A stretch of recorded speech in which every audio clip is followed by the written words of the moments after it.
Hello, everyone. Good evening. Good evening. Beep. Ultimo, thank you for the 100 bits. I hope everyone's doing well. It's Friday. It's going to be a long weekend. For me, at least. I got Monday off. That's good. Welcome, SteelNet. Hello, Breakfast Secrets. Welcome, Reg. This Machine Hugs. Chubo, Marmot, Ultimo, Grim, Floor is Lava, Cuba, Impending Disaster, Texamosis. Welcome, everybody. Hope everyone's doing exceptionally well this Friday. Let's go over to Doodad time. We'll talk about what we're doing here a little bit. In case anybody missed part one of what we were doing.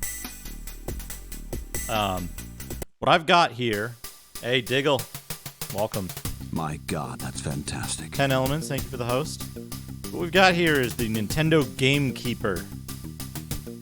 This is a small booklet that I believe you got as a thing for writing into Nintendo Power. And basically what it is it's a little booklet that has a number of games in it and like information about the like milestones in those games and a rating. So last stream we did Batman. That was on the 21st. So that was what, like, that was a little over a week ago or something. And we rated it. Now the ratings in pen are those are the ratings from 1990 or so, whenever this was available. We finished Batman.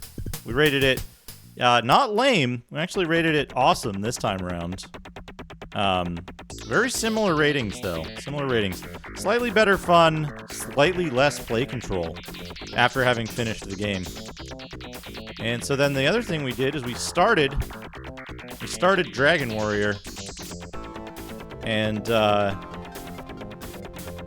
we haven't rated it yet because we're going to finish it first.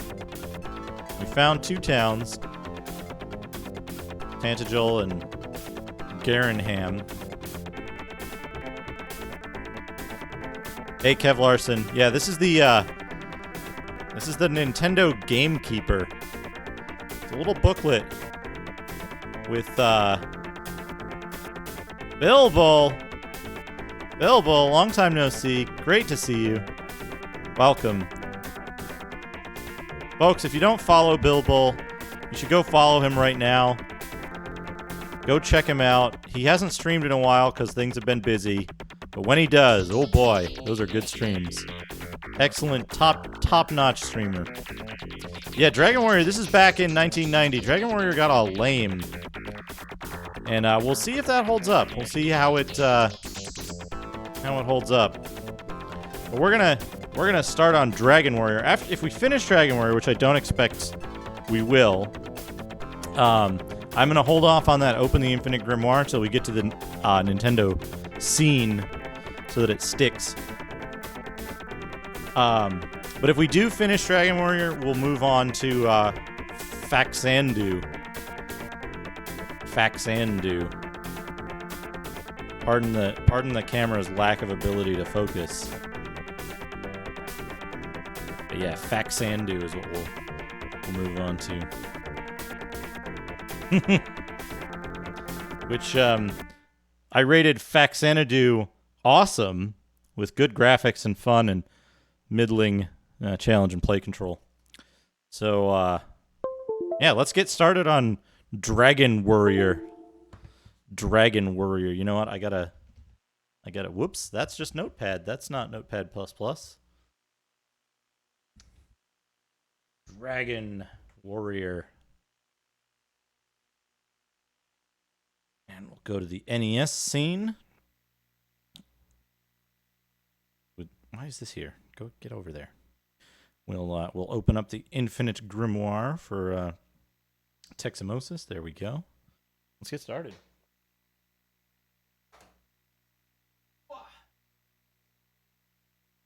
Now, I've been thinking about this. One of the things, facts and do, yeah. One of the things that the Gamekeeper included was these extra pages that were blank that allowed you to fill in the game name and stuff. And I filled one in for Final Fantasy, which was one of my favorite games at the time. So we'll be going and doing Final Fantasy, and then we're going to add some games. And I've been trying to think of what games to add. And then what I want to do, here's what I've been thinking. My God, that's fantastic. D, thank you for the host. Here's what I've been thinking, folks. Let's load up Dragon Warrior. Here's what I've been thinking. I've been thinking that I need to fix these parameters so that this looks correct. NES. Here we are. And what are you on, Vision 4? I think you're on Vision 4. Oh, this is on N64 timing. That's why it looks awful. By 250. Now that looks correct. 514. When you hear me talking about these numbers, I'm actually adjusting. You can kind of see it over here. If you ever hear me talk about my capture setup, this is the part that's kind of obnoxious. I have to adjust these little sliders. There's no way to save it right now. Although I have, there's something in the works that might help. We'll see. And this should go up too, but it can't. So we're going to be cut off 2 pixels at the bottom. Let's see if we can go back into this and edit it again and move it up. We can move it up 1. There we go. We're just 1 pixel short on the bottom. That's usually not important data anyway. Overscan would have covered that. So there we go. Now, let's get started.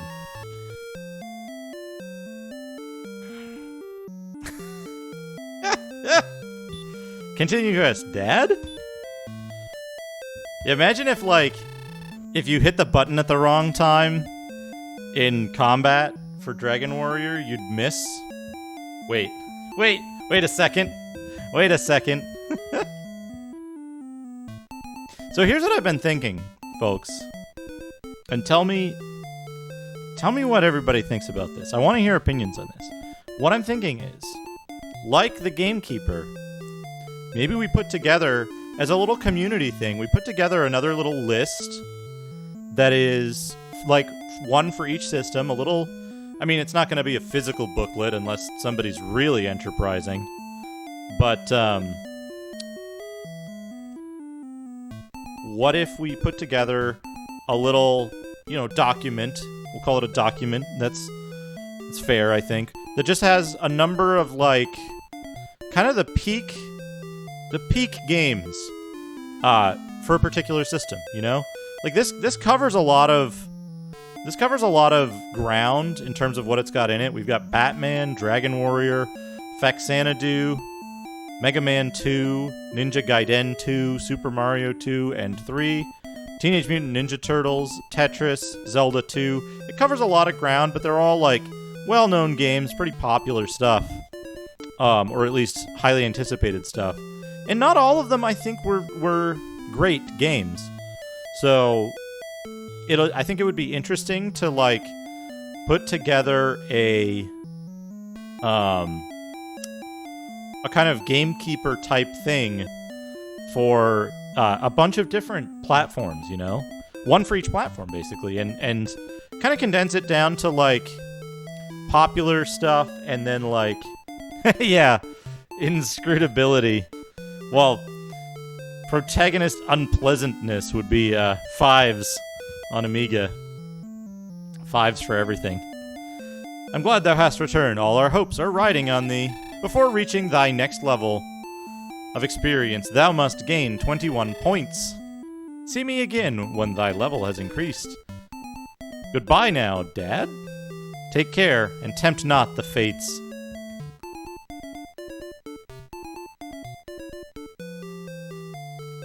So, what I've been thinking. Oh, we've got a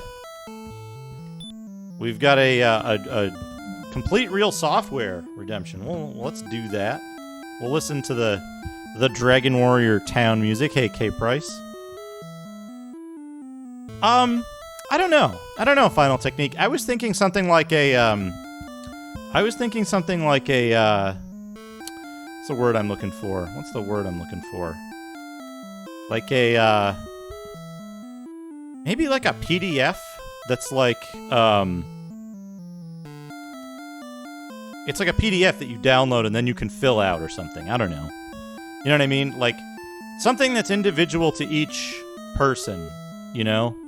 So like it's not just some public document that people thump into. It's like you have your own thing that you fill out and kind of hold on to, and then you can share with people and say, okay, here's what I thought about here's what I thought about the games on the Amiga, or here's what I have from the Nintendo Gamekeeper, right?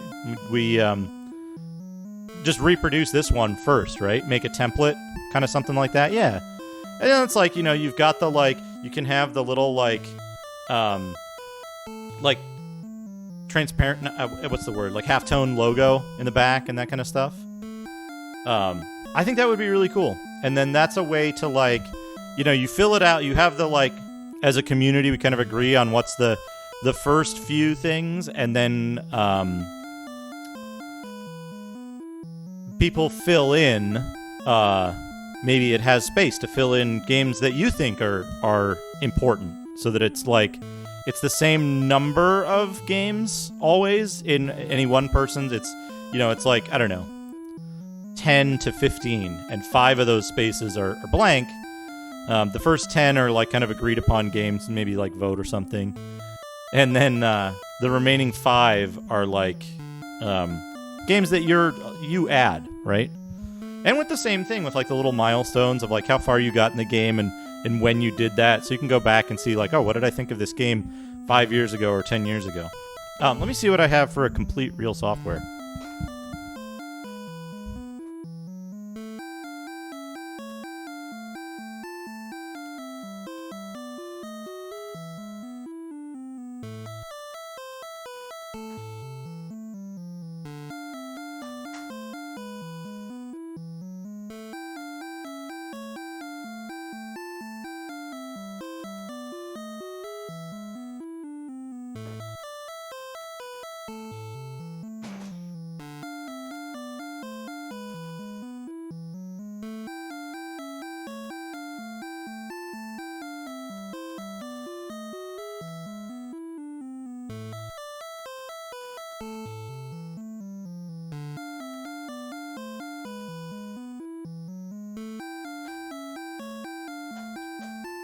I don't think I did this one yet. But yeah, thanks Teximosis for the look at a Complete Real Software. We're going to look at this perfectly normal game for PlayStation 2 called Stretch Panic.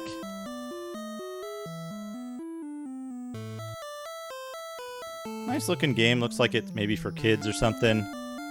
Grab and stretch. Stretch-tastic or something. What does it say there? Stretchticity, featuring Stretchticity technology. Reach out and stretch someone. From the award-winning developers Treasure, creators of Gunstar Heroes, Dynamite Headdy, Mischief Makers, Bang.io, comes Stretch Panic. A dark comic fantasy that takes you for a trip on an entirely new gaming experience. Join Linda as she journeys through Limbo and the Museum of Agony to save her 12 possessed sisters from the clutches of the demons of vanity. Armed with only a possessed scarf, it's up to you to rescue your siblings. Now, for the first time ever, players can stretch and deform any and everything in the video game environment. It might be a GameStop sticker. I don't know. I don't remember where I got this. I did get it used, though, for, like, very cheap. Immerse yourself in a dark, twisted comic fantasy filled with bizarre characters and warped environments. Use the demon scarf to navigate environments and attack enemies. Stretch out an enemy's face, pull up the ground and use it as a shield. Use a tree as a catapult, and the possibilities are limitless. A bizarre treasure, a true gem, unique, addictive gameplay, loads of fun, says official PlayStation Magazine. Its wackiness and originality will surprise gamers, PSM says. IGN Best of E3 Award, awarded Most Innovative Game of E3. One player, memory card, analog control, and vibration function.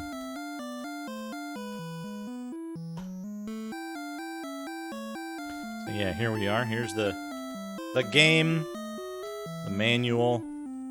I believe the disc is in very good condition. Yeah, it's a CD game. It's in pretty fair condition. No major scratches, but little minor scuffs. Still works great. And we have the manual.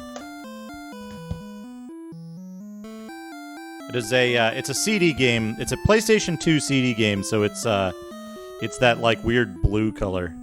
So here we have the manual, Stretch Panic, and then coming soon, Gadget Racers.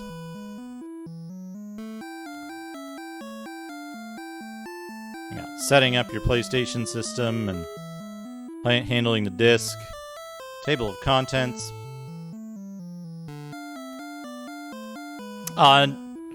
Not until the laser failed, Rusty. Not until the laser started to fail. Let's set up the console, the controller diagram here. Nothing particularly interesting. It does have something interesting here, which is you use the right analog stick and R1 to target the scarf. And like the face buttons aren't really used at all. They're used like to confirm and cancel. The game screen. We got the game screen here. And a little picture of Linda. Let's try this. And there's Linda. The stretchometer. Linda, enemy health, enemy. Currently locked target, stretch point. Linda's health, enemy, currently locked enemy, stretch point, stretchometer points. Very cute characters. Linda lived in a big house on the outskirts of town with her 12 sisters, all of whom were extremely vain. All day long, her sisters would put on makeup, try on different clothes, and strut about the house admiring themselves in mirrors. They rarely talked, pausing only to compliment each other on how beautiful they looked.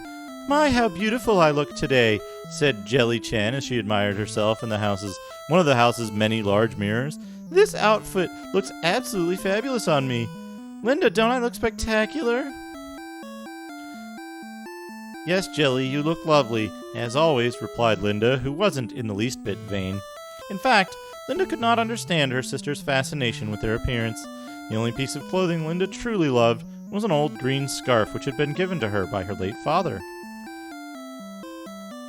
So that's the start to the story. There's more to the story. But the sisters get turned into like demons of vanity, but it's very clearly like, you know, it's like a moral tale for children, it seems like. And then we got the rest of the story, description of the main menu.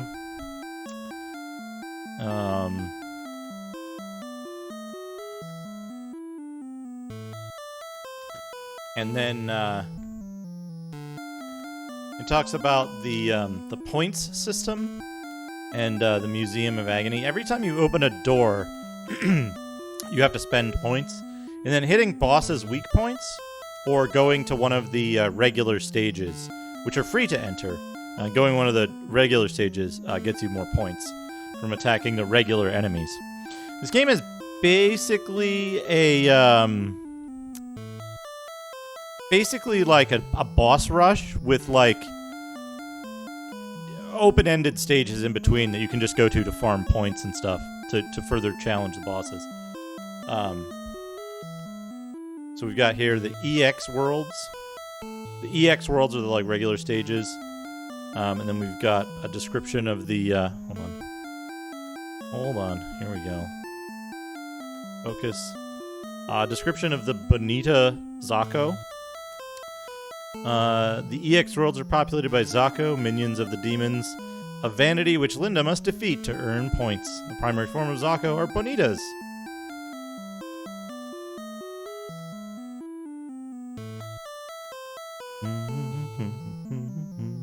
And then it's like more instructional stuff. How to play, basically. Locking on a target, the stretch point, positioning the scarf, extending the scarf, stretching. There's different attacks you can do. Basically, there's different moves you can do based on how you use the thing. Throwing stuff, the torpedo attack, snap attack, the scarf flip.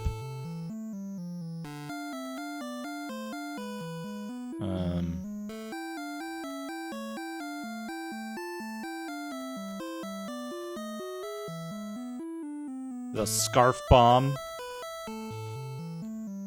which lets you grab a demon and you push in the two sticks, and then you pull the stuff out. You pull the demon out. Your sister goes back to normal. And then here's all the different characters, the cast. We've got Linda and the demon scarf. We've got Cinder. We've got Spinner. We've got Face Off. Android V2.1. I think that's Jelly Bean. We got Siren. We got Miss Mecha.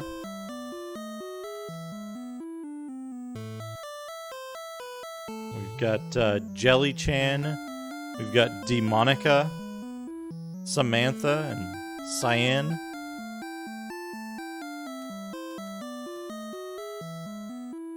We've got Mirage and Spirit, and then credits. So this is you know, it's the bosses are like, they're big and cartoony and colorful, and you know, seems like a very definitely like a game that looks like it's directed at kids. And then we've got Conspiracy Entertainment and Treasure. The Treasure team is actually really small for this. This is for Stretch Panic. Stretch Panic on PlayStation 2. Which you can tell is like very colorful game. You play as a small girl who's trying to save her sisters. Use a scarf as a weapon. All very whimsical. But yeah, there's Stretch Panic. Very normal game for PlayStation 2. A complete real software that I've had this since 2006, I want to say. When did this come out? Yeah, I think wait, maybe I had this before. I can't remember if I had this back east or if I got it out here. Very good game, though. Absolutely would recommend this game. Yeah, there you go. There's a complete real software for Teximosis. Hope you enjoyed that. Let's get back to Dragon Warrior. I need to load up my timer, because I forgot to load the timer when I started the stream.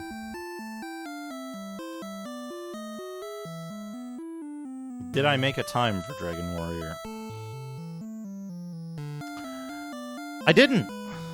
I did not make a time for Dragon. We're not going to track time for Dragon Warrior. We are not going to track time.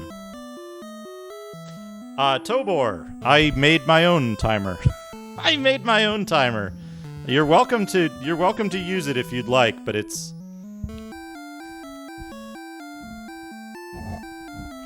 called Dumb Timer. It's called Dumb Timer. Because I didn't need any smart features. I needed it to run time, save, and load, and have configurable font and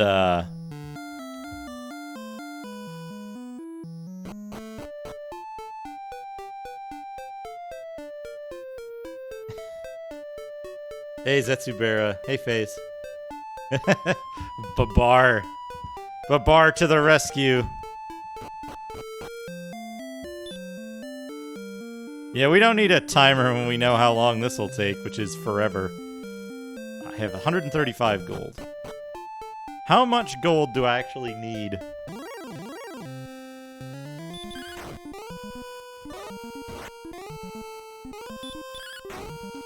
Babar to the Rescue on Game Boy Advance is a strangely addictive game. When you start playing it, you will never stop.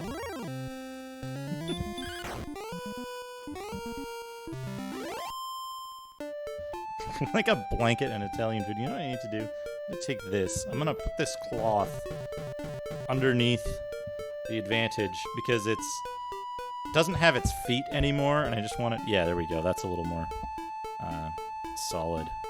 I saved a VOD, a separate VOD of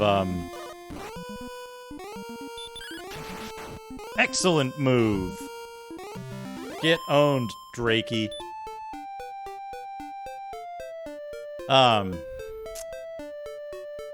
What was I gonna say?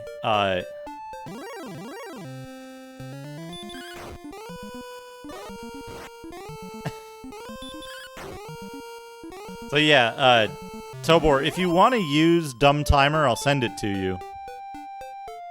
It's dumb. It's dumb, but it works. Oh, it supports pausing, too. That was the other thing that I couldn't figure out on other timers. Like, all the timers are built for speedrunning. This one is... Dumb Timer is, like... Actually, wait a second. You know what? You know what? Hold on. Hold on. I have an idea.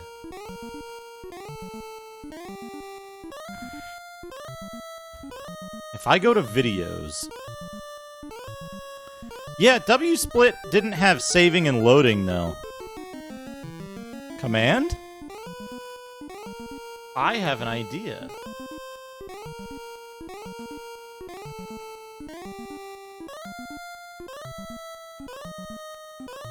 Yeah. Here's what we're gonna do. We're gonna make a new file. We're gonna run Dumb Timer.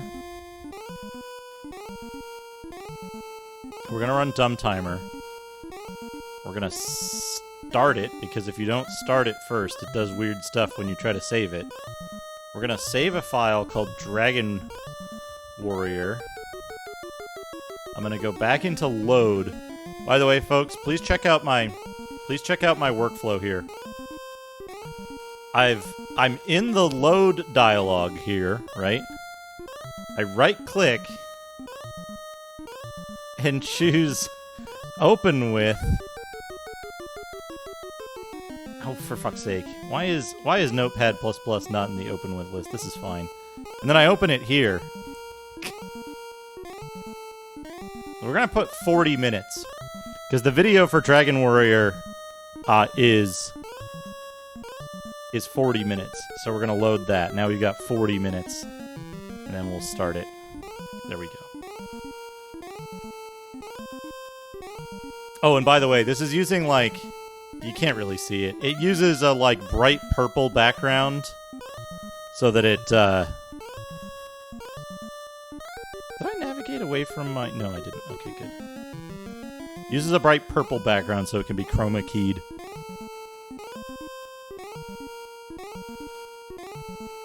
Okay. Fight.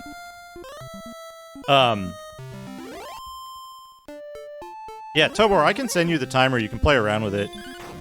It does... Basically what it does is when you hit save, it just writes a plain text file that you can edit. If you do anything unexpected, it will probably crash and do extremely weird stuff.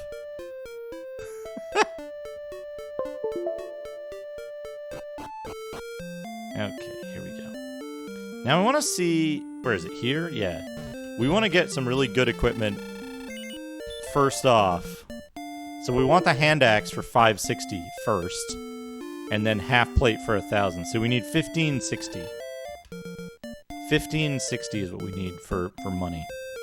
So I think there's a relatively safe area to grind right by the starting castle. And that's where we're going to go. We're going to use that to our advantage. We should be able to encounter We should be able to encounter magicians and scorpions there, which give decent gold, and I think we can kill them in one turn with harm. Might get Magidrakies too.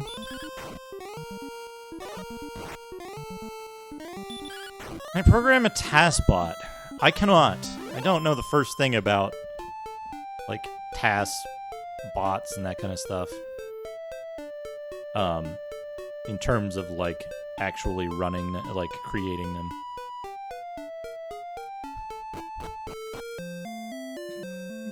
Most TAS stuff is just done, like, by hand, isn't it? For the most part.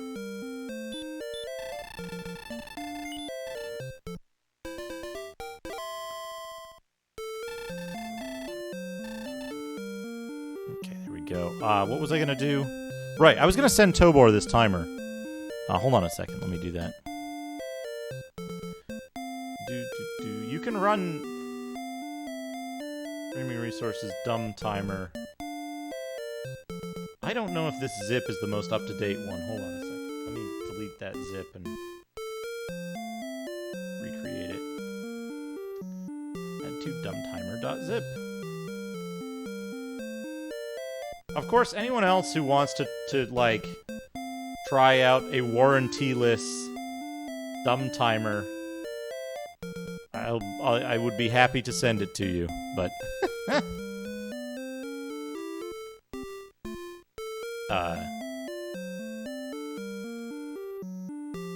it's a very simple program and has like no error handling. So if it doesn't work,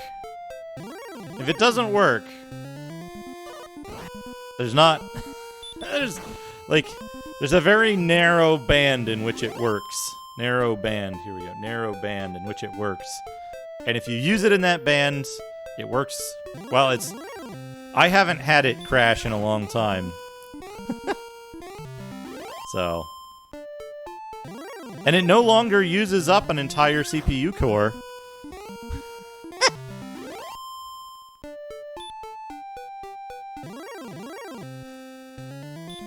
Okay, so we walk down to the end of this little section of mountains.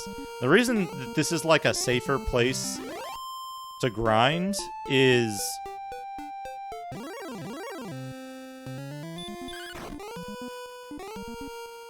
yeah, it's basically internal tools level of quality.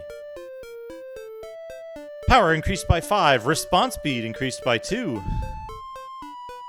My maximum hit points increases by 4. My maximum magic points increases by 4.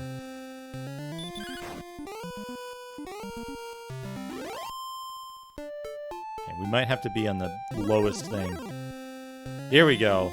We get ghosts. Hurt.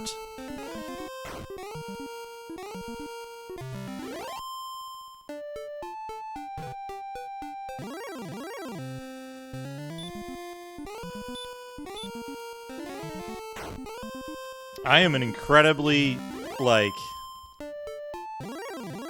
What's the word I'm looking for?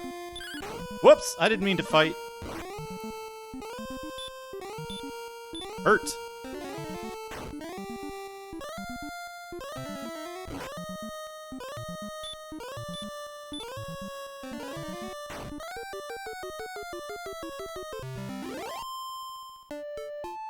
Yeah, 10 gold. 10 gold for each suit, so we only have to kill 150 magicians to get what we need.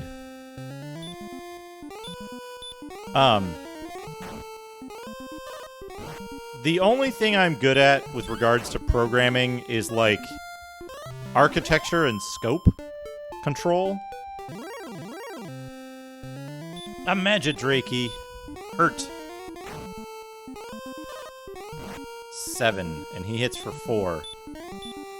Got this. Yeah. Magidraki is also 10 points.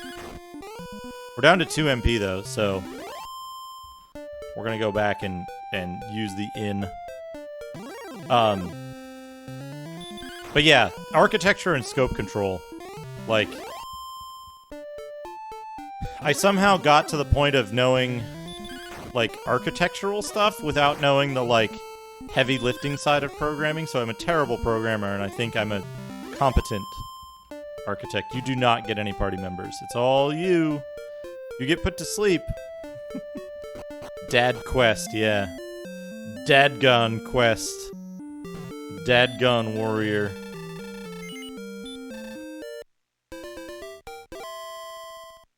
Once we get the axe, though, once we get the hand axe, we'll be in, like, infinitely better shape. Because the hand axe will increase our attack power. We will never have to use magic for attack anymore until we get hurt more and want to go out of depth again.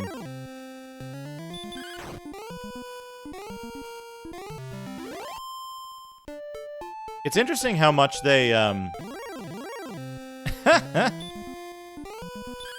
It's funny, you know, because, like, Dragon Warrior 2 isn't part of this, but I was like, it's not Dragon Warrior 2, it's just regular Dragon Warrior, but it's the second part of the Gamekeeper streams, and it's the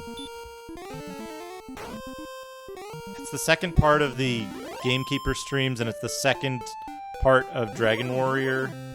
It's gonna get weird when, like, we get into, it's gonna get weird when we get into, like, part 2 of Faxanadu, because it's gonna be, like, Nintendo Gamekeeper Episode 4, Faxanadu Part 2.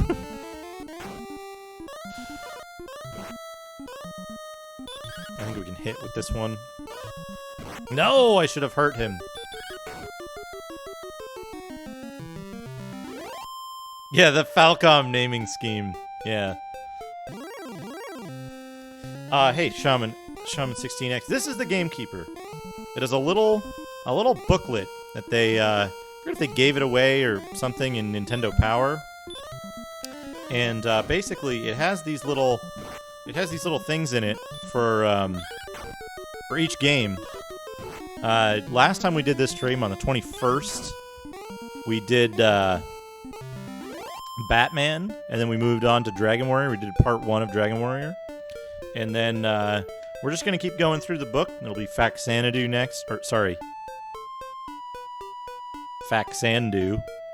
And then Mega Man 2, and so on. There's a number of games in here, and then there's a little space to write in your own games. So it's a neat little thing.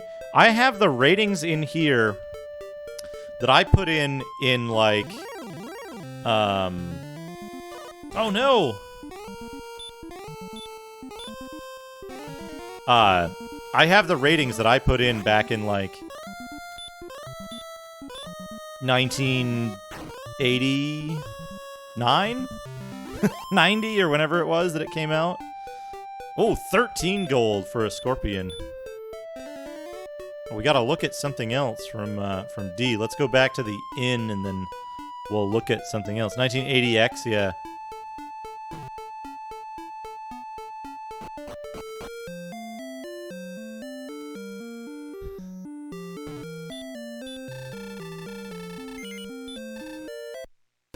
Yeah, we're halfway there. We're halfway there.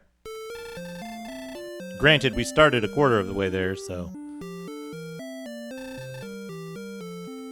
Did I disable the reply thing? I mean, Chatty doesn't do the reply thing, which is good, because I hate the reply thing.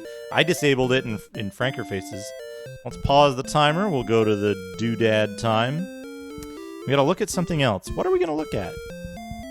Let me think for a second. Do I have something else right here?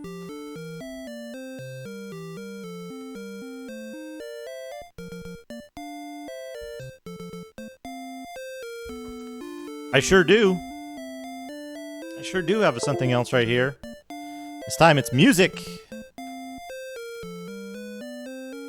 Oh, weird. I didn't think you could disable it for anyone other than yourself. Okay, so we've got music this time. It is The Stranglers, Feline. This is an album from 1982. 1982. It's Midnight Summer Dream. It's a Small World. Ships that pass in the night. The European female in celebration of Golden Brown, which is probably their most well-known song, Golden Brown. Let's Tango in Paris, Paradise, All Roads Lead to Rome, Blue Sister, and Never Say Goodbye. This was released on Epic. And this is, I believe, a re-release. I don't know when this was re-released. So, the Stranglers are old. They're old. They started in the 70s. And we've got the, like, extremely classic-looking, disc design. Very early CD design that just didn't have anything on the front. It was just black text on the disc. And, 82, 83. I think vinyl was 82, and then it got a CD release in 83. It probably gets you something random.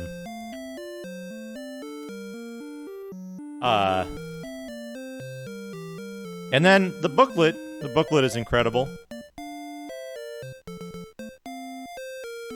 Just art direction, produced by, arranged by, mixed by, and recorded, etc.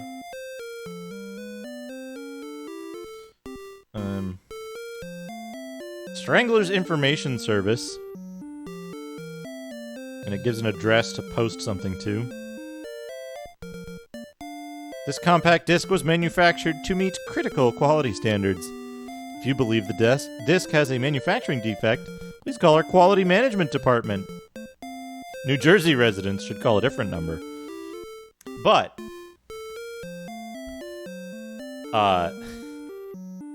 so the Stranglers are interesting. I forget what it was in. Golden Brown was used in like a number of films. Oddly, I first heard it on,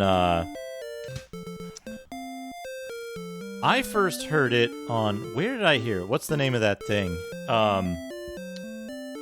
Turnpike Films? Yeah, here it is. Copy link location. Hopefully this is the correct... Fuck you, Google, come on! You piece of shit.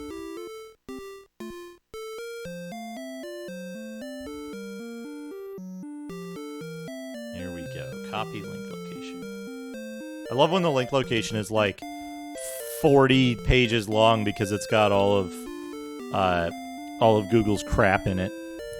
There we go. There's a link to Umbrella Academy. Okay. But yeah, it's been used in a lot of things. It was in one of like,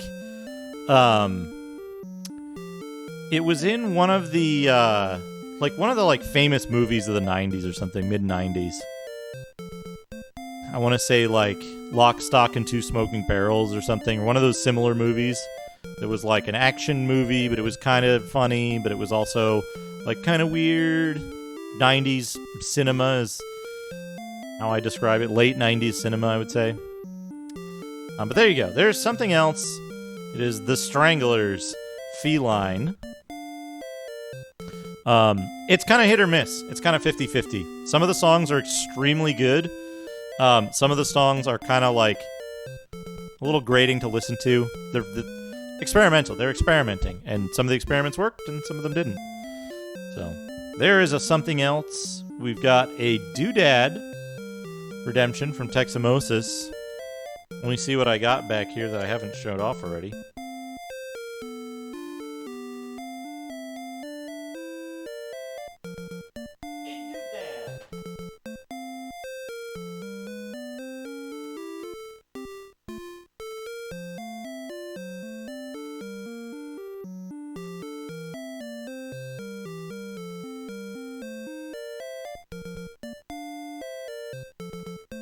This is a good doodad. This is a good doodad right here.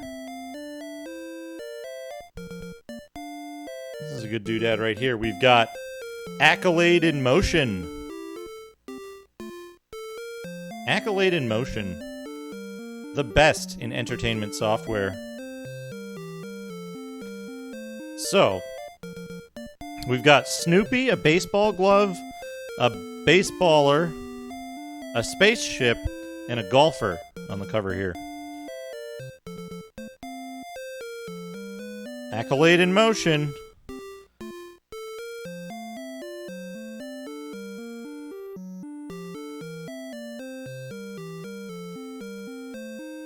Accolade in motion. When it comes to entertainment software, you'll find Accolade in motion creating the finest, most imaginative computer games on the market today.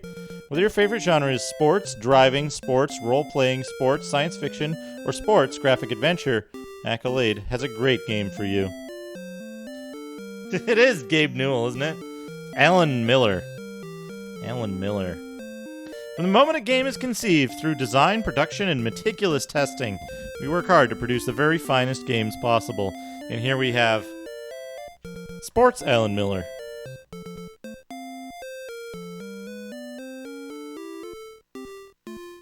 And then a lady is tumbling off into the void over here.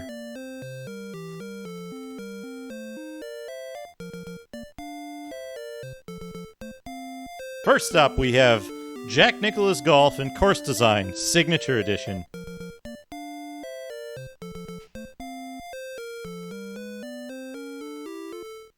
Very good looking game. $69.95. We have this guy.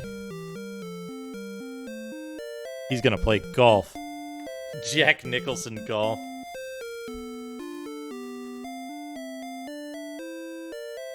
Here we have Al Michaels announces Hardball 3. Hardball 3 in stunning VGA for $60 for IBM PC. And we have this man. He's ready to play baseball. He's got the bat, he's got the ball. This is 1992.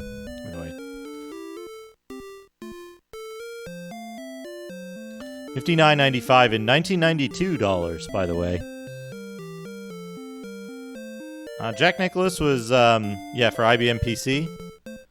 We've got Road and Track presents Grand Prix Unlimited.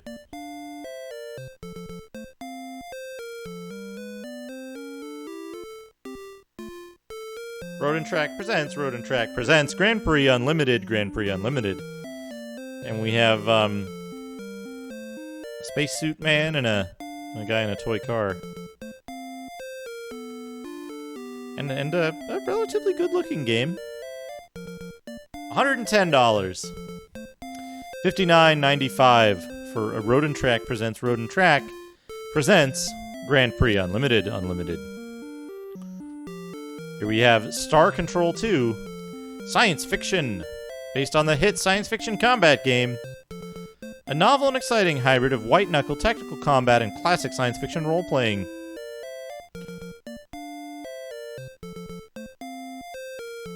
So yeah, here we go.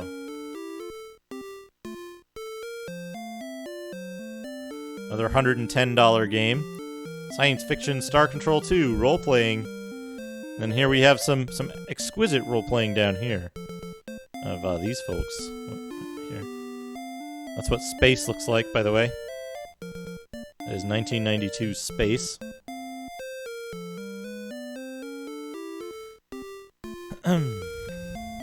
But yeah, something to keep in mind, folks. 1992 PC games. The equivalent of like $100. The equivalent of like $100. No, that's Battle Cruiser 3000 AD. You're thinking of the guy that you say his name 3 times and he shows up.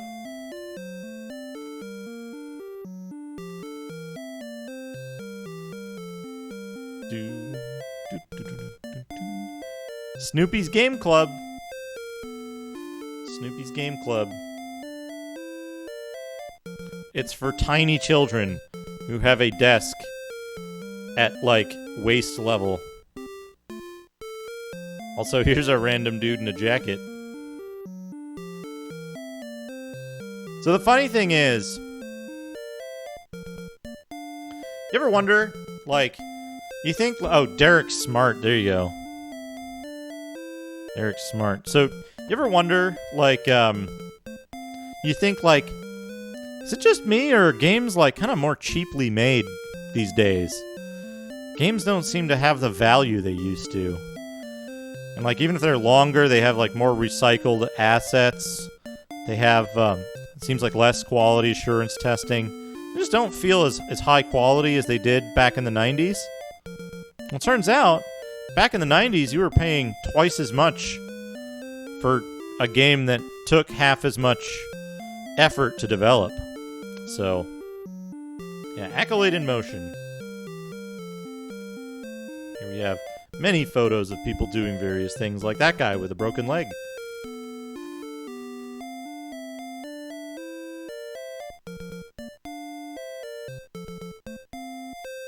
The creativity and dedication of our Accolade staff is our greatest pride. Accolade in Motion means we're constantly expanding the envelope of creative excellence, striving to bring you the very best in entertainment software. Sports. Mike Ditka, Ultimate Football, Winter Challenge, Driving, Test Drive 3, The Passion. I had Test Drive 3.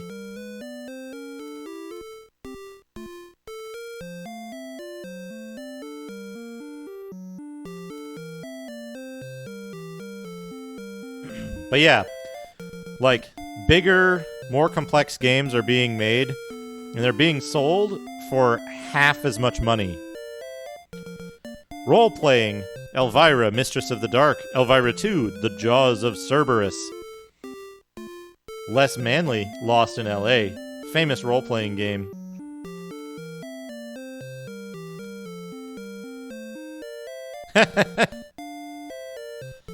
I tried once and I didn't succeed. I forget which one I had. I think I had 3. I think I had 2 and 3. And,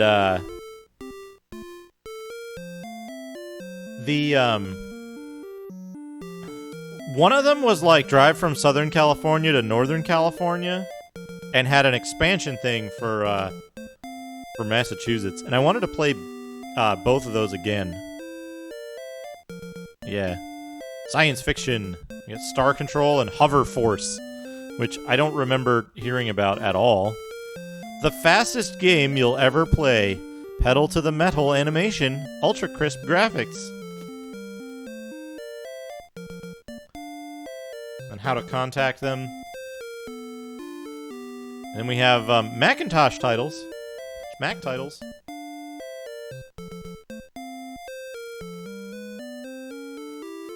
There's all their Mac titles. Let's see what we've got here. Grand Prix Circuit. Ishido. Way of the Stones. Mean 18. Jack Nicholas. 2 different Jack Nicholas games. Hardball 2. The Cycles.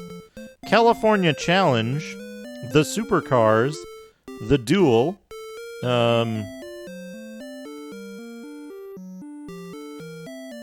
think this is a scenario disc for Test Drive the Duel. And then we've got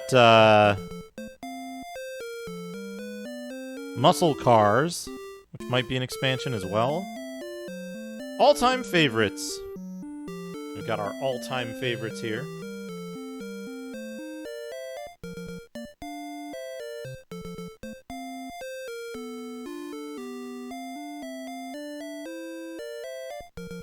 I hate when I'm going to sneeze and then it just subsides.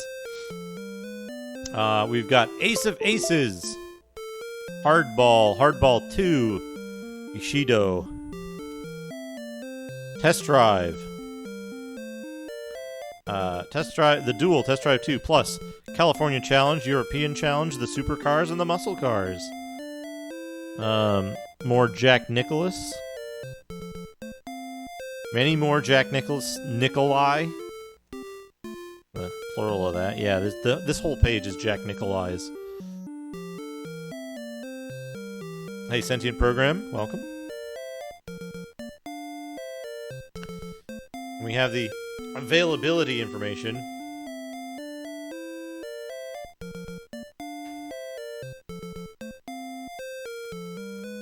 Nothing weird hiding in here.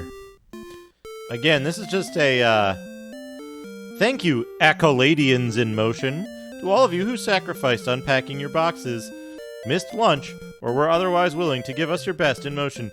Thank you for hard work, a lot of laughs, and helping meet the deadline. Accoladians in motion. Al, Rob, Richard, John C., Steve, Daniel, David, James, Joel, Lisa B., Beth, Harry, Kim T., and Susan. Melinda, Linda, Kim H., Lori, Shirley, Kenji, Lisa M., Dick, Mark, Jeff, Nicole, Charlotte, and John S., Mark, and cute little Steven. For system requirements, please call Accolades Customer Support.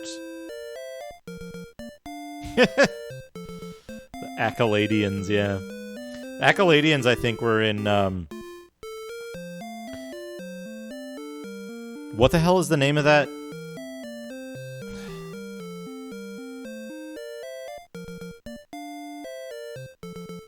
Centauri Alliance. There you go. They're a race in Centauri Alliance. All right, we got a magazine redemption. We're going to get all this stuff out of the way right up front and then get back to the game. But let's look at a magazine.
Here we go. Here we go. We got one here. Hold on, I have to hold this correctly.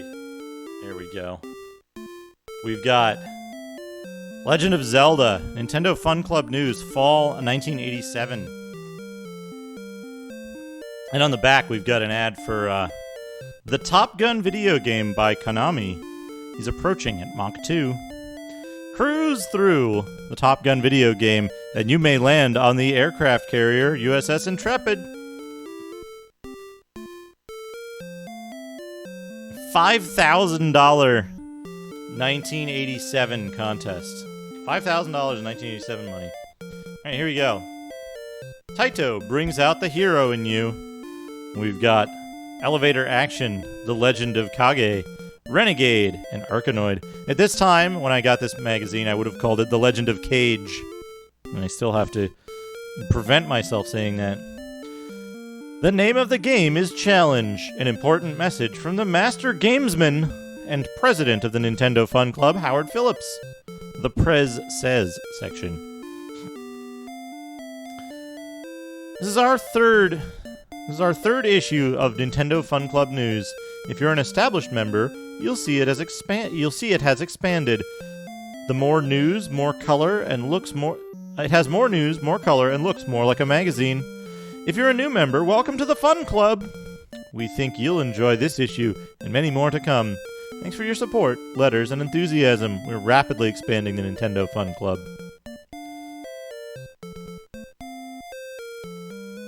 Here we have some Metroid art. We have hits from Data East. We've got Karate Clamp. We've got Ring King. No. What is that? Tag Team Wrestling. Burger Tim, Karnov, Breakthrough, Kid Nicky, and Ring King. Ring King's down there. And then we've got, over here, we've got Data East favorites. Karate Chimp, Tag Team, and Burger Time. Fast action, high-tech weapons, and mutant monsters are just part of the challenge. Are you ready for Metroid?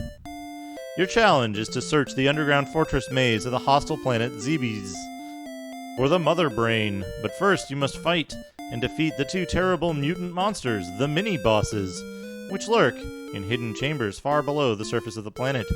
Once you do this, you'll gain entry to Torian, the Mother Brain's central base, a region crawling with deadly, superpowered, energy-absorbing Metroids, high-tech arsenal, and secret tricks. Special high-tech weapons with heavy firepower aid you in your adventure. Before you wield the greatest power, you have to master Long Beam, Ice Beam, and Wave Beam techniques. Bombs and missile rockets also add to your strength. Missile rockets. I love that. And special secret items and tricks give you passage through eerie underground caverns. For example, the Maru Mari lets you curl up into a ball and roll through tight spots. You can high jump to overhead chambers. Varia dramatically increases the strength of your armor. Once mastered, you'll find the Screw Attack is the most powerful weapon in your mighty arsenal, making you virtually indestructible. This super cool maneuver allows you to flip through the air, destroying your enemies as you go. There are even energy tanks, which increase your energy storing capacity to a maximum of 699 units. Dot. That's good. Good timing. Mapping out your strategy to avoid getting lost in the underground maze of Zebes. Maps are a must, but you have to make them yourself. Once in the mazes, certain techniques will help you in your search.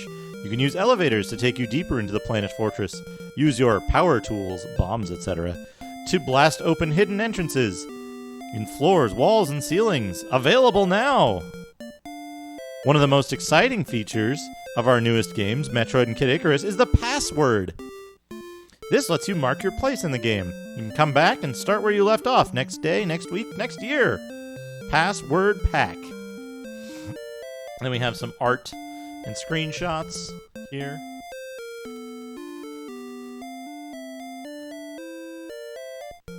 A scrappy kid and complex play keep you moving fast. Whoops. We've got an ad for... Wow. Good.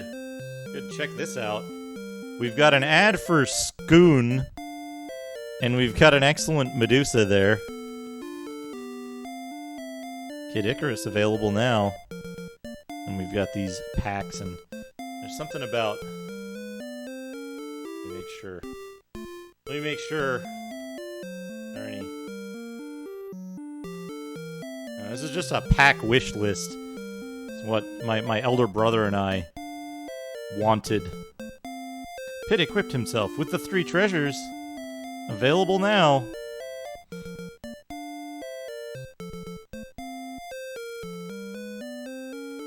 Accessories. The NES Advantage joystick is checked off twice in 2 different colors. Metroid is checked off 3 times in 2 different colors. Wrecking Crew is checked off. Wild Gunman, of all things. There's Renegade with 3 checks next to it, written in. Balloon Fight, Clu Clu Land, Ice Climber, and Urban Champion. The Robot Series, Sports Series, Arcade Classic Series, and Education Series are just nothing. Also, How to Win at Super Mario Bros. Has 3 checks in a as yet unseen color. And Fun Club Kit is checked off. Sacred Treasure. In the fortress at the end of each level, Pit finds a sealed casket containing one of the sacred treasures, the Mirror Shield Light Arrows, or the Wings of Pegasus. These magical implements, as well as flaming arrows, the sacred bow, and the protective crystals, aid in your quest to save the Goddess of Light. Special weapons.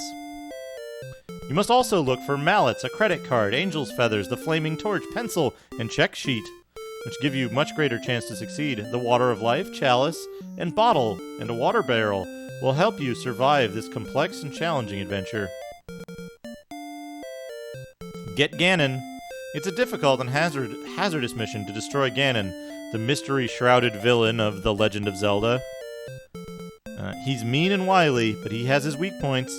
When Impa told Link the history of the Land of Hyrule, she gave him priceless clues to the discovery of the underground labyrinths. Have you beat Ganon? Can you beat him twice? Let us know!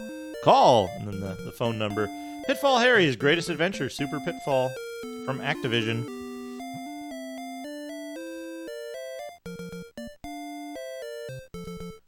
Rose Corner, playing tips from the experts on this issue's featured games. The Legend of Zelda, Graveyard Gold. Oh, we've got ads too. We've got Get It, Play It, Beat It If You Can, Mighty Bomb Jack, and Solomon's Key.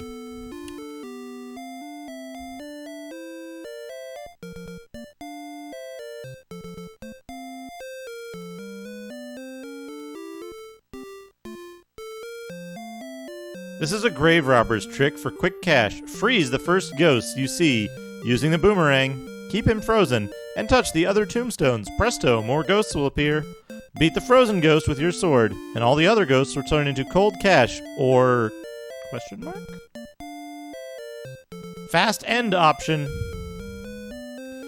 If dinner's on the table and you want to save your game pronto, here's how. On the Overworld subscreen, press up and A simultaneously on controller 2 to go to the Game Over option screen. 90 rubles. Bomb your way into the big shield sale, only 90 rubles. From your starting place, it's 5 screens up and 1 screen to your left.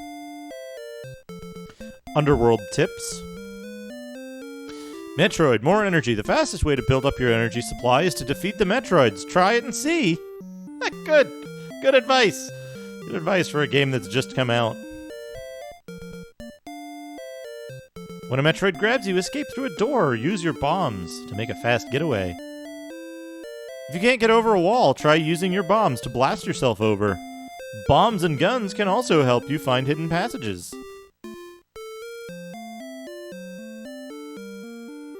If you fall into the boiling lava, it could cost you your life. To jump out, try waiting until you sink to the bottom of the pit and then jump. Rock climbing. Wall doors. Open a door and stand just inside the opening. Let the door close on you without budging left or right. Move the control pad rapidly up and down. This tricky tip doesn't work everywhere and it may be fatal. It can also be just the magic you need. They tell you how to do out-of-bounds stuff. You're right in the magazine. Super Mario Brothers Minus Worlds, where are you? We haven't been able to get past World -1. We think the Minus Worlds are out there. If you find them, call. To continue play in the following games: Super Mario Brothers, hold A and press start. Solomon's Key, hold the 4-way cross up and push A and B simultaneously, then press start. Trojan, hold the 4-way cross up and push start. Gradius, down, up, BA, BA, BA, BA, BA, start. Ikari Warriors, ABBA, after your last man dies, then start. The Legend of Zelda, Metroid, and Kid Icarus, use the continue mode. With these games, you can continue a day, a month, a year later. Members tips.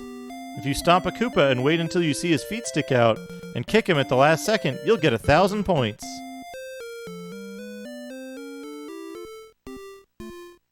When you jump up and get a magic mushroom or fire flower, press A when the transformation is over, and you'll do a mid-air jump.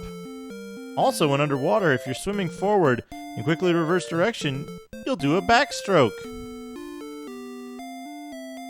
On World 3-3, do a super jump, B-button jump. On the last balance lift, you can jump over the flagpole. Push a Koopa Troopa shell into a Podoboo for 500 points.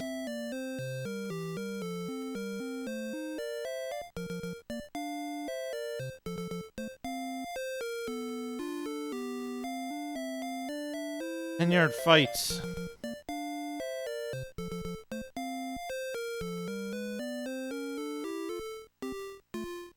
When the person on offense is near the out-of-bounds line, you, defense, can jump towards him, and he will try to move away from you and go out of bounds.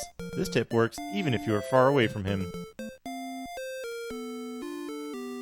Oh, in Mario, if you run using your B button and duck, you can slide under some bricks for more coins and... Question mark, question mark, question mark?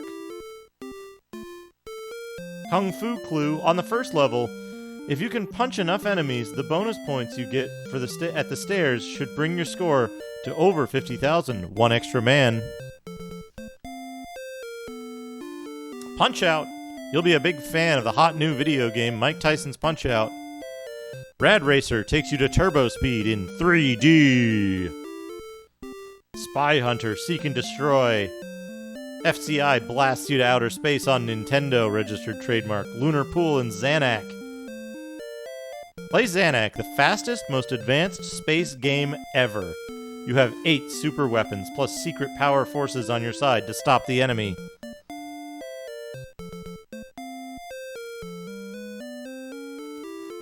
Oh man.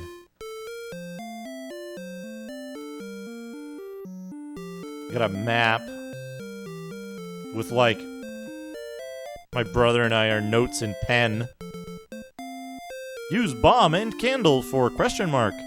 Push honey bear and tombstone for question mark. Are you ready for round 2? Sword, he gives to you right away. White sword, he gives to you only if you have 5 hearts. Magical sword, he gives to you only if... question mark.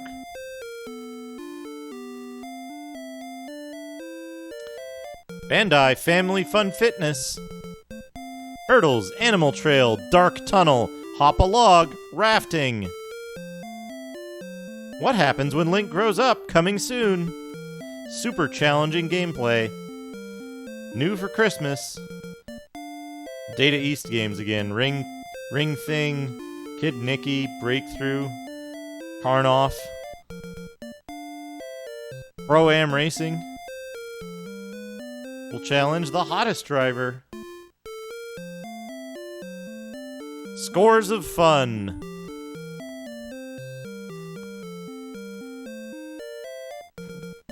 Hogan's Alley, Excite Bike, Pro Wrestling, and Super Mario Brothers.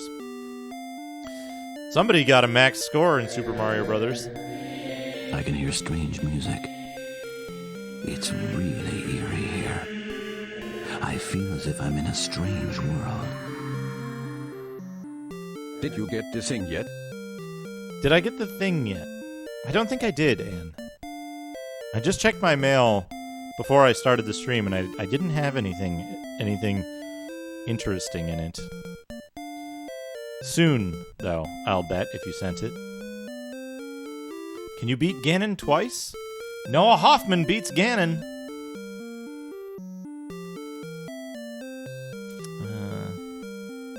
Dear Howard, how do you get the 7 extra lives in Super Mario Brothers? You can get a lot more than 7 with 1-up mushrooms and coins. For more tips, check your owner's manual or the Super Mario Brothers strategy guide.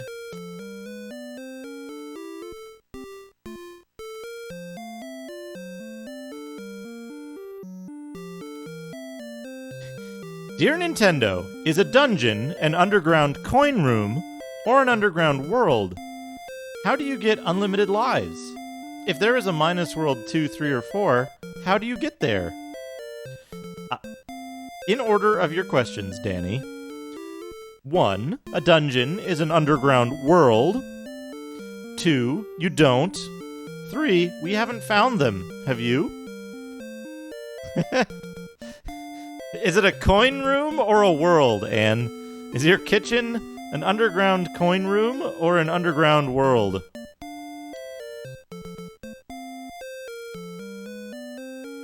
Dear Nintendo, I think it would be a good idea if you created a list of the top 10 or 20 games as voted upon by the readers.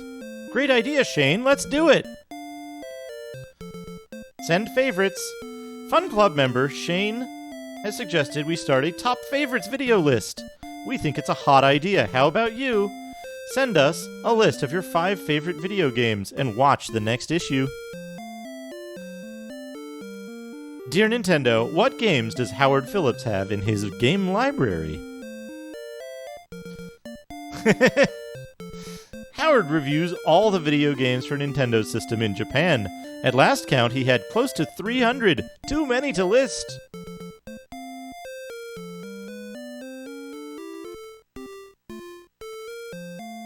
Dear Howard, on Super Mario Bros., I got so many guys it started going by letters and then by colored shapes. Is this some kind of code or message?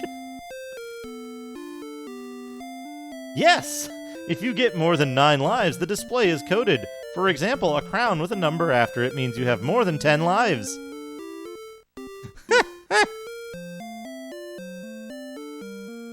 Dear Nintendo, I landed on Bowser's head and the axe at the same time. So when I was big and got the next mushroom, nothing happened. Why? You're close, Mark. You must touch Bowser's head a microsecond before you touch the axe. Then, when you get the mushroom and fire flower next level, you become small fiery Mario. Really? Frame perfect trick.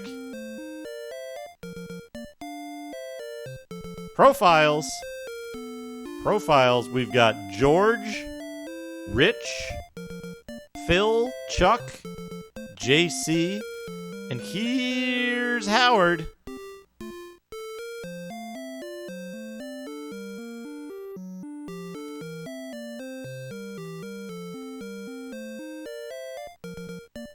Hold on. We gotta get focused for this. Focus on here's Howard, goddammit. Hold on. Oh, it focused, didn't it? Here's Howard.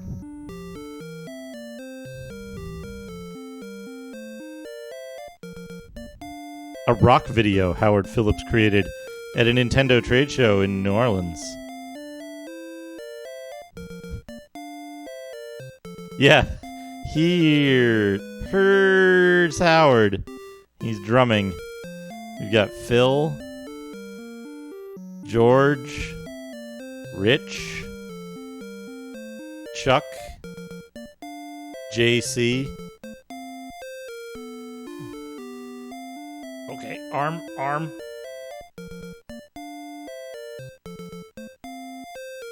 You're at the wheel. You got an ad for... We got an ad for Rad Racer. And we also have... Check this out. We've got a rare shot of Captain Commando. Captain Commando right there. That's what Capcom stands for. Captain Commando. And then their Challenge series, which is Trojan, Ghosts and Goblins, Commando, and 1942 in Section Z.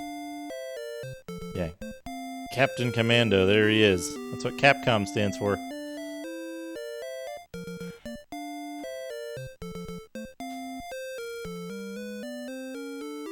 Oh man, Search and Destroy, Sky Kid. Have you got the advantage? Better by design. Turbocharge your game. Strategy slow-mo. No, it stands for Captain Commando, Reg. We can see that right here. Let's show this again. Captain Commando. Captain Commando, there it is. See? C-A-P-C-O-M. Captain Commando. There he is in all his glory. In the official Capcom advertisement. Powerful 1 megabit memory. High resolution graphics. Coming attractions. The Speed Rumbler. Bionic Commando and Mega Man. Did Speed Rumbler come out on NES? I know I've watched Aquas play like 1 million hours of that on arcade. Oh, we got a fake game! Yes! Oh, that can't possibly be right. In Japanese, you would say computer. This is why you get, like, Pasocon, right? So it's got to be Captain Commando because that's with a C-O-M. In Japanese, you'd say would be K-O-N. Computer. Yeah, Captain Commando. That's the correct thing that Capcom stands for. Hello, Dot. You don't like my explanation? It's correct, though, isn't it? Capucon, yeah. Search and destroy, Sky Kid.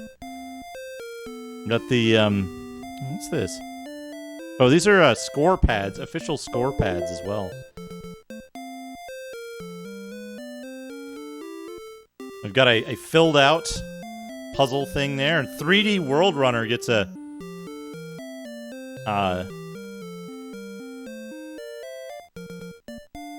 full page ad, free 3D glasses, then Winter Games and Star Voyager in the bottom of the ad.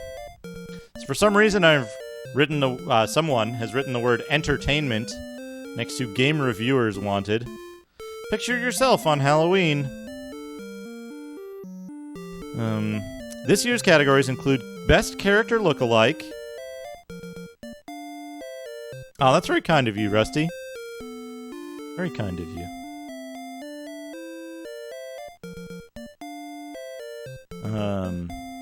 Best Guess. For example, if you haven't seen Ganon or you haven't saved the princess, dress up as you see them in your imagination. Local club group. This is for local fun clubs. Get together and create a group of characters from any of our favorite video games. For example, a Goomba, Koopa Troopa, Magic Mushroom, the Princess, and Mario. Oh man, next issue. We gotta check out next issue. We gotta check out the issue. What would it be? Winter 87.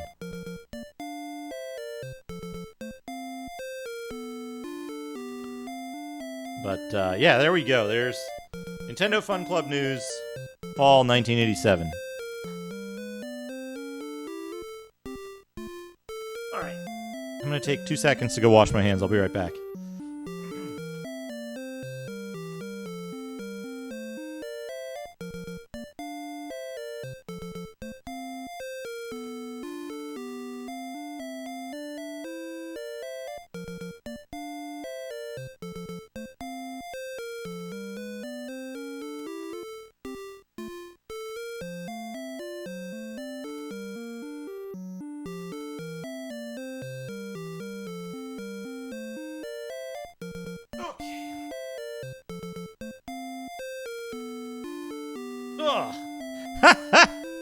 Cured your Viz addiction.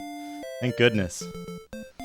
Thank goodness. All right, let's get back to it. There we go. There's a magazine, a complete real software, a doodad, a something else. We've front-loaded all of it tonight. We're going to go back to NES. I will refund those points, Rusty, because we already have the grimoire here. Already open. Ready for business. Let's restart the timer. It might have been off of that on the other screen, but no worries. Pretty soon. Oh! We got a bag of holding from Reg. There we go. There we go. It's done well in defeating the slime. Grimoire.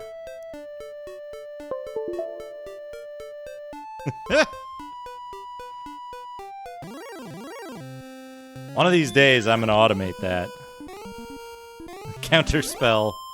One of these days, I'm going to automate that. The good news is, abs. Let me start this. Go.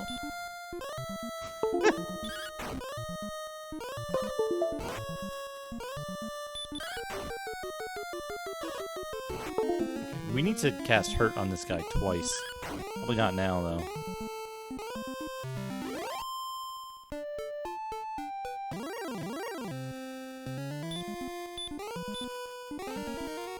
Good news is we got a lot of speed with this build, so we can cast spells right off the bat. No! Don't attack before I'm ready. At some point I am gonna make it, at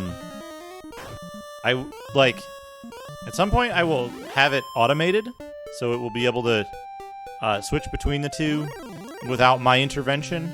And at that point, the price will go down, but it will become non-refundable. Like, if you use it when the same thing is already open, it'll just, you'll lose your points.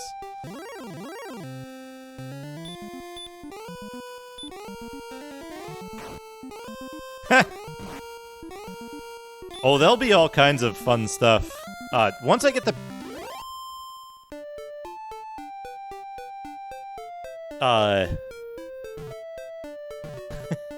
yeah, exactly.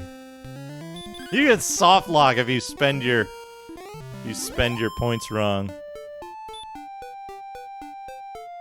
But there is a mysterious third object that I want to work on, but the mysterious third object is much more complicated. The third object is the bestiary. Now, here's the thing about the bestiary. I need to come up with a queue, basically, that will allow people to submit art candidates for creature names.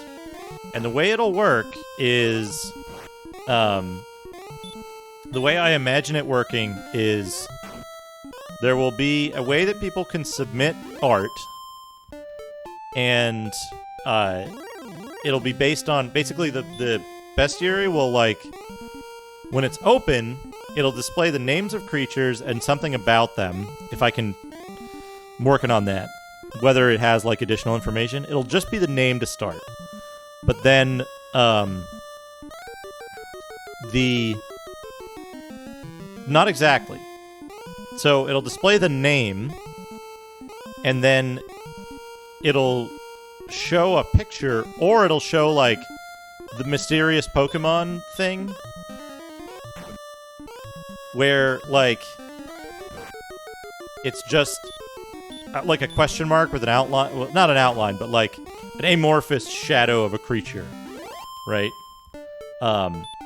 And the way it'll work is, if you want to submit art, you need to submit it with the name of a creature, right? So the names will be procedurally generated, or generated by AI, right? But the art will be things that people submit.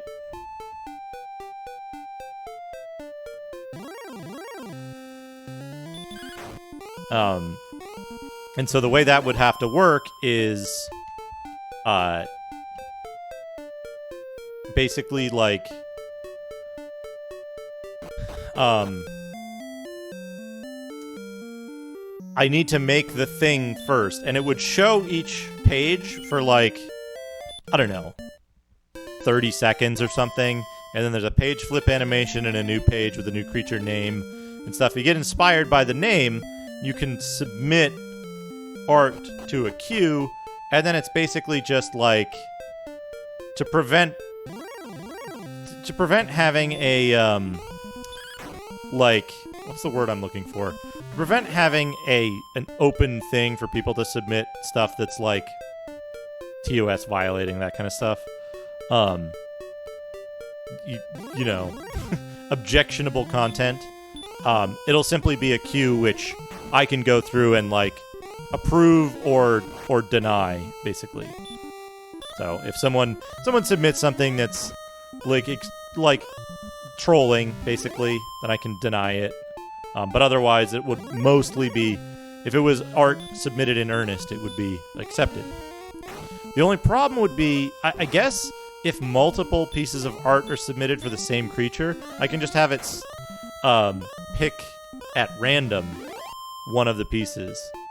So I think that would be a really cool thing. I think it would be a really, like, a neat little thing that people can get involved in, and, like, you know, I can even make the bestiary available as a book you can browse online for those that have been filled out, right?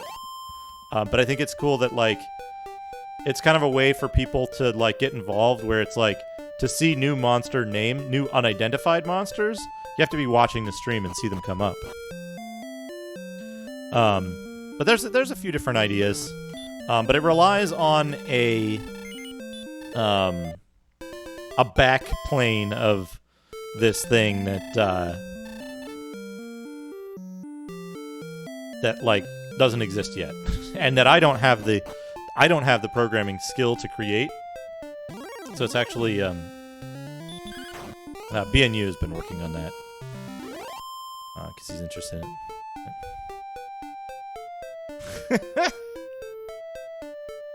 I'll have to listen. Chubo, remind me when I'm headed back to town, so that I can see if I hear it. The other thing that'll enable is once that application is done, it'll enable a change that I've been meaning to do to the beeps and boops, which is that when you do beep and boop, it'll be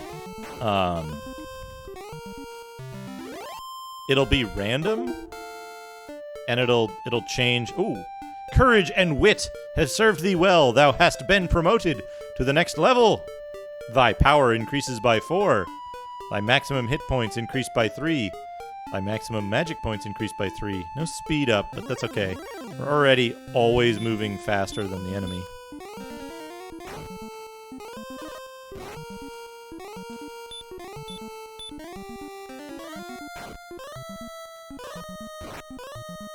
Good lord. We have 6. We can use the spell 3 times. That's enough for one more fight. Unless we kill this magician in one hit. Even if we do, we don't want to overextend and get in a fight where we have to, like, try to run or something. Uh-oh. Okay, good. Yeah, it's just that one strip that has the tough enemies. So we can get back to safety, like, in one step, which is really good. It's one of the reasons why I like that grinding zone, is it's incredibly safe. Because you lose, I think it's half your gold or something when you die.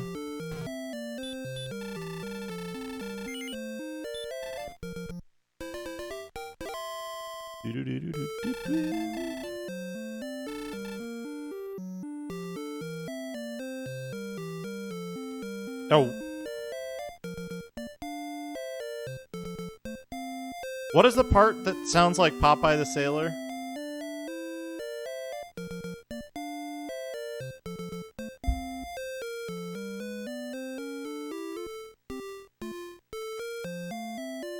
I have to imagine it's the part that's, like, a little bit percussive. This part.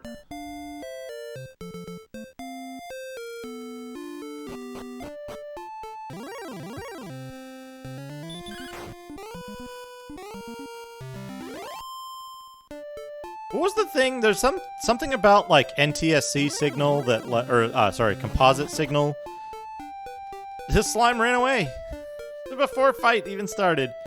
There's something about the slime that people thought was, like, different because it was on composite and it looked weird.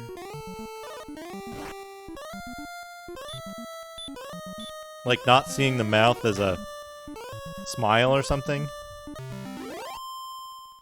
Or, like, seeing the eyes and the mouth as just a large mouth with teeth or something.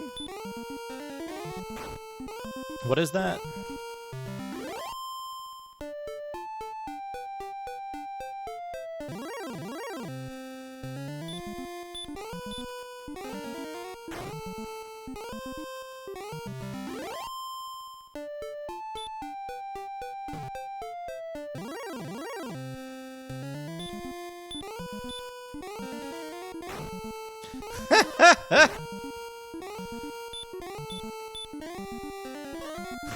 Eisenmouth has a large mouth with teeth in real life.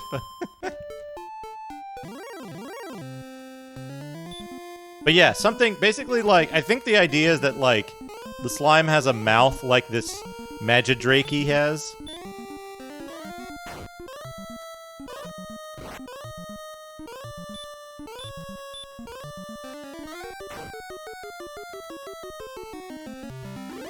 Okay, 7 magic points. I can do one more fight. Beneath the body.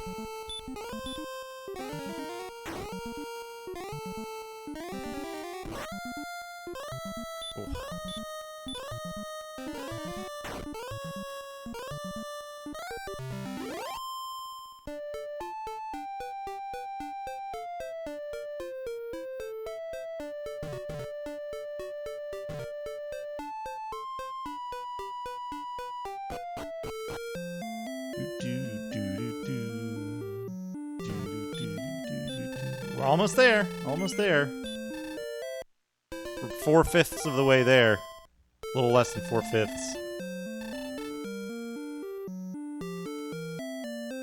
It's good to learn something new every day.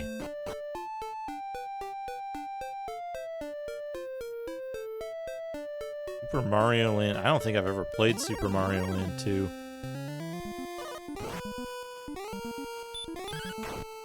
It's only the blue slimes as well, right? Like the red slimes just always look correct because they're like...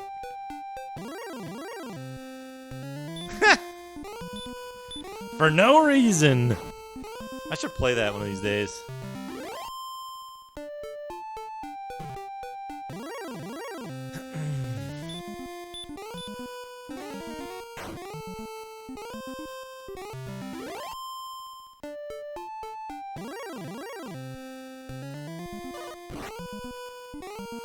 Can I just fight Ghost yet? Nope. This sucks.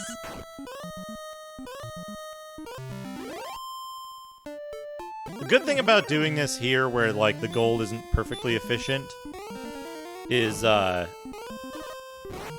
we are getting more XP.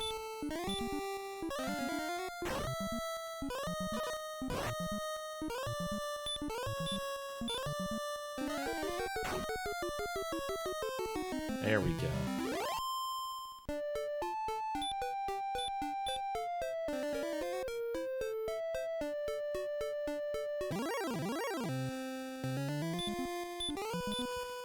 We get good rolls on our spells.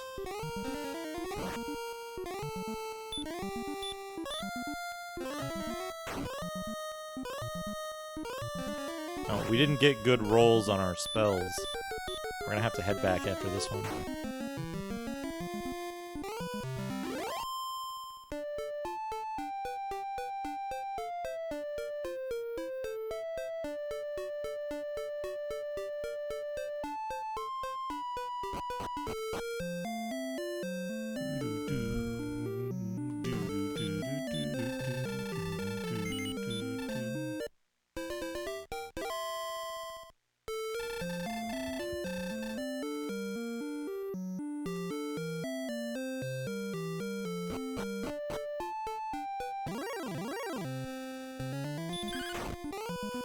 We haven't seen a blue slime since I mentioned the thing, which is funny to me.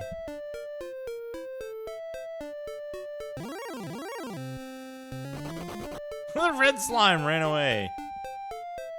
The beginning of combat.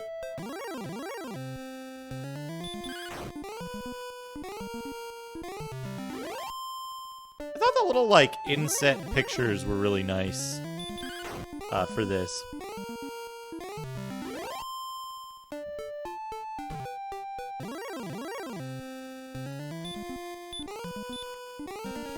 Man, remember back like an hour ago when we had to consider whether it was worth it to fight a red slime or not.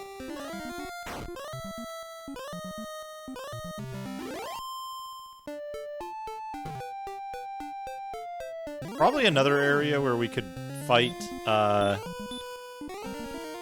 better, but this is the safest, so we'll keep doing this.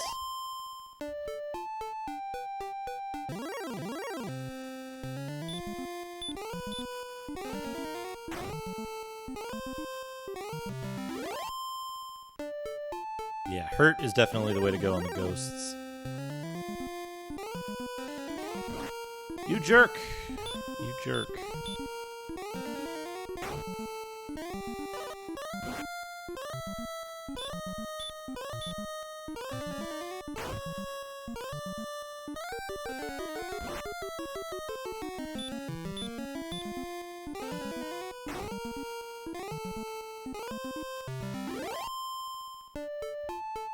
I should chant heal.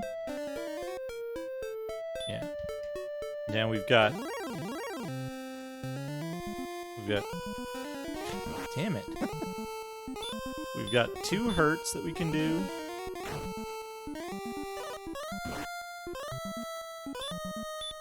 And then we'll be down to attacking, but that's okay. Oh! We did it. We did it. Regular Drakey. It's supposed to be Dracky, isn't it? Because they're like mini Draculas or something. Does say Drakey though.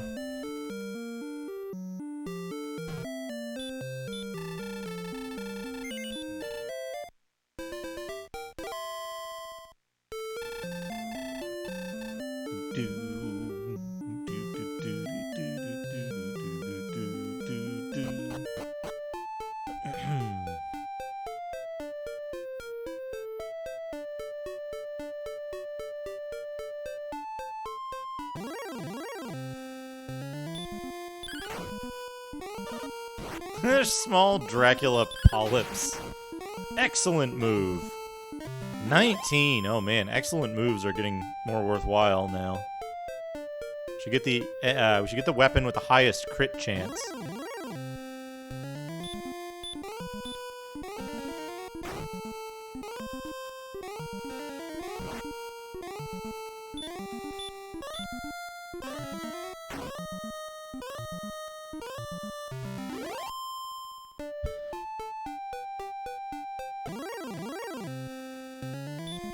Yeah, I love how silly the enemies in this are.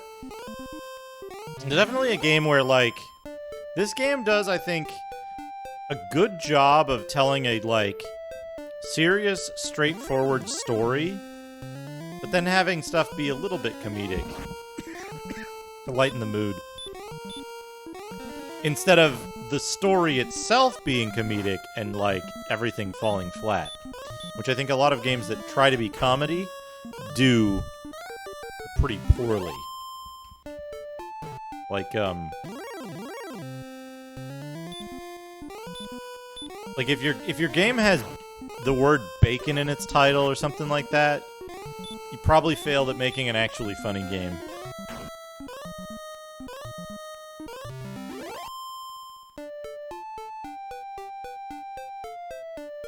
At least in my opinion. You know, maybe some people like that. Maybe that's some people's sense of humor. More like Dork Lord. I mean, have you seen him? The Dragon Lord?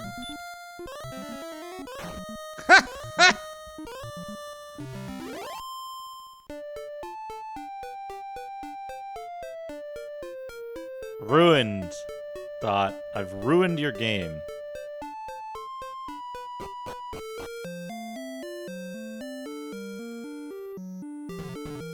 Bacon. Bacon.lvl.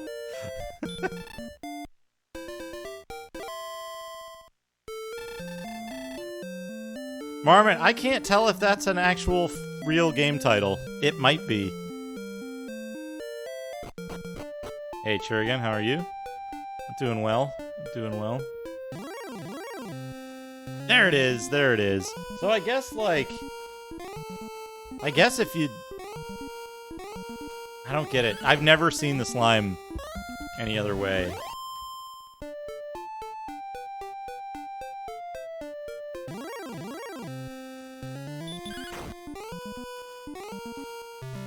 Never seen the slime any other way. Just the right way.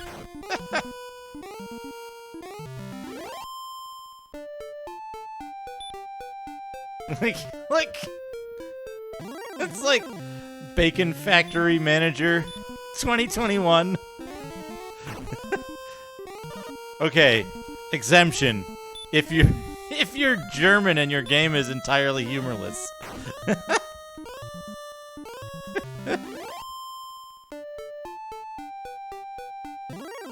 Bacon Management Simulator.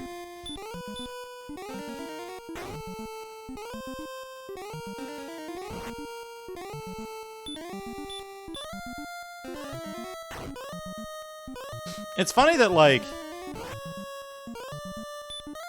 at a certain point, I think visibility of those kind of management sims became much higher. And, like, folks, ever since Germany got its hands on MS-DOS, they have been producing these, like, extremely dry management simulators.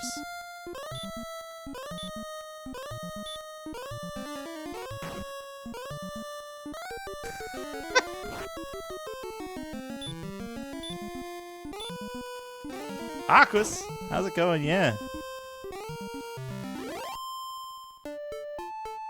Yeah, we're playing Dragon Warrior. From Aquas, did you see this? The Nintendo Gamekeeper? With, like, it's got these, like, hold on, let me open it. It's got these, like, pages for each game, and you have the milestones, and then you have ratings for what you think of the game, and like four different areas. We're on Dragon Warrior right now. Last stream we did Batman. I played all the way through Batman and re-rated it, and now we're on Dragon Warrior. We're gonna see how it pans out. I didn't actually finish the games the first time around when I put my ratings in as 10-year-old me, and determined, for example, that Faxanadu was awesome.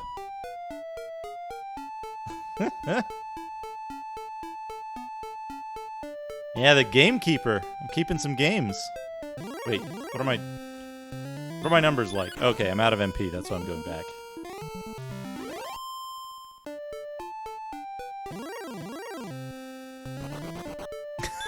Slime just books it. Slime just books it.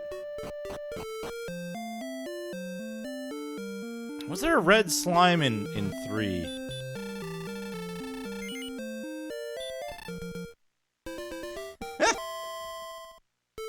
Nice, Mortis. Congrats.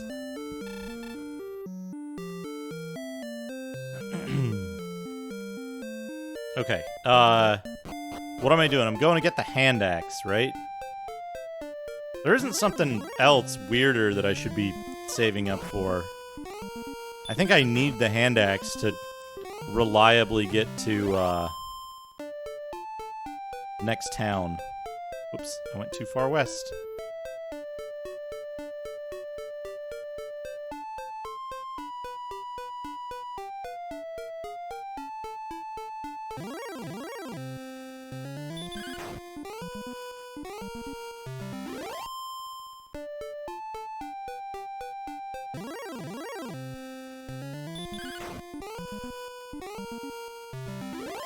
Yeah, buy a club and some clothes. 5 looked really good. That's the one that's on Super Famicom, right?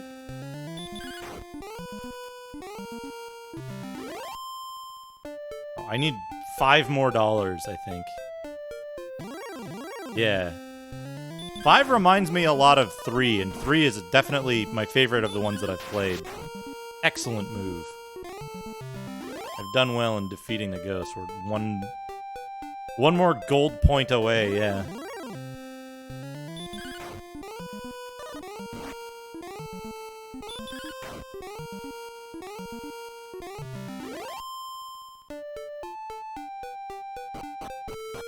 Careful, Reg. No spoilers. No spoilers. If I know Dot, Dot wants to go into it blind. So we want the hand axe for 560. Then I will buy thy club for 30 gold. Is that okay? Yes. Nothing else for now. Luckily you know about the infamous endgame scenario. Okay, there you go. Good. Excellent.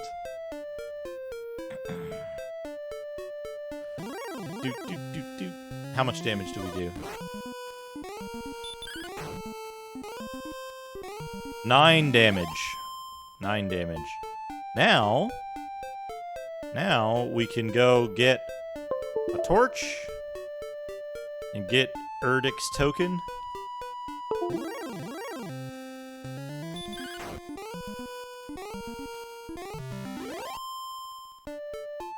Yeah, it's funny. I have the CRT here.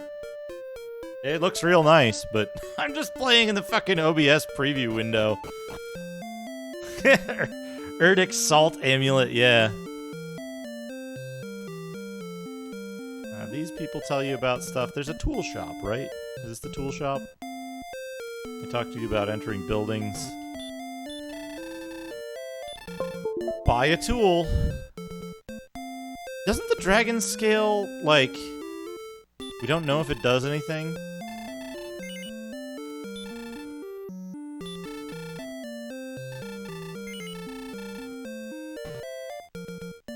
Hey, Dana.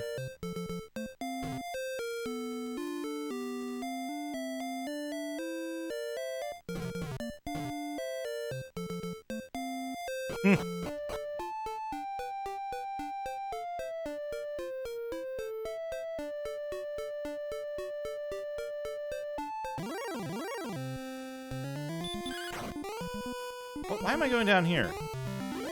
That's not what I want to do. I want to go to the inn, right? I want to go to the inn, and then I want to go to the cave.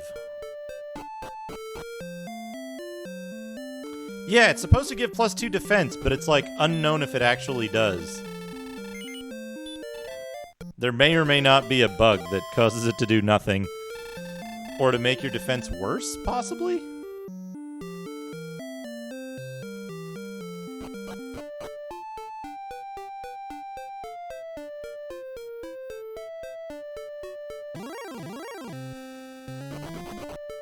Red slime runs away! Oh, it's the fighter's ring. Okay, okay.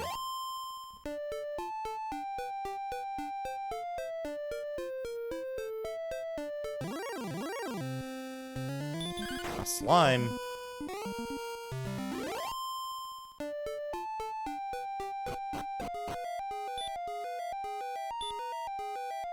Oh, we had a torch for some reason. Use another torch to get more light. I want more light! Fucker! Oops. Oh. Stairs. Doot, doot, doot, doot, doot. Doot, doot, doot, doot. Control, like, the animation is a little laggy in here.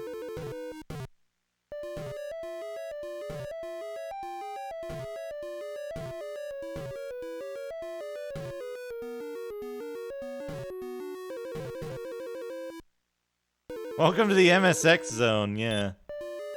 Search. There is a treasure box. Oh, right. Take. Fortune smiles upon thee, Dad. Thou hast found the tablet.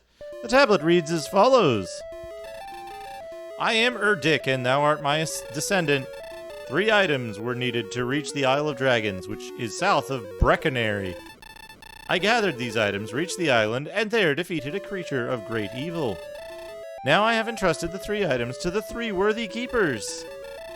Their descendants will protect the items until thy quest leads thee to seek them out.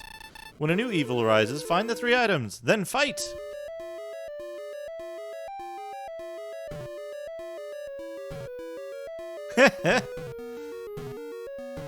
Yeah, Erdic is granddad.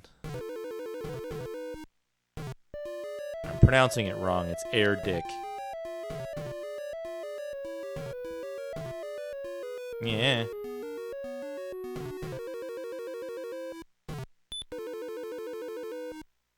Stairs.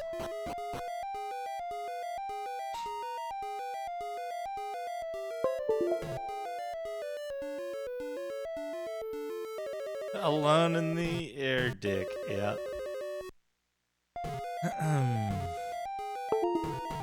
Here we go. Exit. Stairs.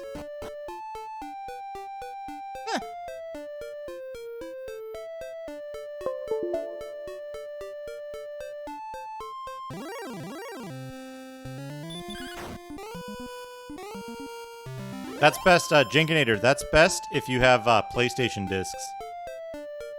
PlayStation discs benefit the most from that. They're able to absorb the most energy to preserve their state that way. I probably should have gone and saved or something. Doraemon's Quest. Known in the US as Doraemon Warrior. Oh, I can just fight now, can't I? Yeah, I do sick damage. Crazy Frog is the Doraemon of Europe.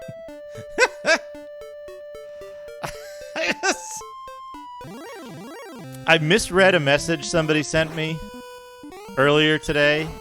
And they're like, I went outside and there was... What their message said was there was a crazy drug bust. What I read was there was a crazy frog bust. I wanted to get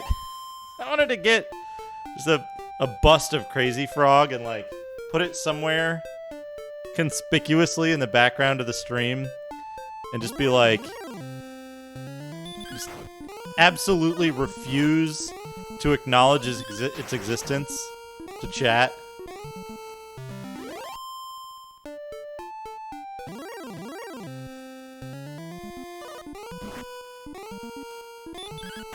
How much damage do I do to Magidrakey? 8. Okay. Just like the size of a human head. Maybe like tilt the camera up slightly and like put it where the Dreamcast fishing rods are right now. Oh, a skeleton draws near. Better heal myself. Okay, my hits decreased by 9. This guy hits hard.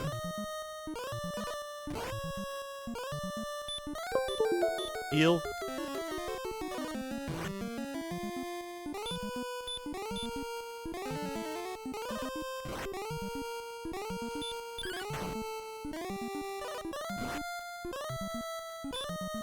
He could kill me. Possible for him to kill me.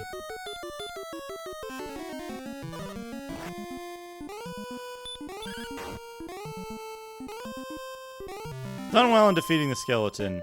28 gold. I'm also...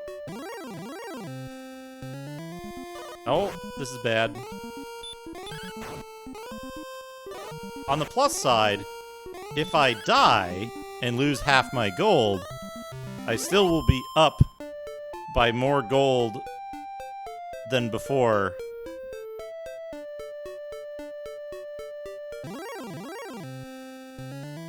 Okay, we're back in Slime's territory. We should be safe to get back to the inn. No, we're not. We're not safe at all. We're dead.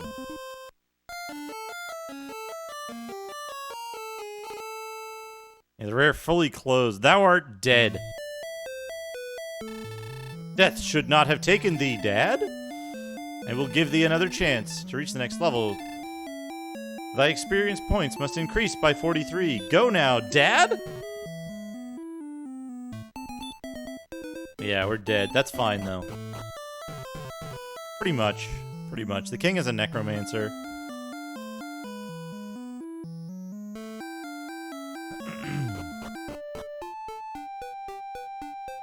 Am I back to full? Yeah, I'm back to full. Fine.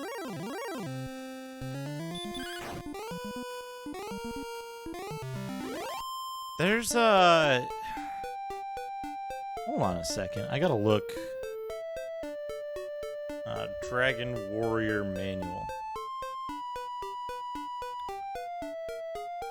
Yeah, sure, mprd.se. Let's see how detailed your manual is. Detailed enough. Okay, we were awfully close. I think we were awfully close to what I was looking for. There's a town up in this area here, which is where we want to go. That's what we want to. That's what we want to reach.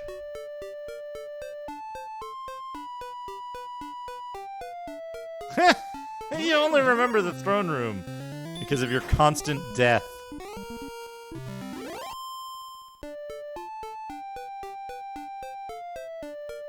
Yeah, up.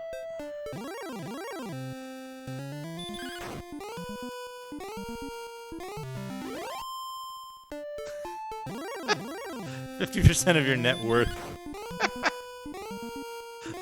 It's pretty funny, Reg.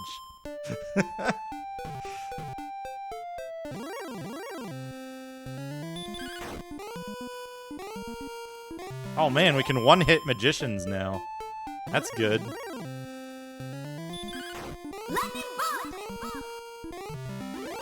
Super people. Super people. Kit mode, thank you for the 100 bits. Welcome. Welcome. We're playing Dragon Warrior. Playing Dragon Warrior. We want to go this way and then north. And then across and then north.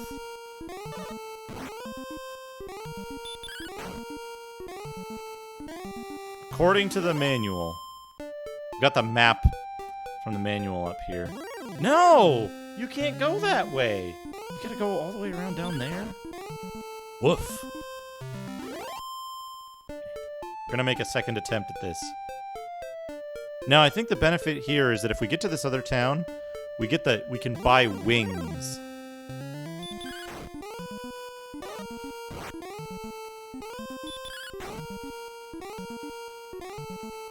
Okay, 2 hits for Magidraki. Is the town behind the desert? No, the town's further up. There it is. Here's the other town.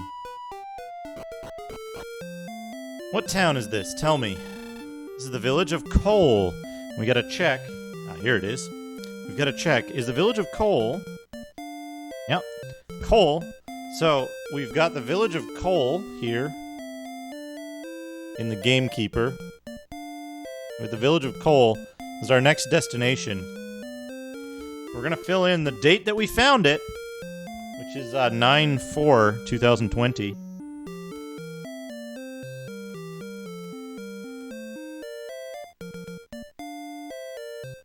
There we go. And we're gonna be looking for Remolder and Hawksness. I don't think we can get to Hawksness yet. We can't get to Remolder for sure. Actually, maybe we can get to Hawksness.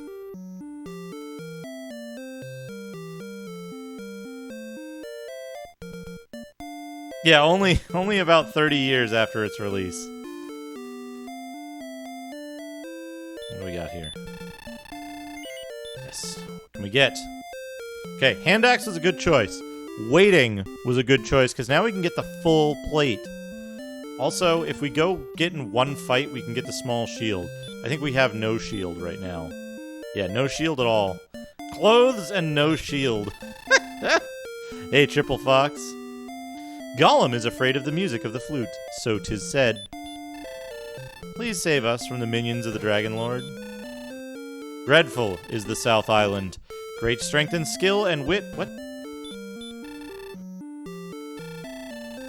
And wit only will bring thee back from that place.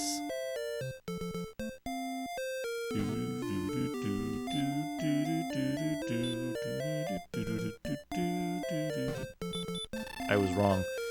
Hast thou seen Nestor? I think he may need help. Nestor! It's Nestor! This bath cures rheumatism. Wasn't it? I thought it was right here.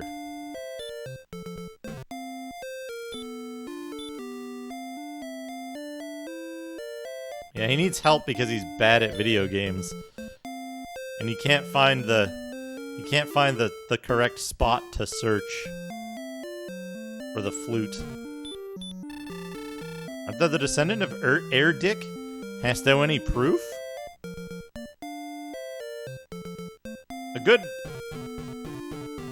A good mechanic in this game is that townspeople can block your way. Rimuldar is the place to buy keys. Hast thou been to the southern island? No. To the south, I believe, there is a town called Rimuldar. Wait, you can get to Rimuldar, right? Buy. Wings. So wings cost 70. Wings cost 70. And if I remember correctly, it's bump combat to get enemies out of your way. Okay, so we're gonna buy the small shield. That's an immediate, like, good increase. Yes. Small shield. Yes. No. Okay, so now if we die, we lose very little. Please save us. There's not. I keep forgetting where the damn flute is. I used to know, but now I don't. Alright, there's nothing else further north. The cave to the south, the road to the south, is impassable. Literally impossible to pass.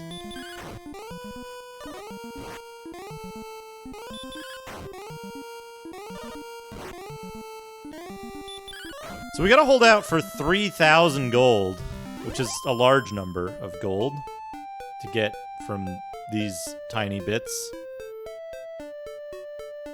But we're gonna head back now. We're gonna head back. We're gonna... Whoops.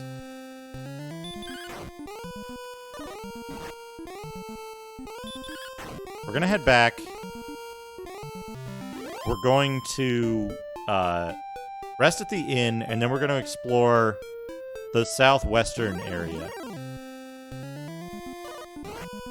Hey, I wasn't ready! No fair!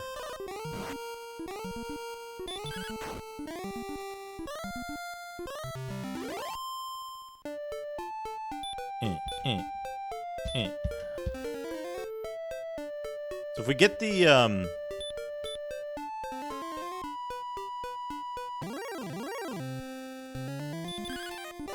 whoopsie.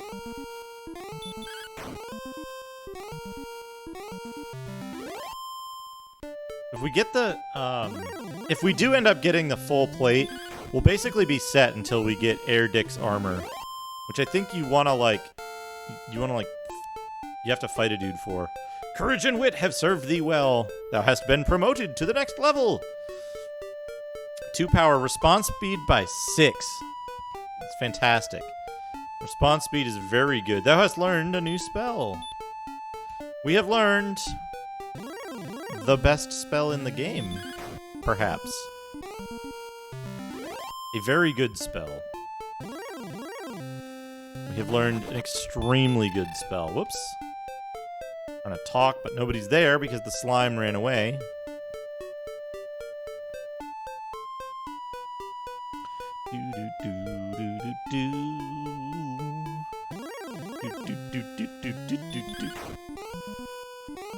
I'm not sure how I feel about the sound in this game.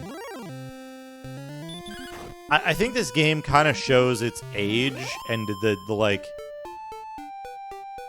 how long it took in porting that, like, the graphics were moderately improved, but, like, the sound has remained unchanged, and it kind of shows.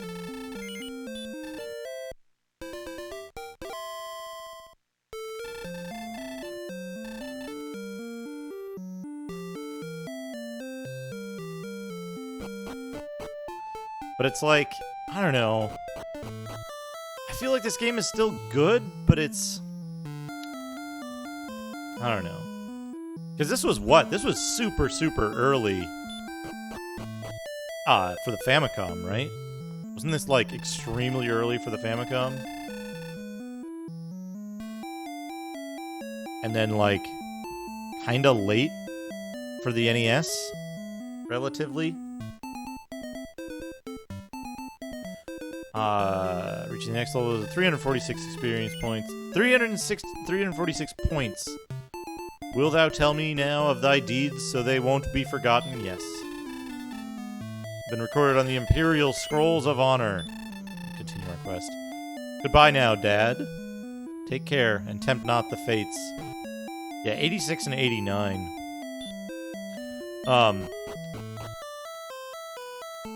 Here's the weird thing is that, like,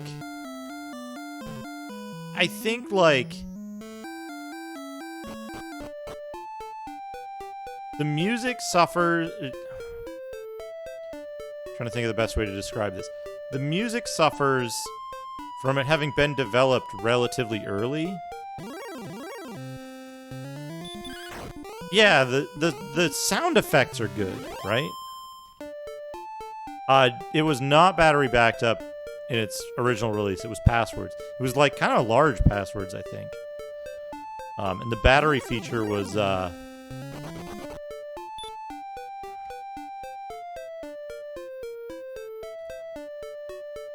battery feature was like a big selling point to the US version.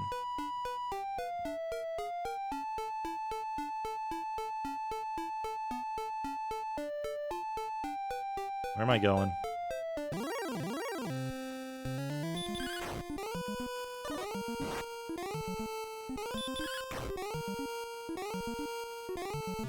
Hated the scorpion. Okay, good. There's a cave there that I'm not going to go to. Not interested in that cave at this time. We're going to fight because I think... I expect that we'll die. Yeah, all the overhead sprites faced south. It didn't have... I think it didn't have as much animation. Uh-oh, a wyvern. Attack before I was ready.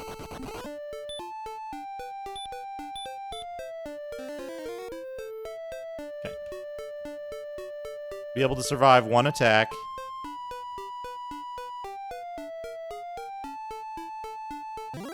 Here's the damn town. A Wraith Knight. Let's try this.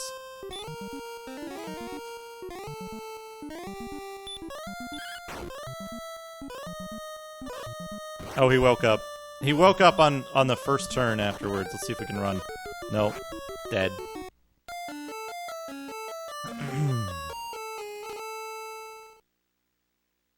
Thou art dead. I'm not going to be able to get to that town. Did I didn't leave that manual up. Shit. Dragon Warrior Manual. How's this one? Is this a better... Is this a better resolution? Yeah, this is a better resolution. Yeah, getting to that other fucking town is extremely difficult. Oh, that's good art, though.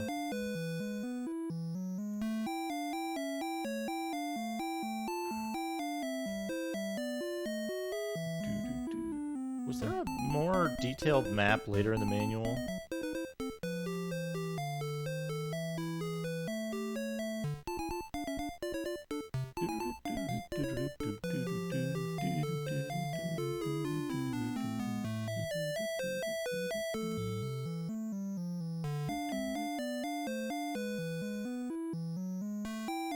There was no better map. Okay.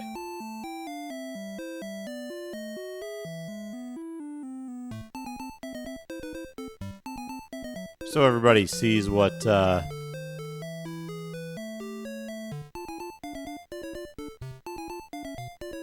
that Metroid? Metroid was a password system. Hold on, let me save this. And then open it in, Sumatra.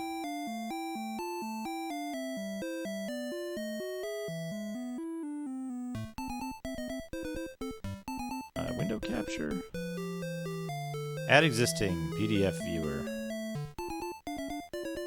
There we go. There we go. Big.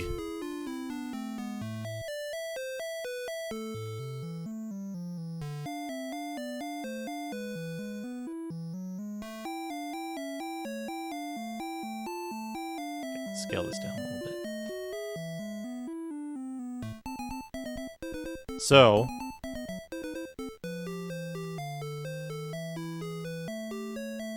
yeah, the Nintendo Power Dragon Warrior artwork was fantastic. Yeah, so check this out. We get a little map of Elfgard. We get a little map that shows us where the plains of Tantagel are, the Gnar Peninsula, Rimuldar Islands, the Melchidor Heights, Domdora Desert. Now, the area I was trying to get to is, I think it's down here somewhere. Down here somewhere. At the end of this, like, kind of long, arduous path. Yeah, Melchidor Heights sounds like a housing complex. But there's a town there somewhere. It's like the destroyed town. I forget exactly where. But we have excellent art in the manual here of the Dragon Warrior.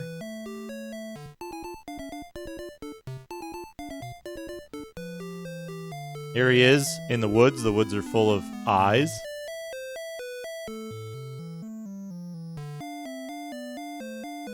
No! Yes. No! Yes. It's a good lurk emote if anyone wants to get in on that.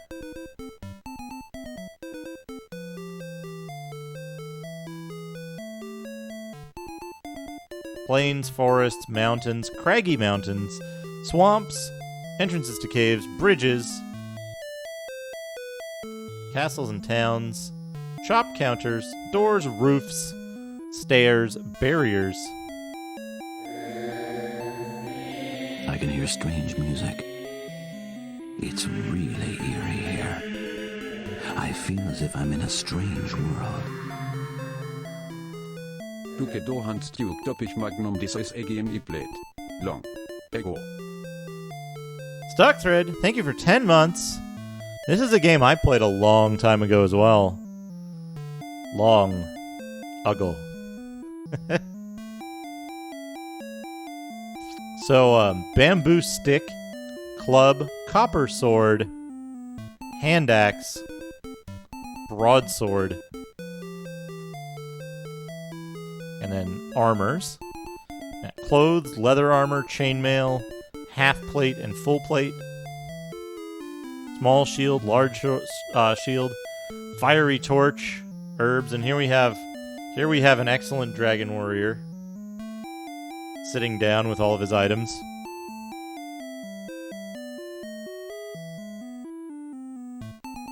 And a dragon's scale,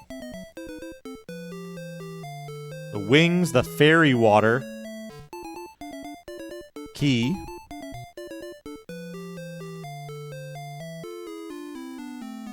Yeah, the version I had did not come with any kind of strategy guide or anything. But there's a Nintendo Power with a strategy guide for this. We might dig into that if I can't remember stuff. We've got the spell casting thing there. Here he is casting a spell on a... It's either a bird or a bug of some kind. Hurt and hurt more, yep. That's a good king doing the finger guns. Hey. And the smug Dragon Warrior writing down his deeds in the Imperial Scrolls of Honor. How to start off on the right foot. What you must do at the beginning of the game.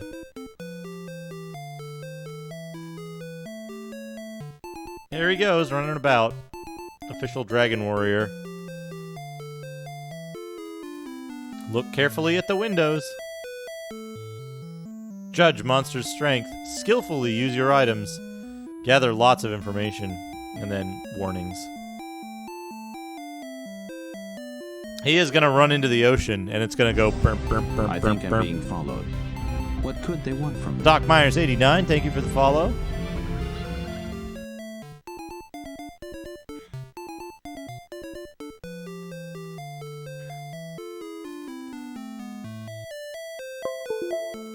The balls.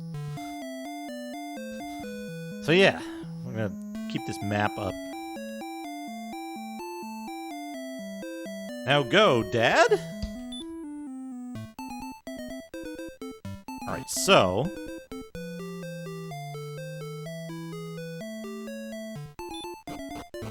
yeah, name affects your stats in this. Alright, so what are we gonna do? I guess we could go to coal and grind for the armor.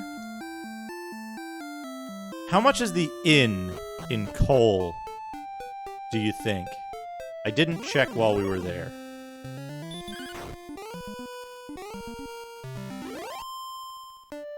And then the other question is...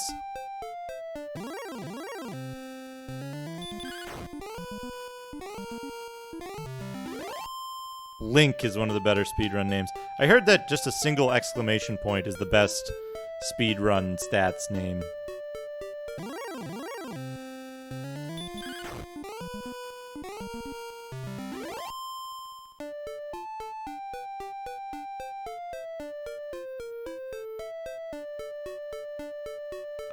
We can go get something from the upper cave. If I remember correctly, we don't really want to. What we want to do...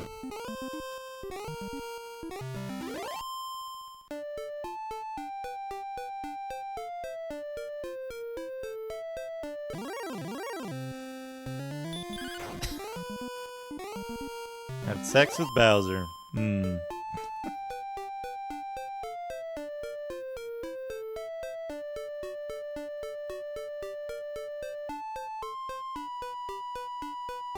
Well, what is the in cost in coal? If it's like 20 or something, then it's probably not worth it.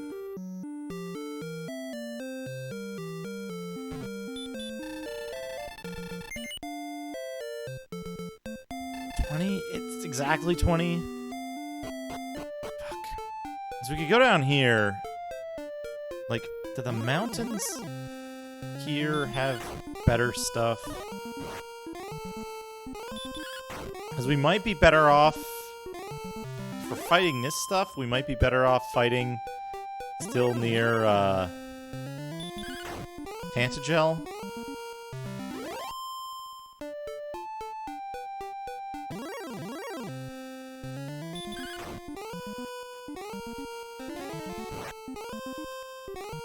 Because then we're only paying 6 for the inn.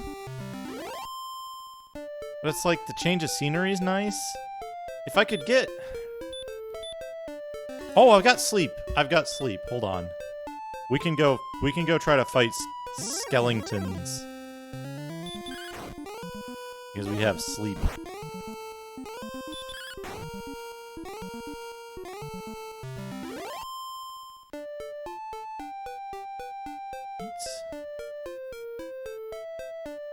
Alright, what about here?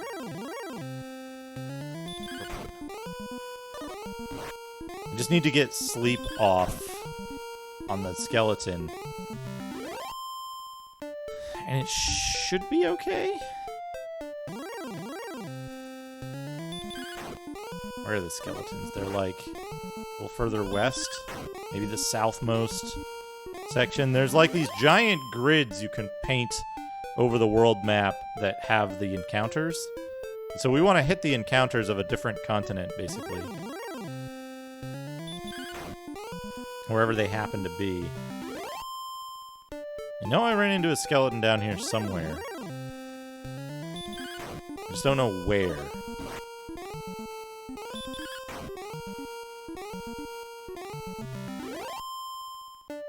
Might be further west, like here? Maybe?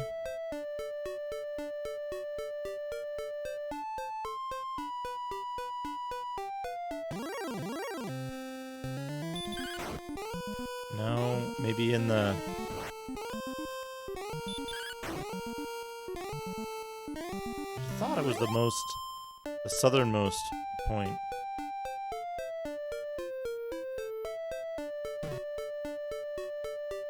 Two tarot cards and answered questions related to the cards. That's pretty interesting.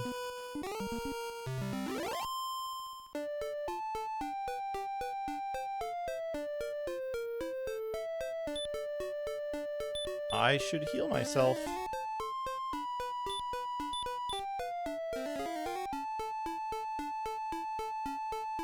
In the east.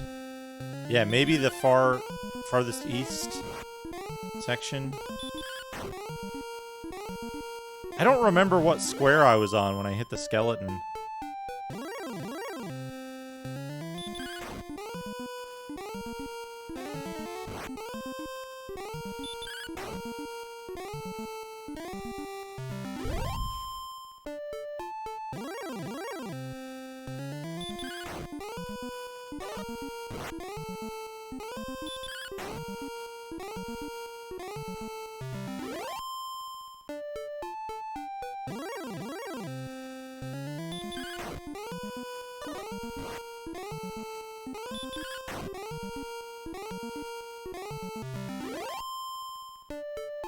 I guess, like, I can make gold pretty quick now that I can use heal. I don't have to go to the inn as often because the hand axe lets me do as much damage as hurt, basically. Let's go all the way east. All the way east. Maybe the desert or something has a different encounter zone.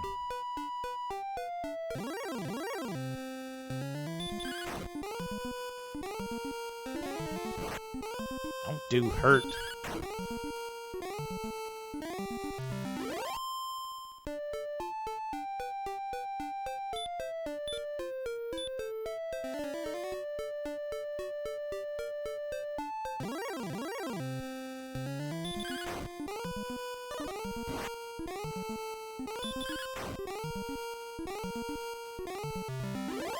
Put I never. I don't know if you have enough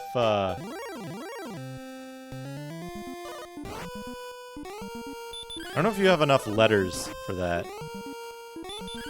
The original was released in '86, Dragon Quest.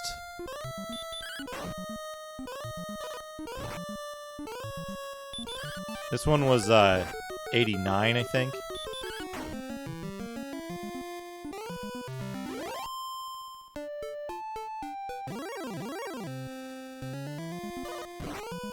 God damn it, ghosts! Get out of here. We're gonna go sleep at the expensive inn.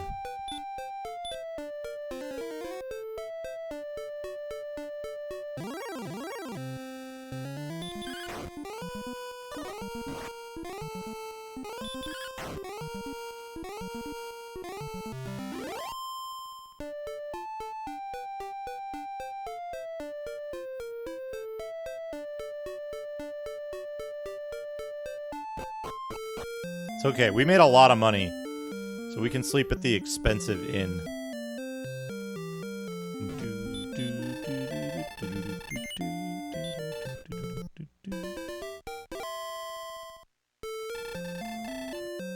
Yeah, this one has some improvements, like the save system, the characters walking in like directions.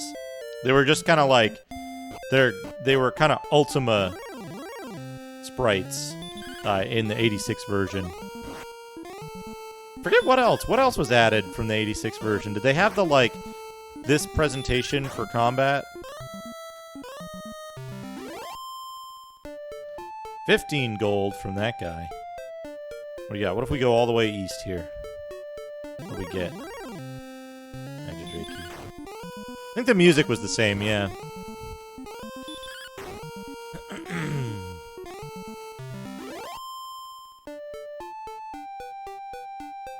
What am I trying to think of that, like... I know between, like, Phantasy Star 1 and Phantasy Star... Oh,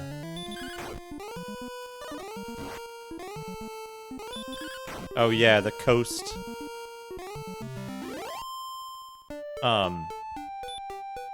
Phantasy Star 1 to Phantasy Star 2, to me, is like a notable step backwards in, like, the quality of combat presentation.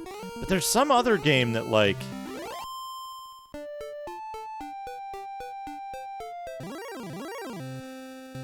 There's some other game that had, like, a notable decrease in quality of the, like, combat scenes to add something else to the game, and I can't remember what it was.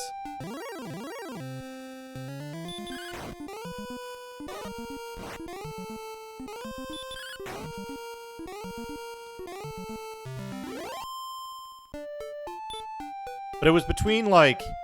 I want to say it was between revisions of the same game, not like a sequel, necessarily. Skeleton! Alright, sleep.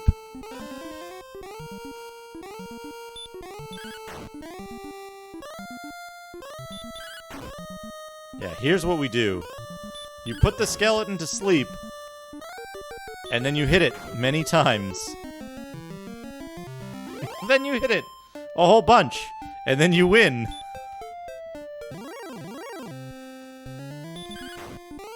Oh, we gotta do a look at our real software, which Shadrock redeemed.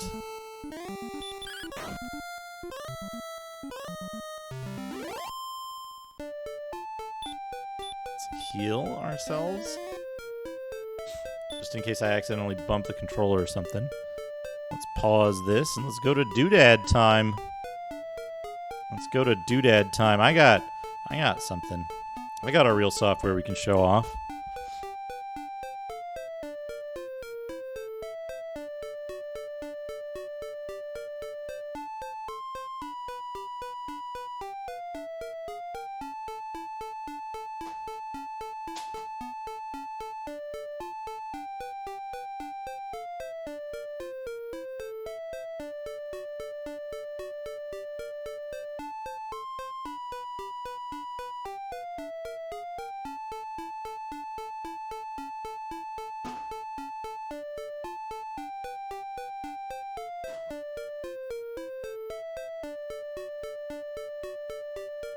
Speaking of,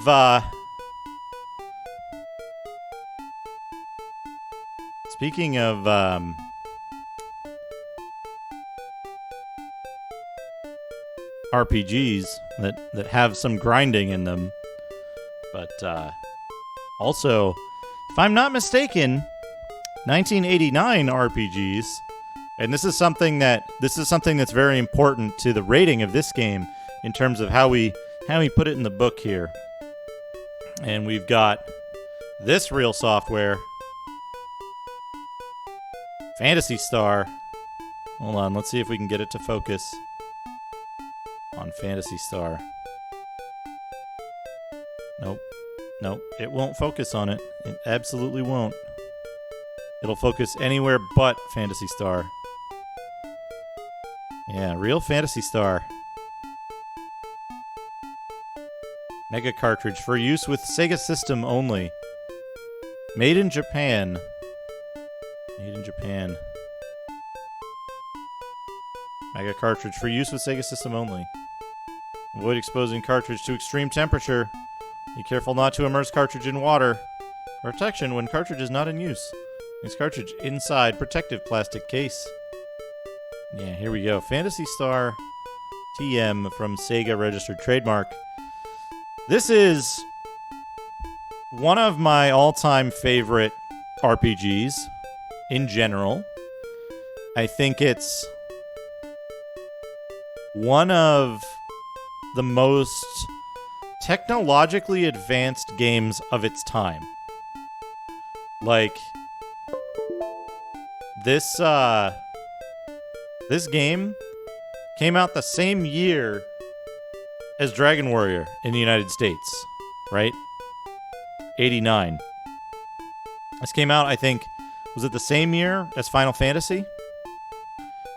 And in my opinion, the visual presentation, the progression of the game, the storyline, all of that stuff blows all the other games out of the water. It was unbelievable. And I remember this game, when it came out, it was like 25 or like 25%. It was like 25% more expensive. It was this like huge deal. And I remember when I was a kid, I saw this in a magazine, in one of the magazines, and I was like, holy crap, look at that game. I was like, that's unlike anything I've seen on the Nintendo or even on the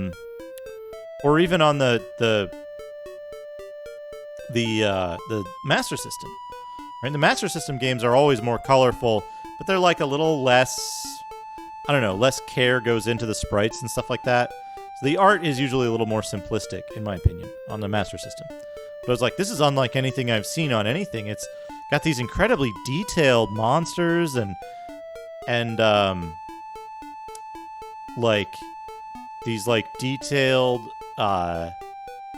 backgrounds and stuff. I don't remember that, Reg. I don't know if that was actually the case. So I saw this and I was like, holy crap, that game looks amazing.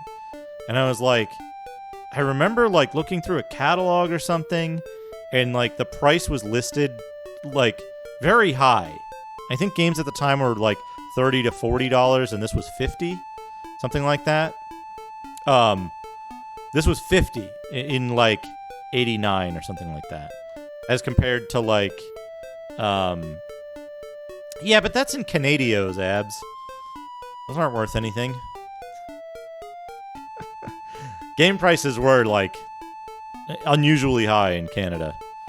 But I remember seeing this and I was like, I really want this game. I was telling my mom, I was like, I really want this game. This game is important. And she was like, well, that's expensive. And I was like, I don't care. Like, you know what? This isn't coming out for another like several months. Like, I don't want anything else. Don't give me anything else. Just give me this game when it comes out. And sure enough, I got it like on release day. This is my cartridge from release day. And I played this game so much. I played it all the way through, and like I played it all the way through when I got it. And it was, for like 9-year-old me, this was like fucking hard. This game is hard. It's difficult. I mean, it's less difficult now, but and when I got I had the Game Gear? Yeah, the Game Gear. I had like 2 games for the Game Gear. I had the Axe Battler game, and I had like Crystal Warriors or whatever it's called, the like tactics game. And they were both fine games. I liked them well enough. But then the only thing I got for the Game Gear was the fucking Master System converter doodad add-on. And we used to take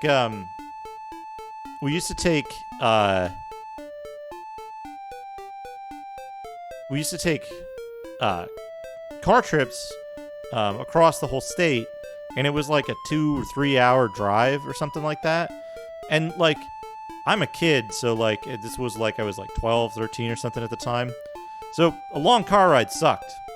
But what I had was I had the Game Gear, the like the the cigarette lighter adapter, and I had Phantasy Star, and I had Miracle Warriors, and I had Ys. Sometimes I had Rastan. I had like 4 or 5 carts that I would bring with me. And this was one of them. This was the one I played like just a lot. Hey, Empress Moth. Yeah. Real Phantasy Star. The real deal. This cart that I've had since it was released. This was like release day 1. I had to get this, and I remember like annoying the local like software shop. The software shop was like a 45-minute drive away, and I would call them like once a week and be like, I would call them like once a week, and I'd be like, hey, when's the game coming out? Is it still coming out that date? And they'd be like, it hasn't changed. It's still coming out on the same day. And then we went up there that day. We went up in the morning. I think I like took a day off school or whatever, and like I was just like, I need this game. And so got this, and I've played it many, many, many hours on this cartridge. But I'll probably be playing it on the flash cart on the Genesis when I play it on when I play it. I'm actually going to be starting this game. The reason I brought this one out, I'm going to be starting this tomorrow for Console RPG Saturday. This is going to be the game tomorrow evening. We'll be starting around afternoon, probably around 3 or 4 Pacific time. We'll be starting Phantasy Star. And we're going to be playing this starting tomorrow. And it'll be a lot of grinding.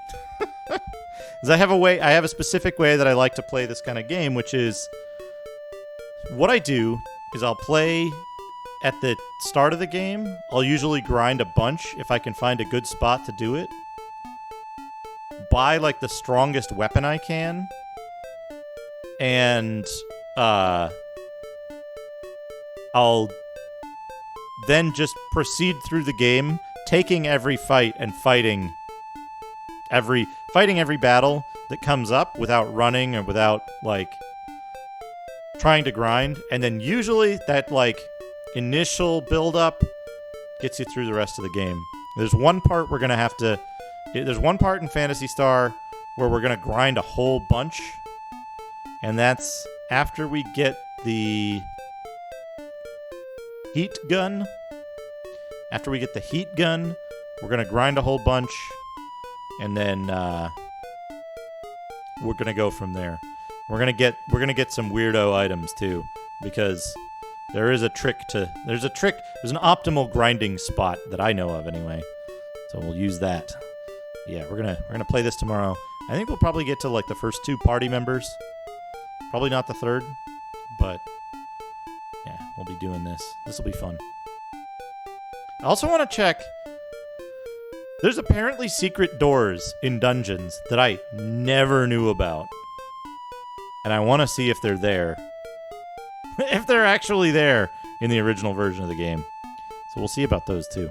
Anyway, there's your real software, Shadrock.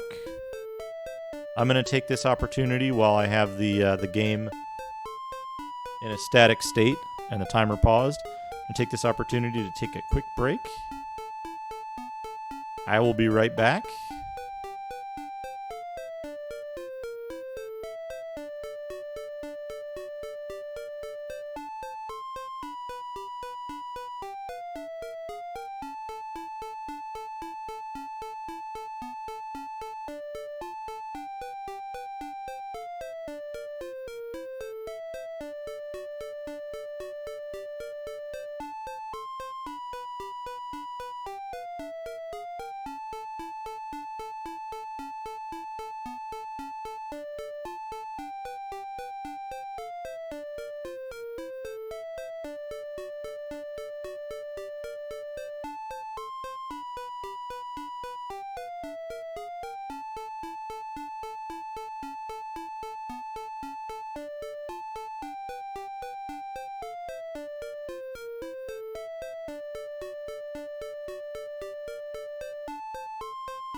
I'm back. Let's continue the game.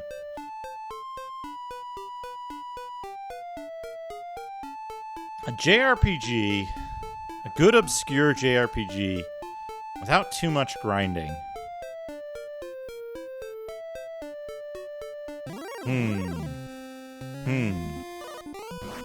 Hey, I wasn't ready. On SNES. Do you speak Japanese, Poop Blacking?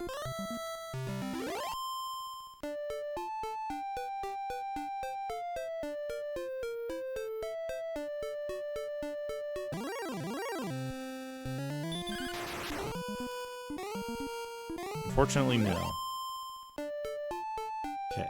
Okay. Oh, a skeleton! We can run into skeletons right here. Look at this. Sleep.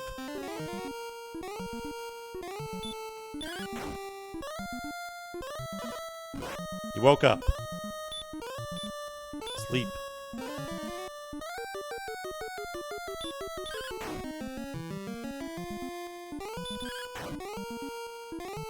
Seventh Saga is grind fucking central. And also you can soft lock yourself by grinding too much in the wrong ways.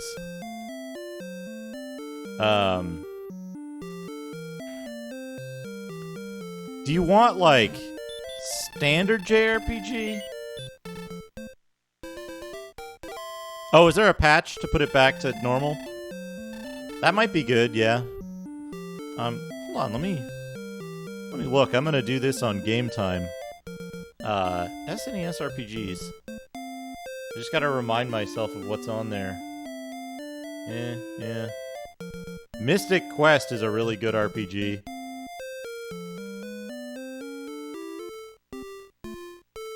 Draken is a good RPG.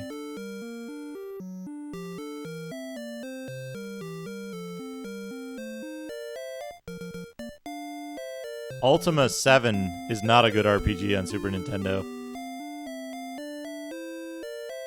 I would, you know what? Honestly, I would trust Ab's opinion. I would trust Ab's opinion on that. Thank you, Dot. Thank you.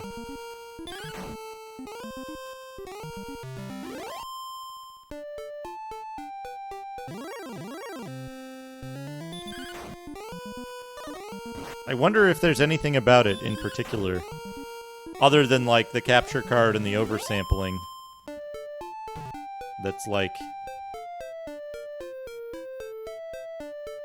good. What's that, I guess there isn't a translation patch for, Neugear.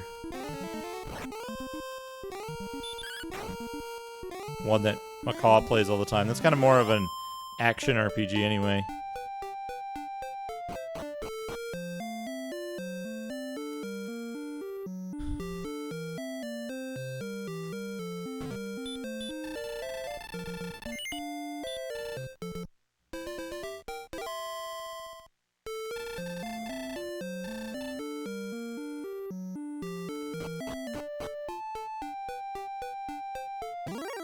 Well, Reg, you said with a patch to fix the difficulty balance.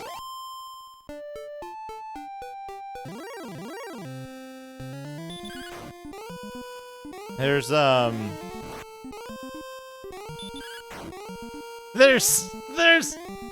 Might and Magic Gates to Another World on Super Nintendo. You can eliminate almost all of the grind. You can eliminate almost all of the grind in that game very easily with one weird trick.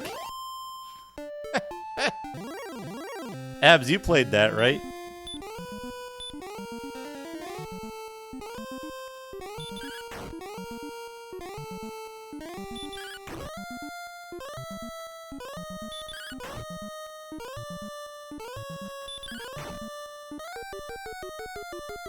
The, Cuisinart?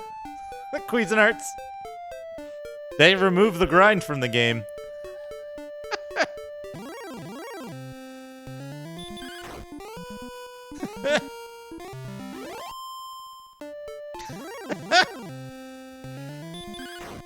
Cuisinart frenzies. Cuisinart goes down.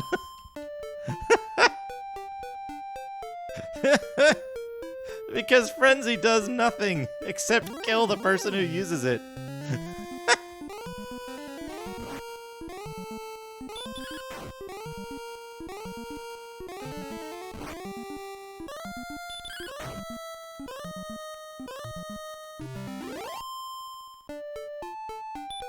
Not really a JRPG, though, I guess, technically, right?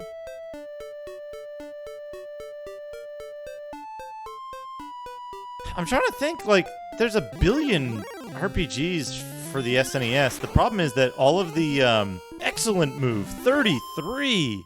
What a good hit. What a good hit that was. I'm guessing all of the, like... What am I trying to say? All the good obscure ones that I'm thinking of are Japanese only, and most of them, like, not translated. Like, what the hell's that one? Shinseki Odysselia, which is not translated. And the last time somebody posted about translation on it, it had fucking Wild Bill on it, so don't play that translation patch. There's, La Place No Ma is translated, right? Abs, did you play the translated La Place No Ma? Bam! Eat shit, Magidrakey!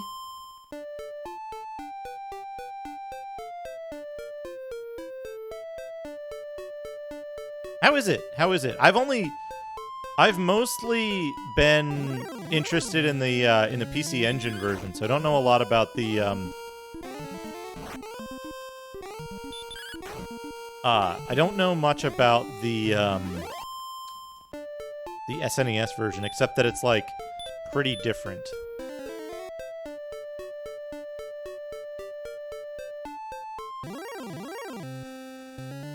Hell yeah, skeleton draws near and falls asleep.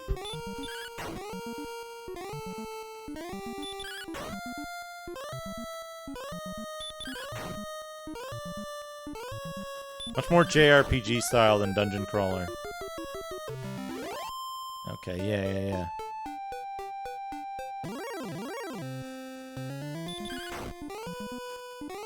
Should I just get...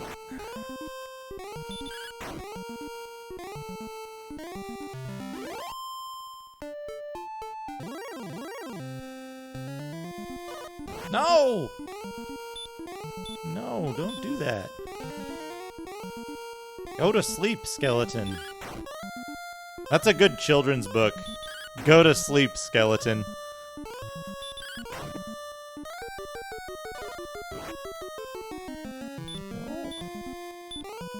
Go back to sleep.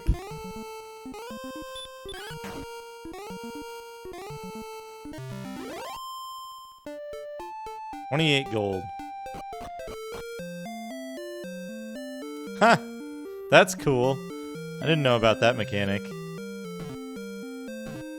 But yeah, that'd probably be the top one that I know of that's available in English is La Place No Ma.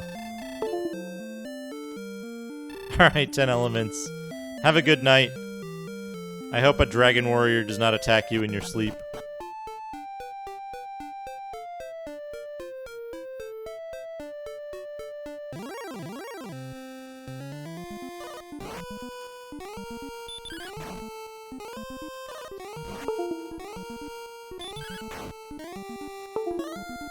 Boop boop.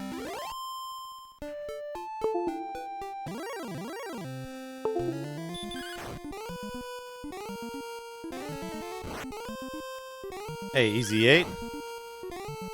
I'm good. We're just playing a little Dragon Warrior here, grinding up. We're doing the early game grind, which is probably not the most effective, like time effective, but it'll make the game smoother after it's done. So. Thanks for the rec. No problem, boot blacking. I'm glad you figured out some options. Thank you for the 100 bits.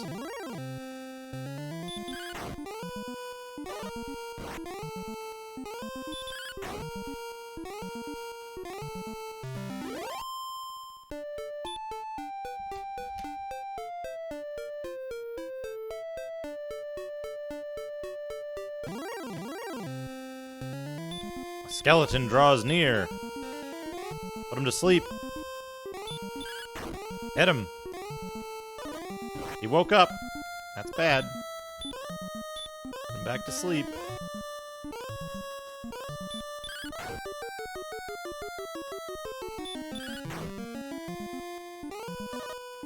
Ha! Put him back to sleep.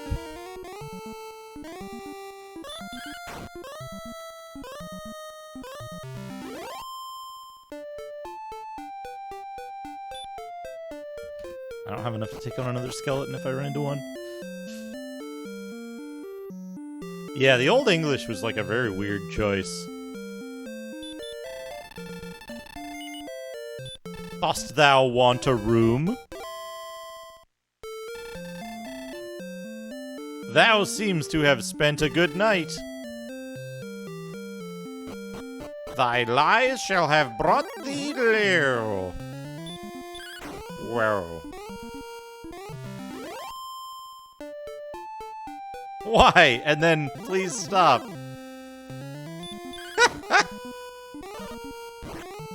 Good. Good. What a good thing for the director of a game to say about its localization.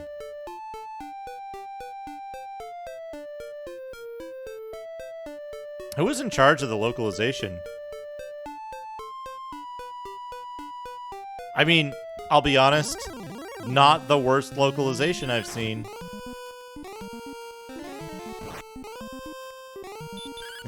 Is it though, Reg? Is it? Is it really anything close?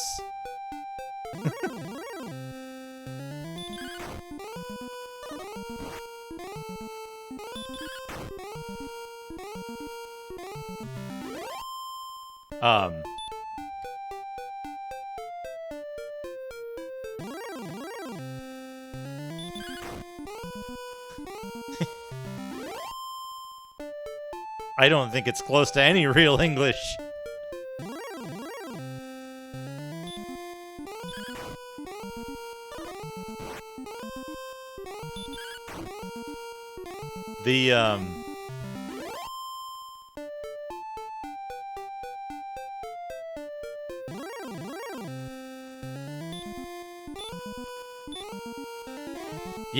Yeah.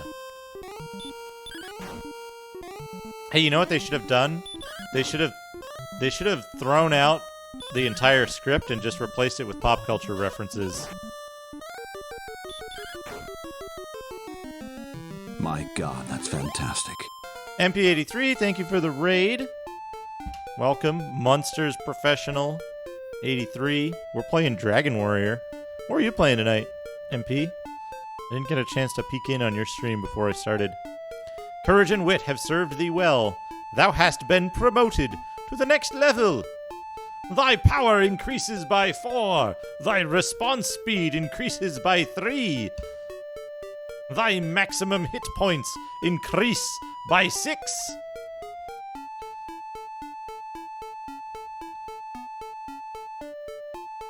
Thrimgefrunch.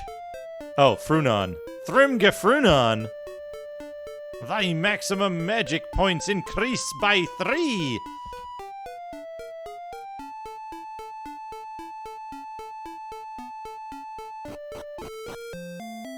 Oh man, old pirated floppies. That's awesome. That's awesome, MP. What a great trip down memory lane. No. I don't need to do that yet.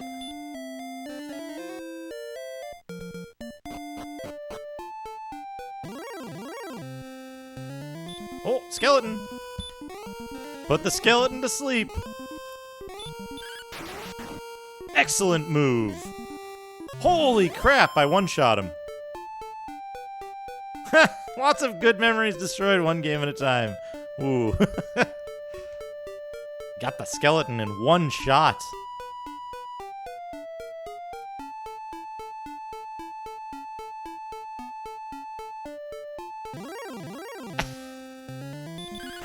The sole author of Scottish Wikipedia, not knowing Scottish.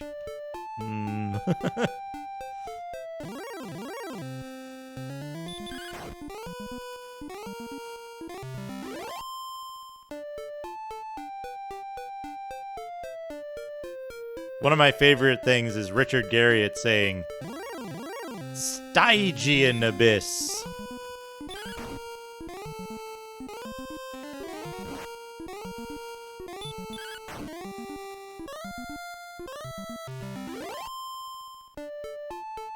MSX Basic, yeah.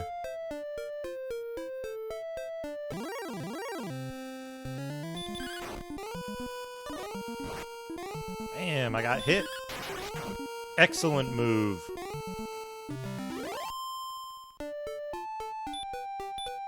I'm so tempted to get the half plate. I'm Richard Garriott. Please enjoy my entertainment package.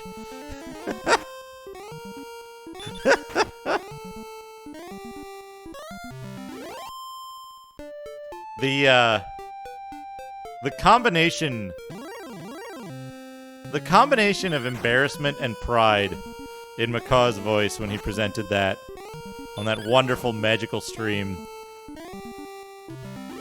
is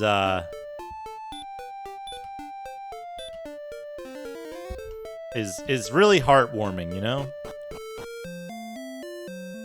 There are still clips of it. There are still clips, but yeah, it is preserved. The stream is preserved, but is not viewable.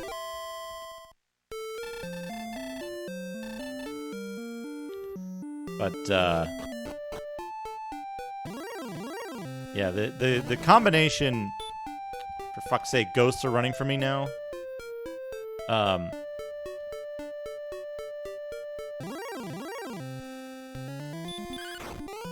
Melee combat.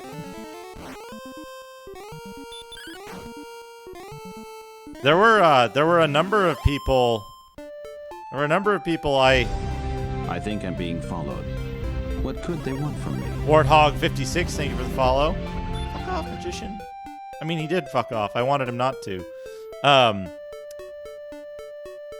I worked with a number of people who would talk about melee combat. And I would always kind of shudder and also chuckle at the same time.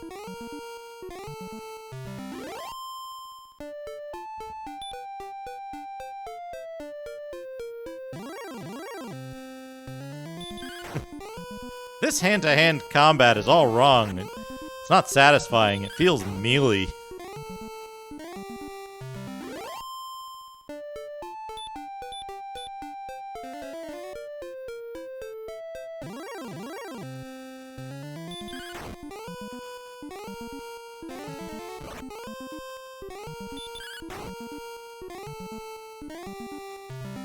Dro. The Dro.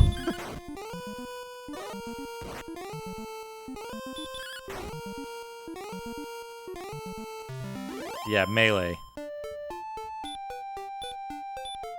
At least that's how I say it. Melee. There we go. Wizard.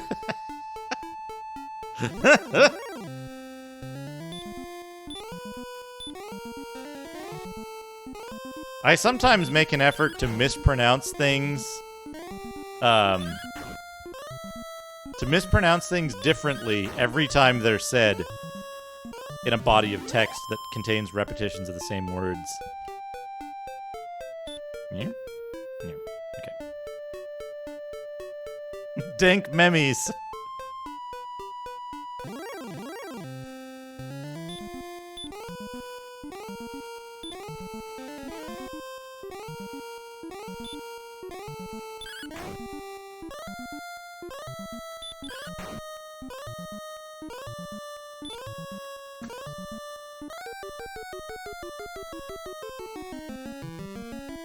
Tombs, yeah. My favorite thing, Chipotle. My favorite thing is when I, oh wait, what was it? Abs, what was it? Potoin? Skeleton.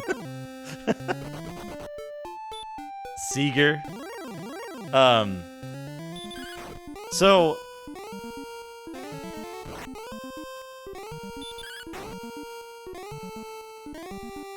Elixir.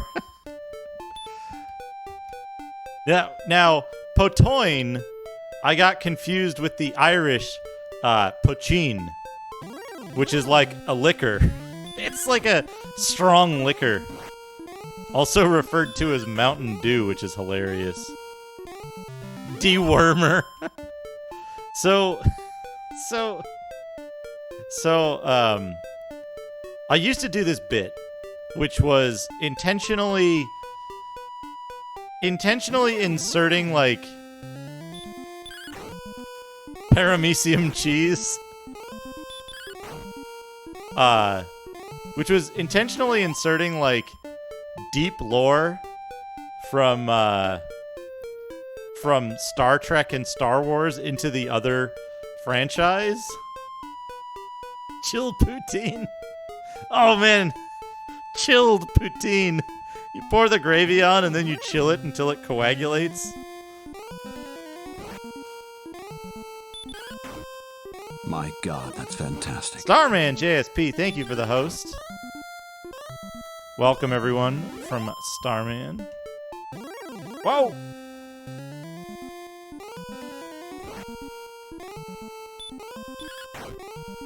We're just playing some Dragon Warrior.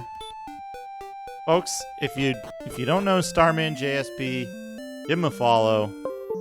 Starman plays some good stuff, some good games. I think donations are Legacy Italian right now, MP83.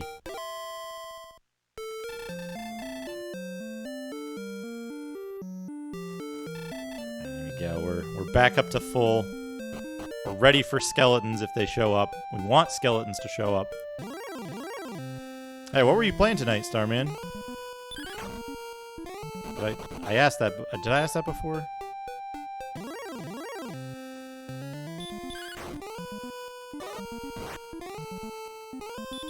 You know what? French fries and sweet stuff go together unbelievably well. You wouldn't believe it. Just messed around. Provolone. Provolone.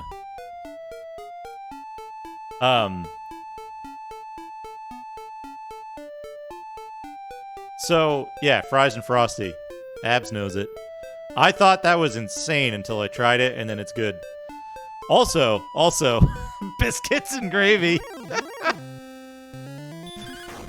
Biscuits and gravy, which through a,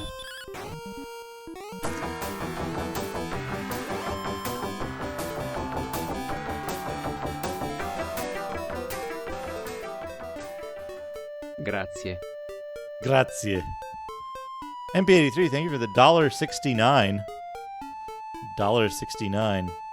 So, biscuits and gravy, which I've determined... Now hear me out here. Biscuits and gravy, which is, hold on. Biscuits and gravy, because of the way language works, biscuits and gravy is analogous to cookies and curry.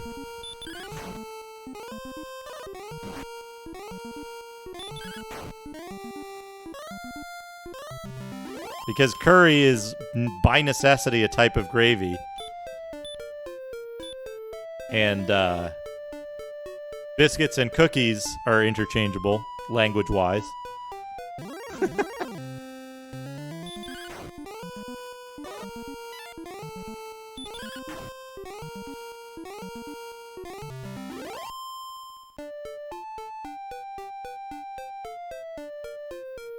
But yeah, there you go.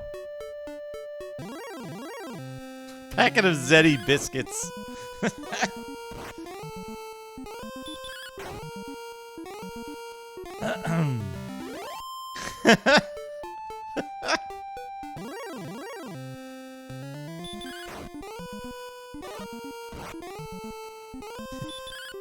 Just put a chocolate drizzed on that. Cookie masala.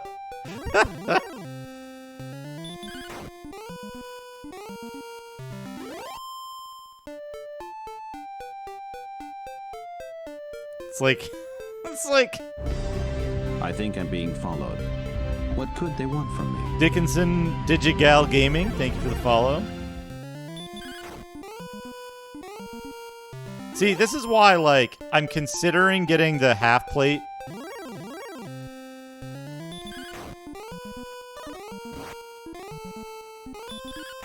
You gotta do like, Oreos and like a spicy Indian curry. But you know what's funny? If you told somebody like, hey, how about some spicy chocolate sauce for your chicken? You want some spicy chocolate sauce? You'd be like, that doesn't sound great. No, I don't really want that. But then, mole is delicious. Mole is fucking amazing. And that's exactly what it is spicy chocolate sauce.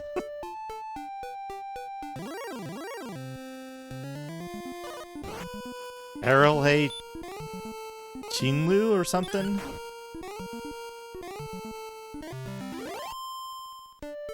Dark chili chocolate. I've had like chili chocolate before and it was okay. But mole is so good. Good mole. So good. How did you do this, Dot? Oops. I made a mistake. And it has cost me 7 hits.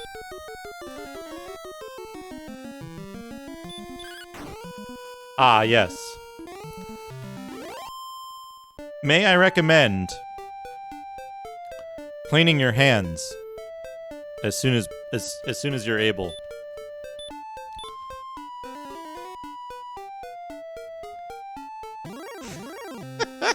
Hey, Cyraptor, how are you?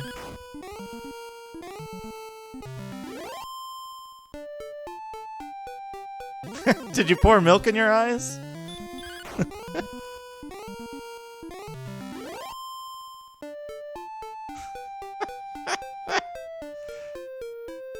I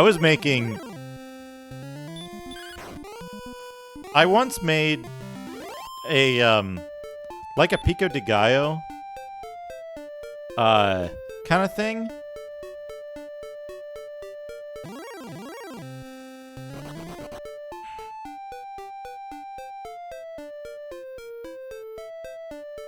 R.L. High Sinlu. Okay. You know it's a... so one time... Okay. One story at a time. One story at a time. I get so distracted. So...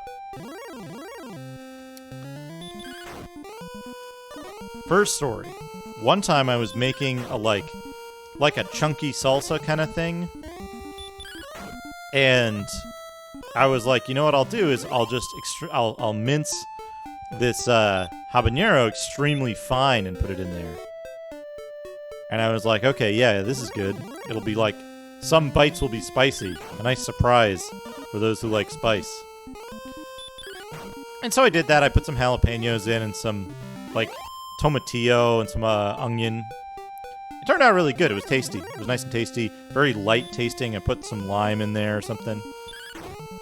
And I was taking this over to my friend's place because he was having a little, like, I don't know, little party or something. So I brought that over. I,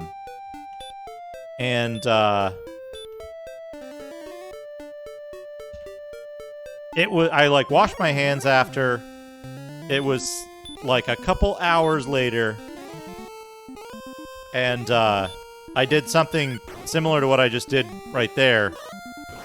And, my face started burning. Because it turns out,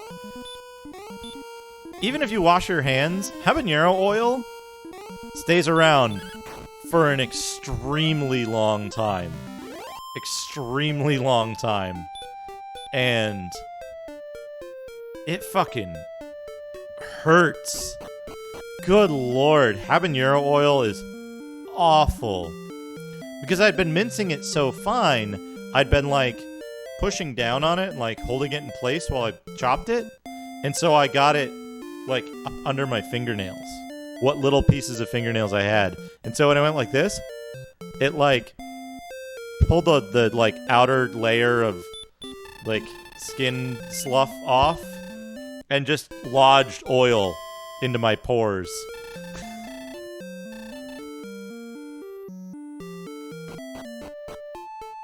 My God, that's fantastic. So Cancun, thank you for the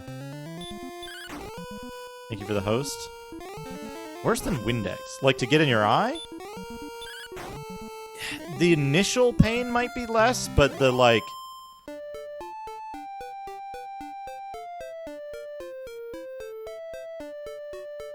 the initial pain might be less, but the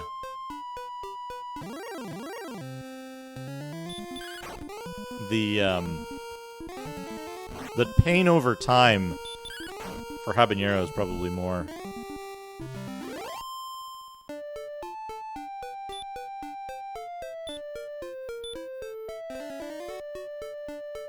Oh yeah. Not all mole is. I was making a broad generalization of a specific type. But I do like the chocolate mole. And when I've had it, it's been spicy, which was quite nice. I thought it was a very nice combination. Oh, also, Toaplan, that reminds me, there's a recipe.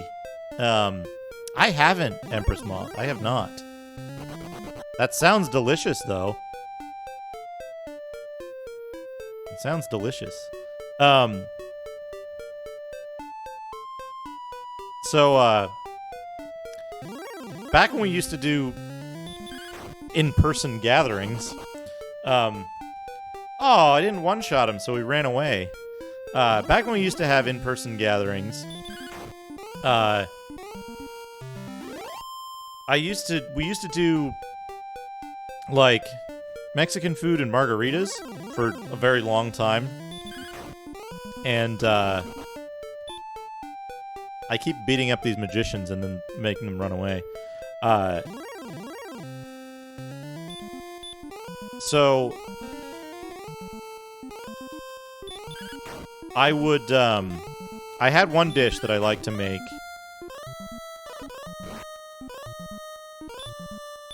Which was, I'm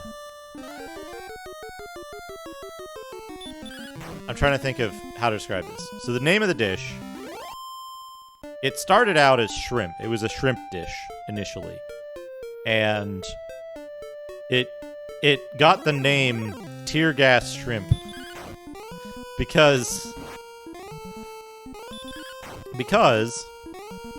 the way I made it was basically, plate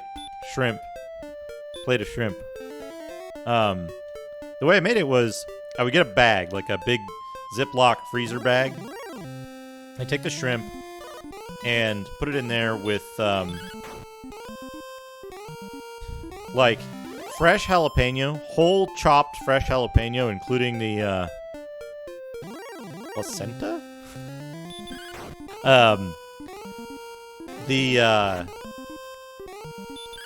So I put it in there with that, like a bunch of spices, including cayenne, and oil, and then like I would let that sit in the fridge for like several hours, and skeleton woke up. Sleep.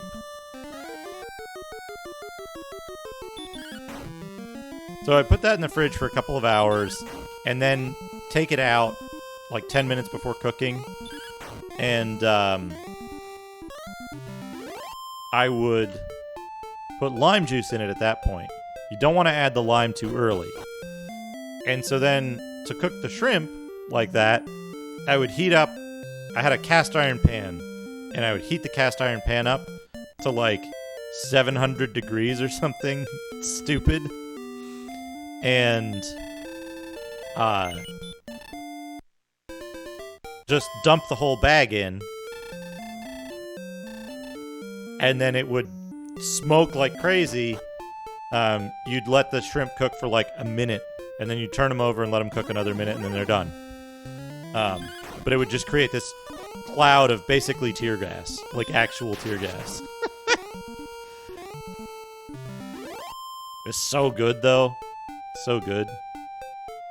With like, I would serve it with a avocado, sour cream, cilantro, lime sauce. In like a corn, the little like soft corn tortillas. So good. So good.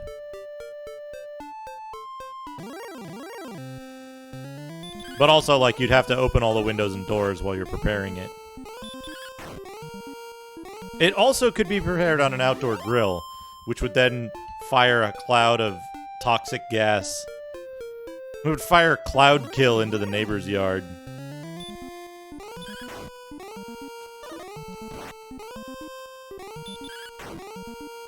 I don't know how authentic it was. It was just some shit I threw together in a bag that worked. It's like cooking, you can do plenty of experimentation. It's like cooking is an art. Cooking is art and baking is science is what I always say. Because like you can't just be like, I'll throw in this much flour and this much water and some of this yeast and expect it to come out.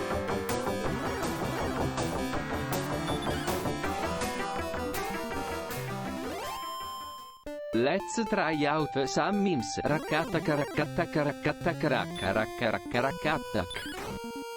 5, 5, 5, 5, 5, 5, 5, 5, 5, 5, 5, 5, 5, 5, 5, 5, 5, 5, 5, 5, 5, 5. Loop de loop, Vulcan salute.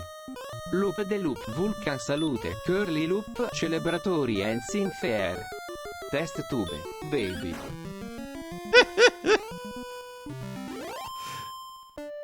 MP83, thank you for the however much that was.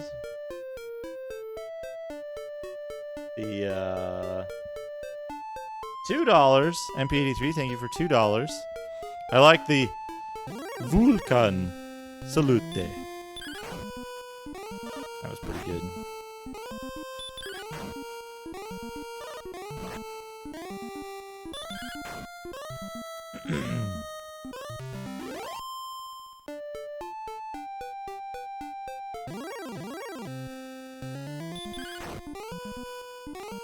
What was I saying?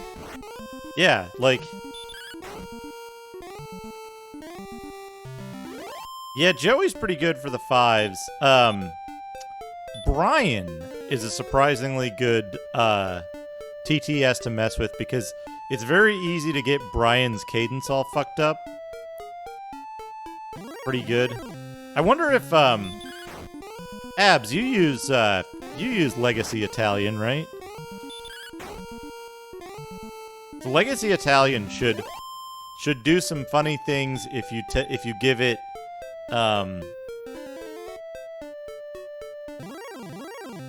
if you give it the letters GG, capital GG together. If you give it HO all in one. Yeah, that. What is it? Lots of R's together. Just a solid block of R's. But they have to be like... Yeah, whoa, whoa, whoa, and vo, vo, vo is good. There's a few really good things you can do with sounds. I think just W's, right? Or V's? Together. K turns into Kappa. It's just K. Y is Ypsilon. We'll just say Ypsilon out loud if it's too many of them. But I'm trying to think. There's some, like, it doesn't always do the R's. It doesn't do the right thing with the R's all the time. There's some good stuff you can do with Legacy Italian. I should switch up the bit. I should switch up the bit one. Oh, what else is good? I wonder if there's like... Hold on, is there Legacy German? Is there Legacy German for the bits?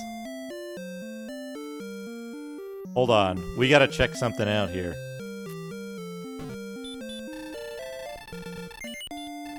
Rest at the inn. We'll get to 3,000 easy before the end of the night. Streamlabs dashboard. Login.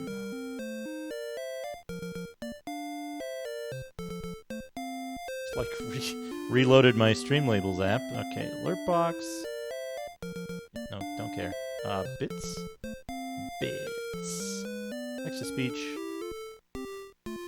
Okay, Matthew. Sorry, Matthew. You're gonna have to go away. Legacy voice. Legacy German. Legacy German. We're gonna get Legacy German for bits. Let's switch it up though. Let's put subscriptions.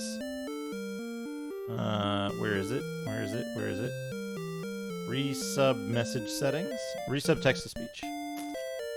We'll change that from Hans. Been Hans for a long time. Let's change it to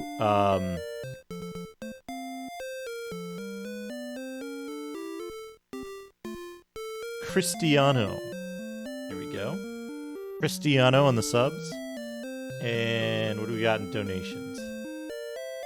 We'll leave donations as Legacy Italian for now. That should be good.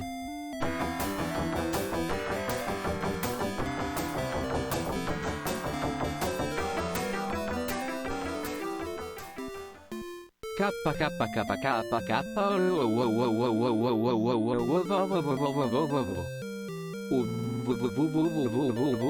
RS KK RSR KS KS RS KK RSR KS KS RS KK RSR KS KS RS KK RS RKS KS RS KK RSR KS KSR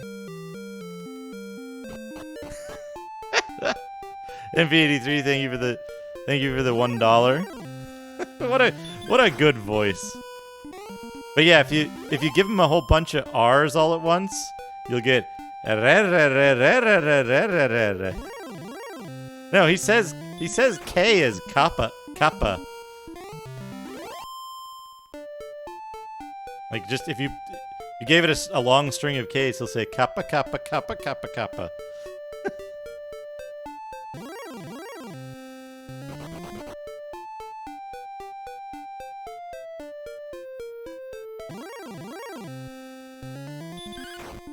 I love the long strings of ho ho ho ho ho is great because he'll just go whoa whoa whoa whoa whoa whoa whoa whoa whoa whoa whoa whoa whoa.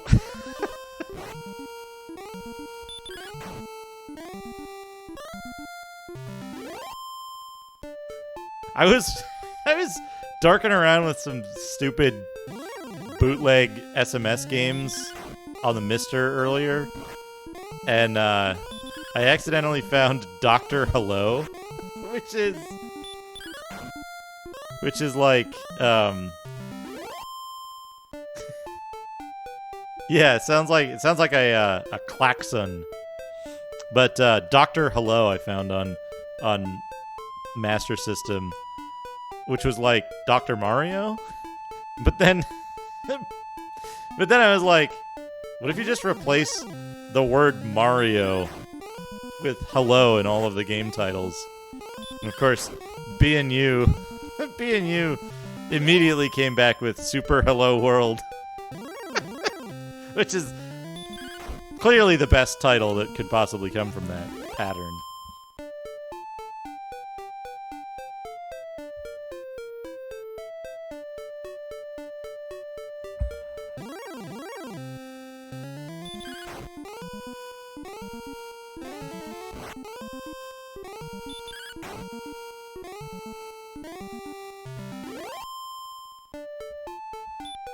But a very good joke nonetheless.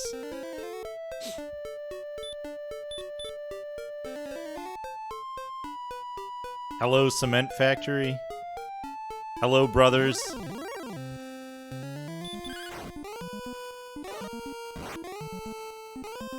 Super Hello World is the best, though. Alright, we're halfway there. Folks, we're halfway there. And it hasn't even been like... Testing, testing. Alpha, Bravo, Charlie Swings of Black Quartz, judge my vow. Bootblacking, thank you for the 100 bits. Hello is missing. Hotel hello.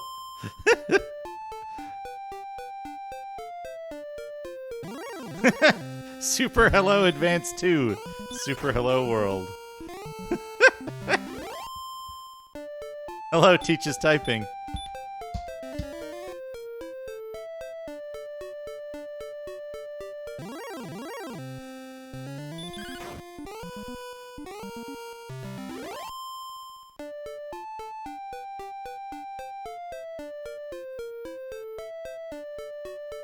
Hello, Sunshine.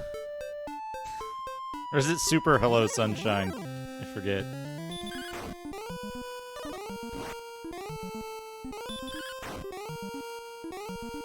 It also makes me want to, when I, like, write my first program in a new programming language, I'm going to call it Hello Galaxy.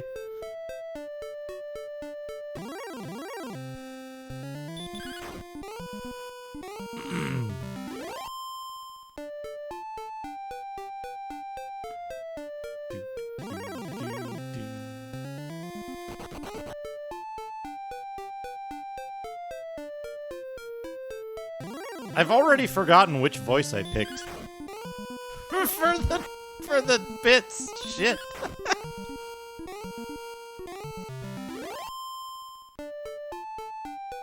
The Super Hello Maker. Yeah.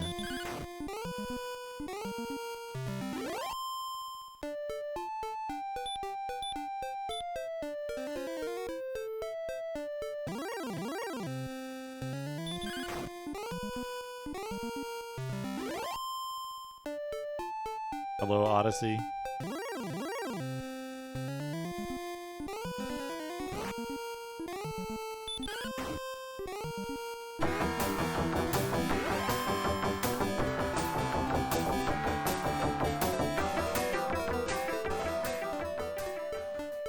Fe Magicove scherazzade, scherazzade, scherazzade, scherazzade, scherazzade. Scheherazade.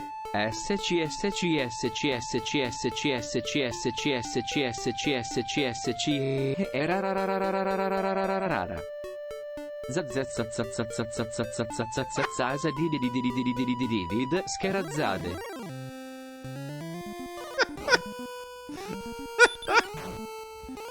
MP83, thank you for the additional $1.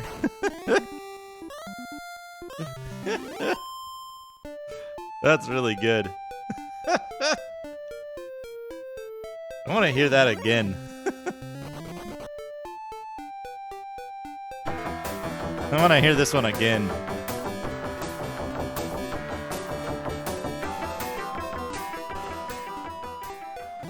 Fe Magicove scherazzade, scherazzade, scherazzade, scherazzade, scherazzade. Scherazzade.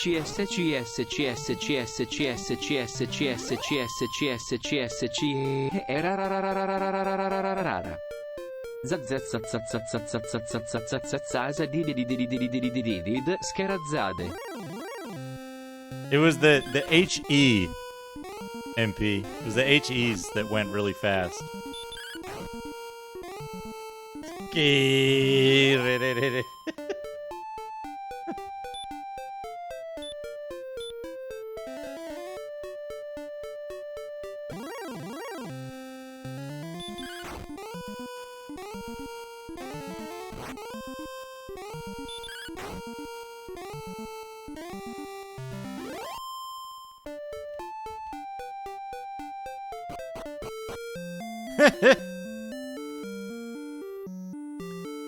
But yeah, anything with, well, I think anything. I haven't tried it with all of them. Anything with H and a vowel will turn into like just a like robo noise if you string a whole lot of it together.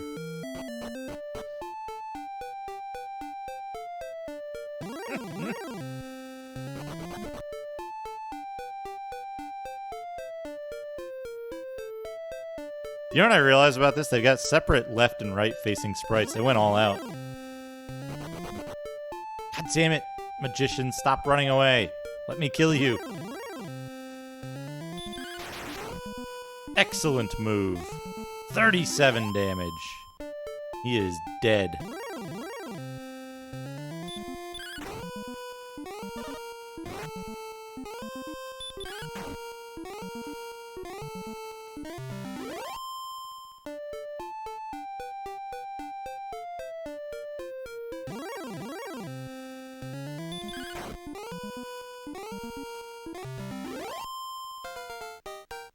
Hell yeah, level up. Courage and wit have served me well. Power increased by 8. Hit points by 4, magic by 6. Learned a new spell. What spell did I learn? Radiant. Excellent. Don't need torches anymore. Do not need torches.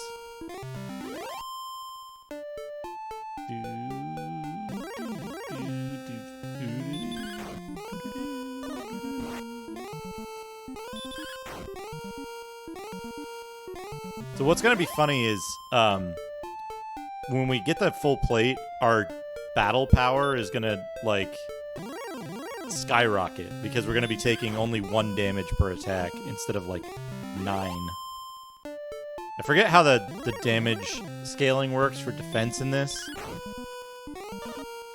But I think the full plate is, like, the last armor before the... It's the last armor before the special endgame armor.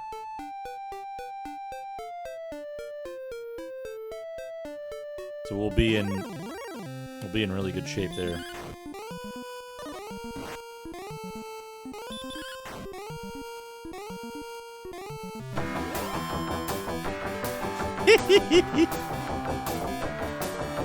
MP83, thank you for the $1. Duke Donuts. Du du du du du du du du du du du du du du che che che che che che che che che che che che che che che do do do do do do do do do do do do do do no no no no no no no no no no no no no no no nuts nuts nuts nights nuts nuts nuts nuts ts ts ts ts ts ts ts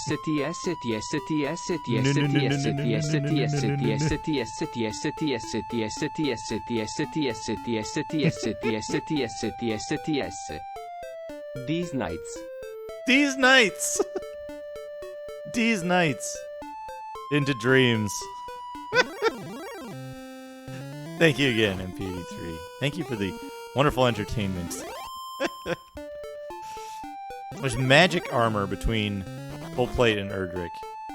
Yeah, so what I'm planning on doing though is when I get full plate, I should be in a good enough spot to go start rolling the dice on, I think it's the knight that defends,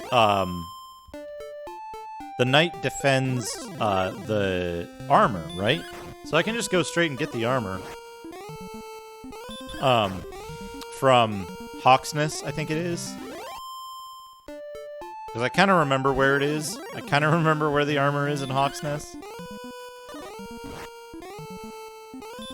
I mean, we're just grinding. There's no cutscene going on. There's nothing that's being interrupted. We're just grinding.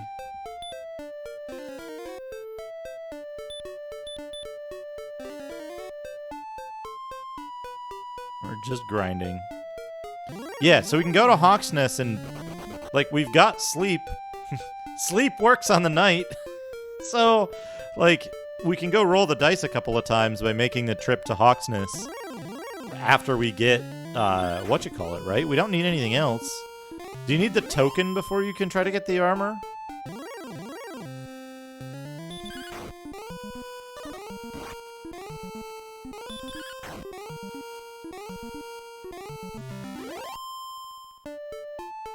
Or can you just get the armor, like, straight away?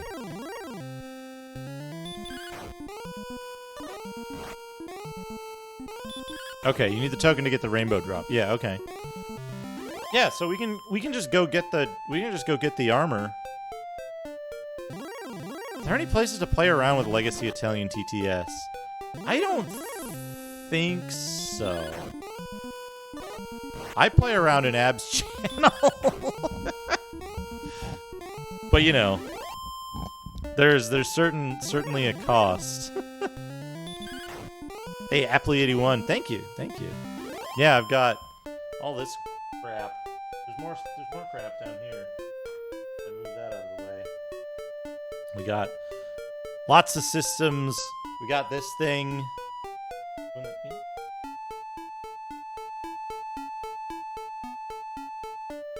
That's fine. Yeah, the Extron Crosspoint. One of the cool things,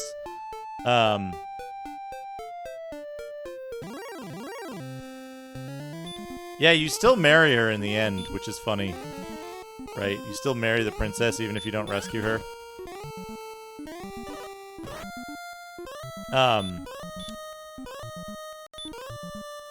Hey, Deluxe, how are you? So one of the cool things about the Extron, I'm playing on my fucking on my OBS capture because like response time doesn't matter in this game and it's comfier. But I have a 31 kilohertz CRT here. The way I have it set up is the CRT is fed from the OSSC. The OSSC doesn't actually feed the capture anymore. It's just a convenience thing for low latency to feed the CRT.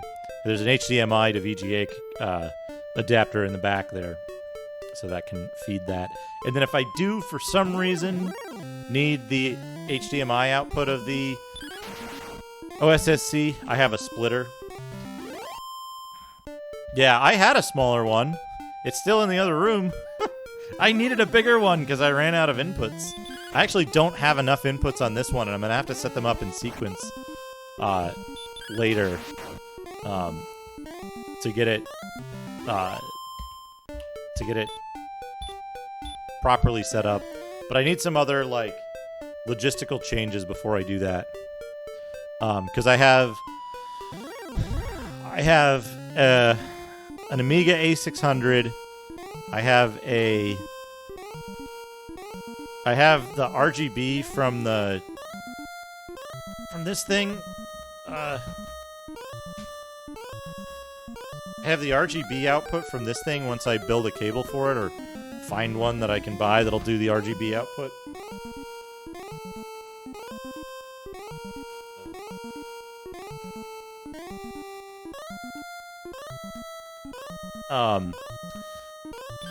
I have an X68000, I have an Acorn Archimedes, A7000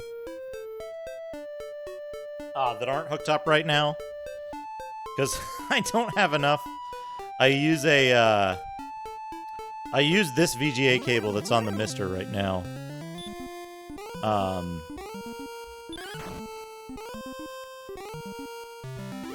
And what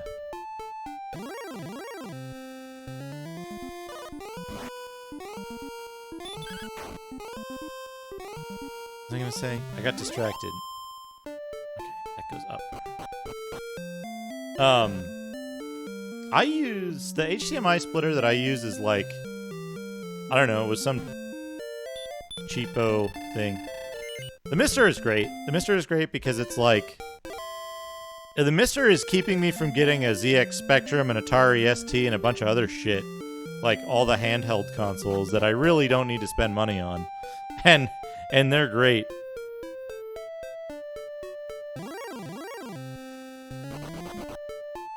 Neo Geo Core has sound issues. Interesting.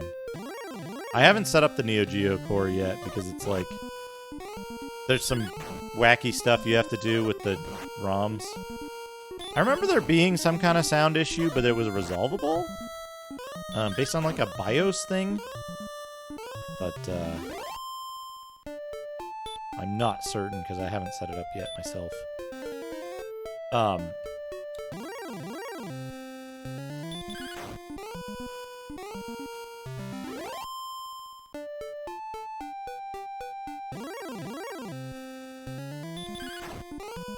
Yeah, I think the Unibios was like the one that was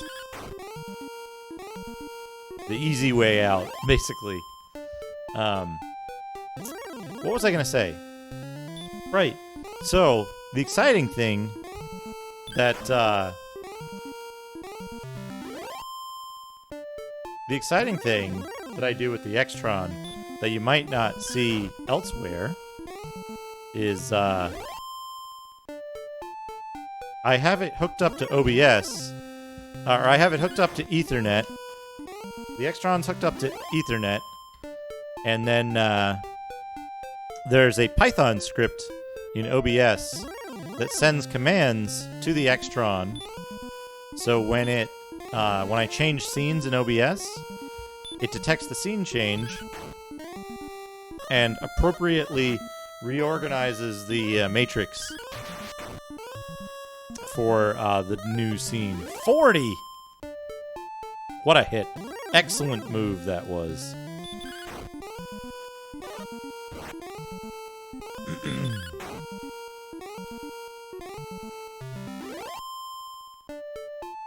The script also uses this thing that's out of sight. It's a it's IR droid or something. It's an IR transceiver that sends signals to the OSSC to change the profile on the OSSC to the correct profile for the system that I'm switching to. So, pretty handy. The only thing that's kinda... I just realized something. This offset... because this card captures differently. The only thing that I have to, like, mess around with... Yeah, it is offset, isn't it? Input settings. Go... left.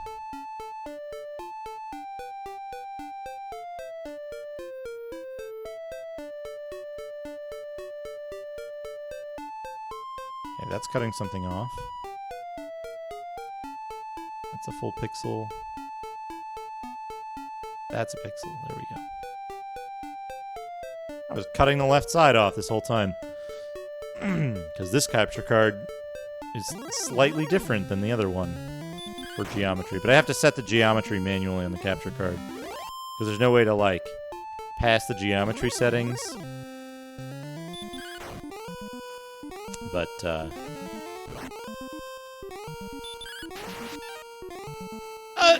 it did an excellent move and it dodged. God damn it.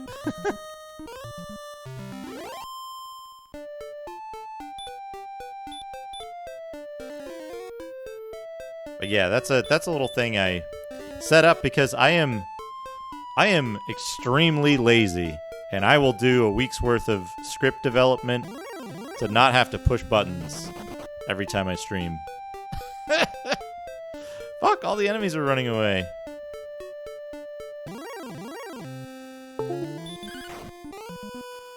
Boop.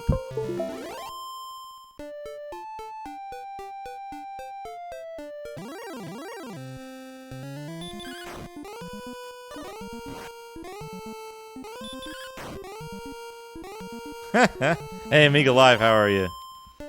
Yeah. So I have a lot of little things that I've developed that are not like, they're not perfect, but they do some work for me. Hey, don't hit me, I wasn't ready.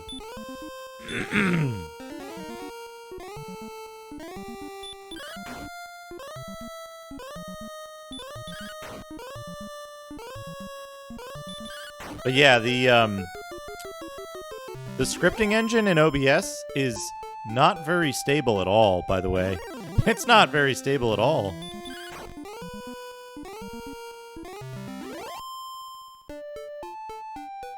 $2,000, we're 2/3 of the way there.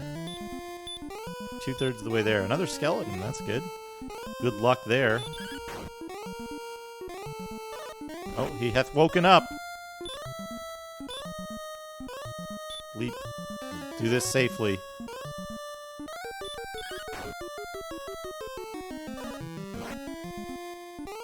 Tetris the Grandmaster 2 via Fightcade. Oh! That's not a good thing for you to do.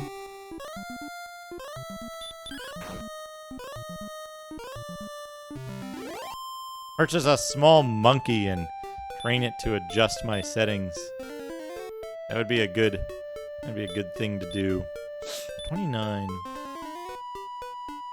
36X. Something like that. It only supports like one specific version, yeah. And like nobody has touched the scripting engine in, I don't know, since it was originally implemented. So there's all kinds of undocumented features. And stuff like that. It ignores it until the window is focused. That's one of the things that bugs me the most about, yeah, 2X and 3X are not at all compatible. Not at all compatible. Like, Hello World is different between them. That's how incompatible they are. And it sucks because I learned Python on like 2 something. And, yeah, you have to do some real weird shit.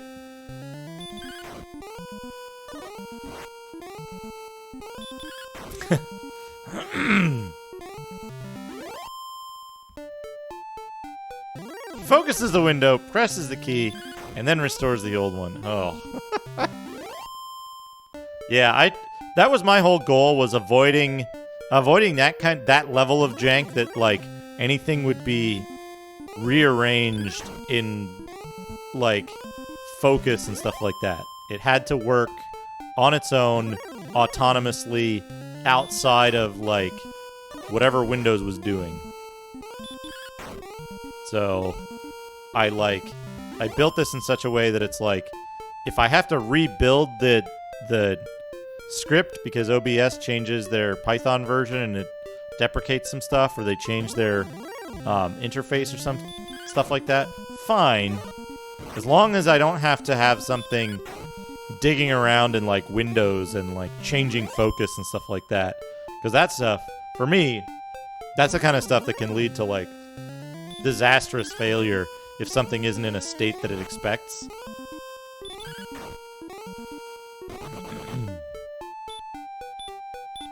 That guy just hit me and then ran away. What a jerk. What a jerk. We're all running away now. Because I can one-shot them. I guess the good news is that, like, when we get to, like, wyverns and shit, they're gonna be extremely vulnerable to our attacks.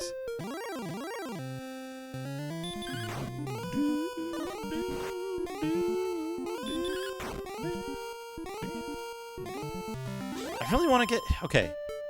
Here's my goal. We're gonna get the plate armor. The full plate. We're gonna get 2 wings. We're gonna use 1 wing to port back to what-you-call-it. And then we're gonna save it. And that'll be a nice stream length, I think.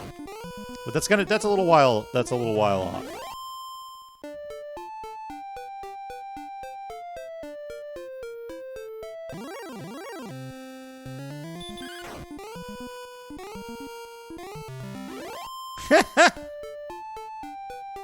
Free net zero HK enabler.exe.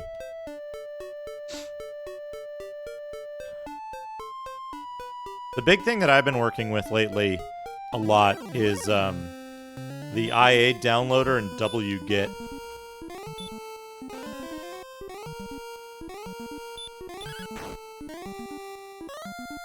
Extremely useful tools. I have an account at the local library that I can SSH into and use that to perform certain actions. Very useful.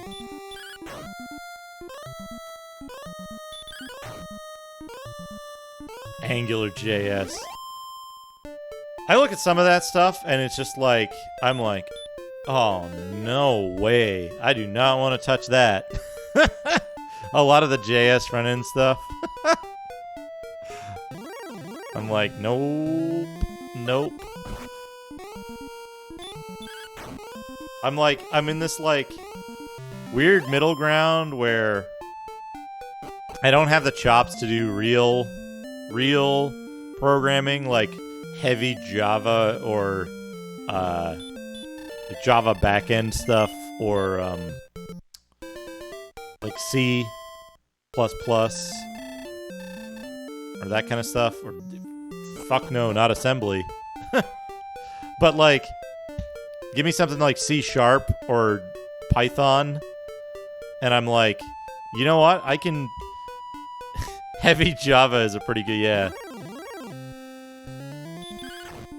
So like, hey 8-Bit Beard, how are you? So what was it? I was working on a game in Unity, and Unity lets you use C#. So I had a whole bunch of stuff built in that, and now I'm going to have to port all that code over to GameMaker Studio because Unity had an irreconcilable problem in my eyes, which was... I think I'm being followed. What could they want from me? 8-Bit Beard, thank you for the follow. In Unity, without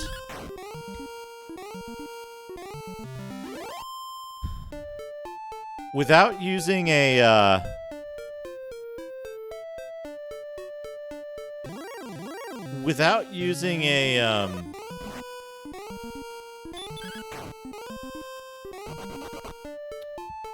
third-party animation system or writing your own animation system for sprites, you cannot accurately control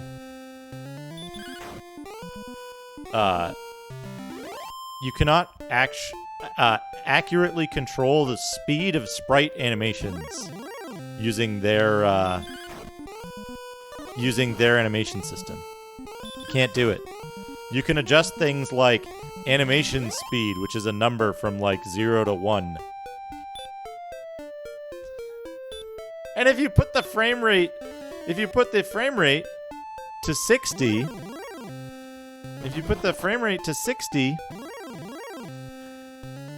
then it runs at 9,000 frames per second. Literally 9,000 frames per second, because I put debug statements in to check it. And it was 9,000 frames per second when the animation speed was set to 60 frames per second.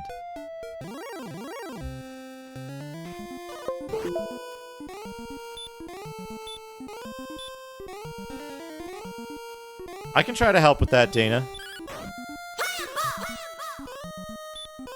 8-Bit Beard, thank you for the 102 bits.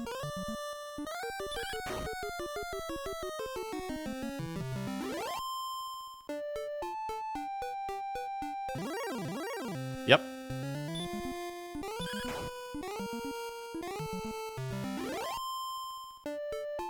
Like, part of it was because, and you're right, Triple Fox, like, not AI code specifically, but like,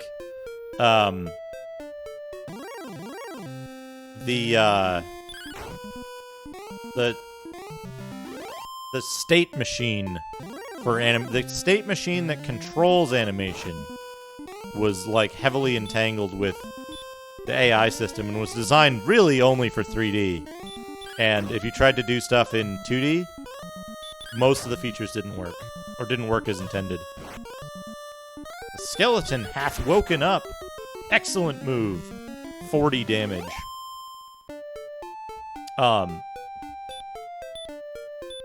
But yeah, so I decided to port it to Game Maker Studio 2, which Game Maker Studio 2 immediately resolved a classic. Don't give up, skeleton. Game Maker Studio 2 immediately resolved a huge issue I had with Unity, which was Unity wouldn't allow me to size a camera differently than the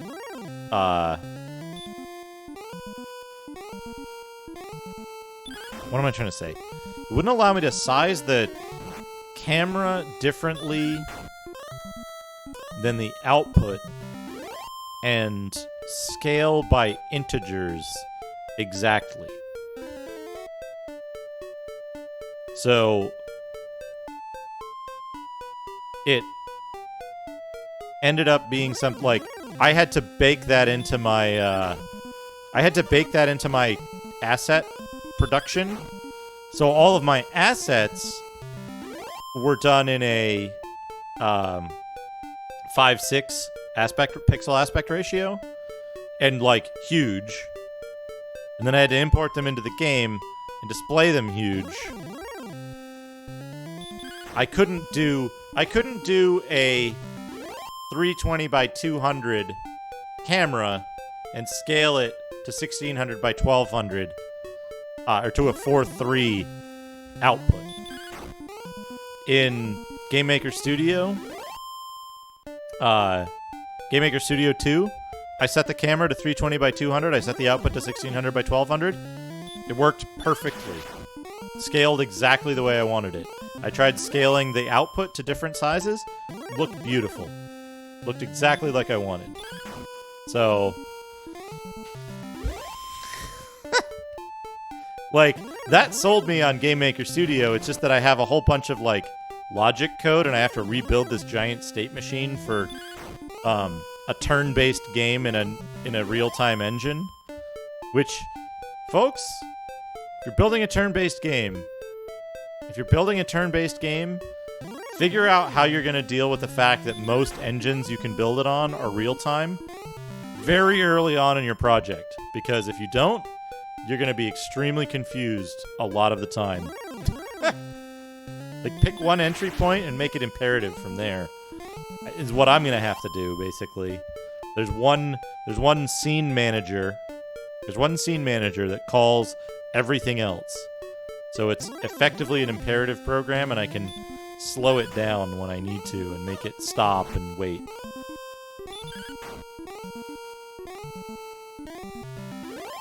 Yeah. That's a fantastic way to do it.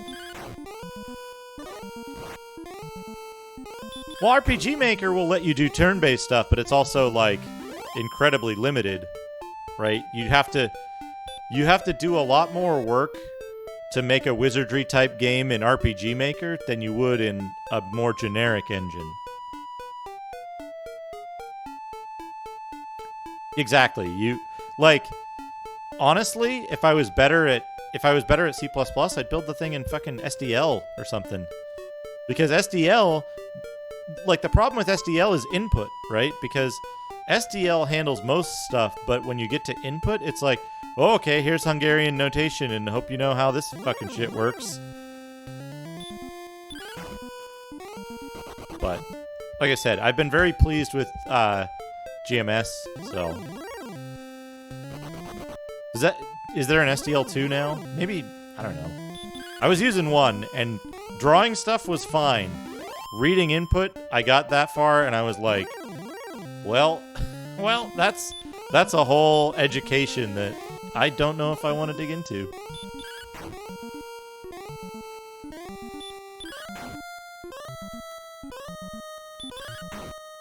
By the way, it pleases me a great deal that there's, like, such a wealth of technical knowledge and people who are happy to talk about this stuff in this community. It's a lot of fun, I think. One of these days, maybe next week. You know what? Maybe Monday. Maybe I'll do a daytime stream on Monday and I'll do a dev stream and work on it'll be like me getting reacquainted with all of the code that I haven't touched in like 6 months because of the whole partner thing.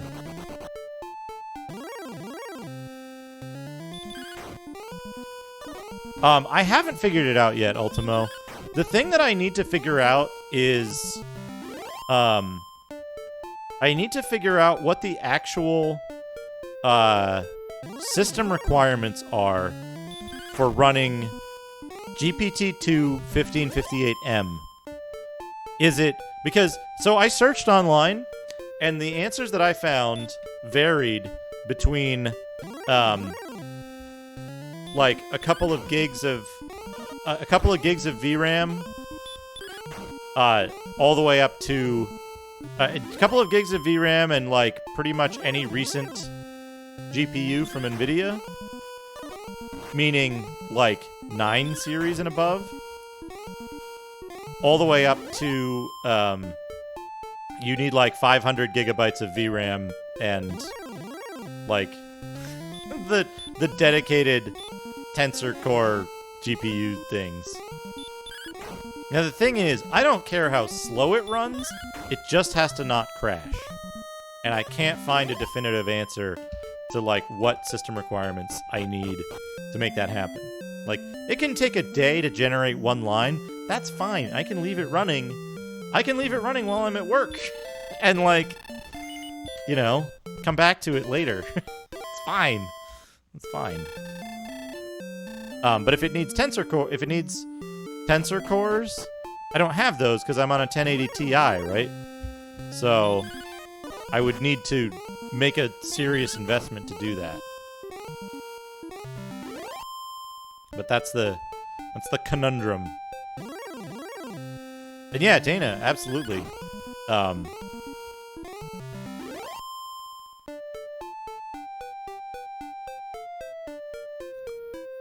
Neat dungeon crawler and RPG maker called Fear and Hunger. Interesting. I'd be interested to see that. Do you have a link for that? Is it a commercial project or like a freeware kind of thing? Yeah, if you can link that, that'd be great.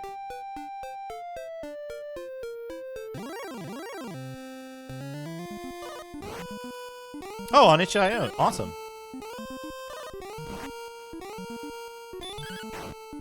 Yeah, go ahead and link that. That sounds cool.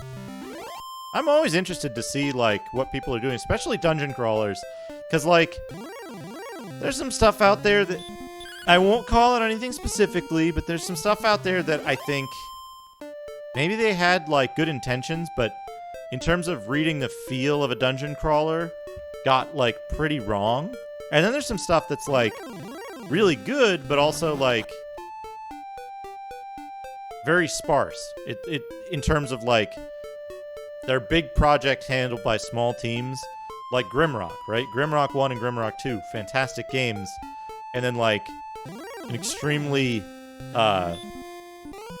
long time between that and the next one. 18 plus. What? Why is it showing me? Why are you taking me to JSON? JSON. Okay, here we go.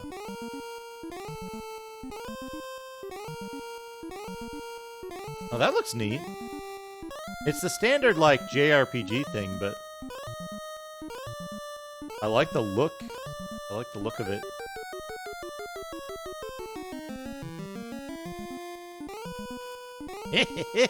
Those are good. The faces with arms. Yeah, that's pretty neat. I like that it's like very dark.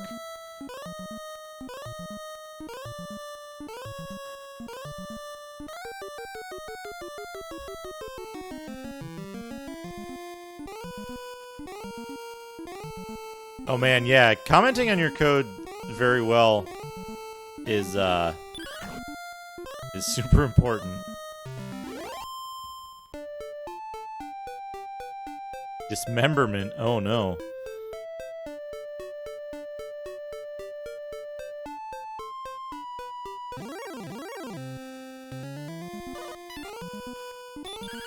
Yeah, you know what? You know what? We're gonna get...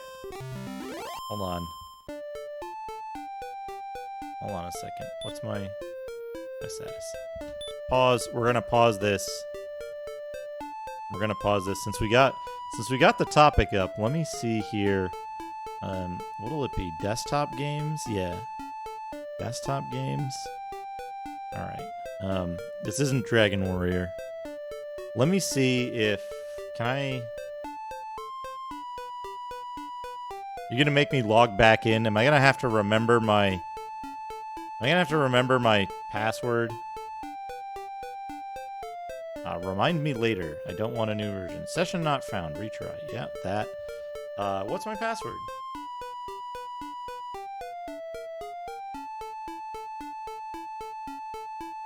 No, not that.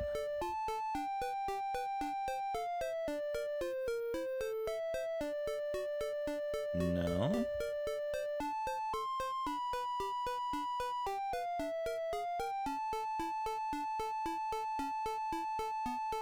Come on. What else can my password be?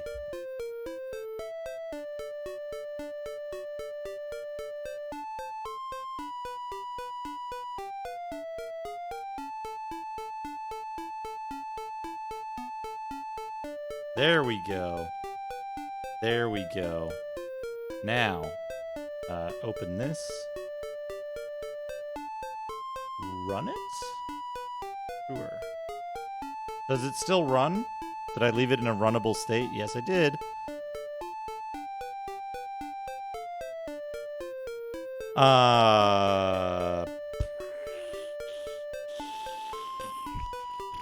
Window capture, generic window capture. Let's do that.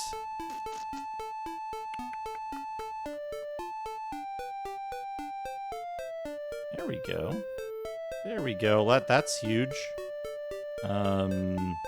Transform, reset transform. There we go. Transform, edit transform, stretch to bounds 1440 by 1080. Yeah. Position 50. That's good enough. Yeah, this is what I have so far. You can move around. And then when you step on certain squares in certain directions, it says hello world or combat. And that's about it for now.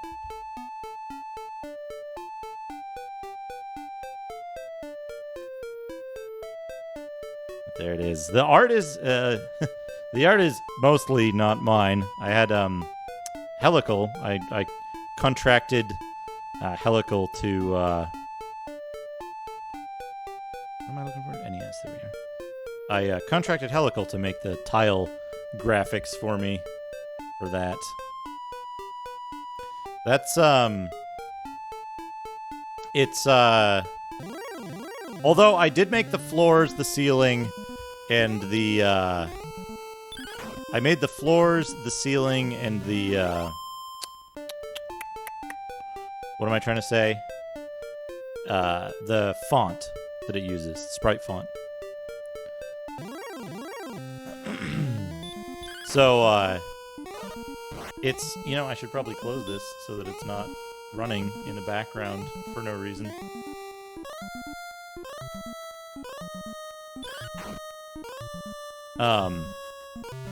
I did a little bit of experimentation with enemies. I don't think they're great, but I think there's some ideas there. I'm actually really inspired by the enemies in Miracle Warriors on Master System. Specifically the Master System, but like the Japanese computer art of them is also like is equally good.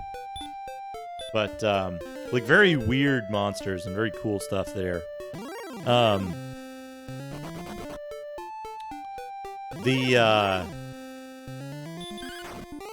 The big thing is that like there's a lot of stuff I want to do behind the scenes in terms of like the math and how the system itself works. I have a lot of ideas there, but it's like the big thing right now is that the next thing that I have to do is I have to build a state machine that handles this like complicated multi-level marketing scheme. I forgot to turn the timer back on. It handles this like multi-level of states of like there's like the game state and the exploration state and the menu state and the combat state and like all this shit that it's like it has to like drill down from like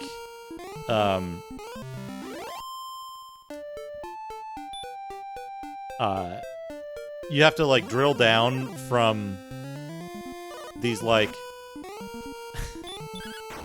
these like higher states to the lower states, and then sometimes you have to change the parent state as a result of one of the states in the lower section. So like some of that stuff might, if I do a dev stream, it might just be me with a piece of paper and a pencil and like writing it out on paper. Like this goes here and that goes there and this one connects to this, and when this happens, this changes this one to, yeah. I mean, here's the thing, it's like,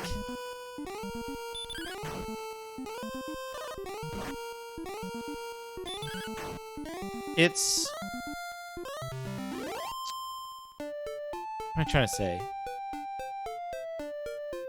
Making it in 3D is harder to me because, like, getting it to look right, getting it to look exactly right is extremely difficult in 3D. So, like, oh, also, there's these stupid tier 3 emotes, because nobody subscribes at tier 3 and you shouldn't, but they're NPCs, shopkeeper NPCs that I drew, well, mostly drew. I did use a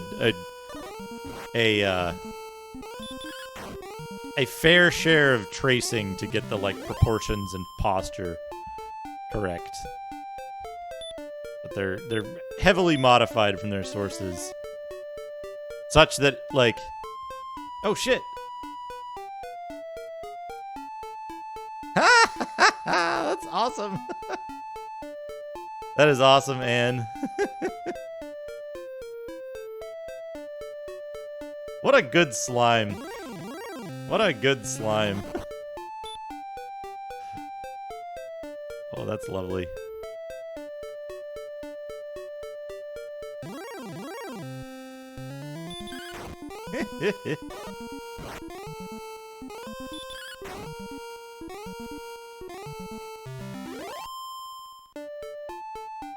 That's good.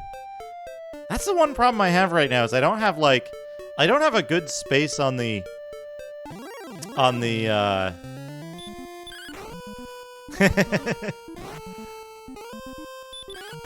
don't have a good space on the layout for art for the stream. You know what though?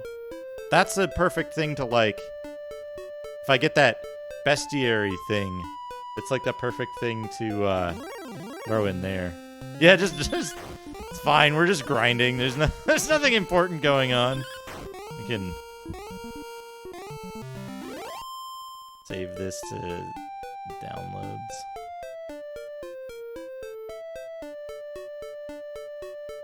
Actually, wait, I have a place for this. And if I put it there, I'll be able to find it later.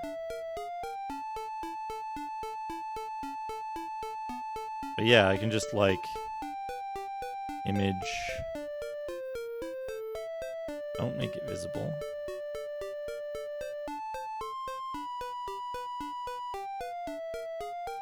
Stream stuff. Art. And just put it here, it's fine.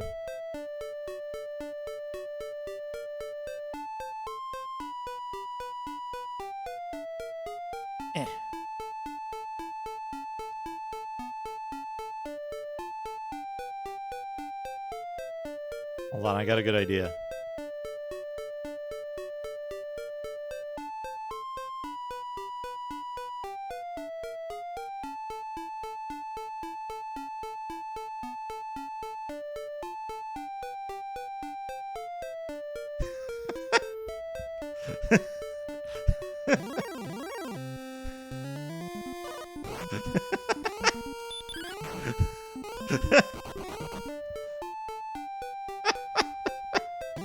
We were fighting a slime.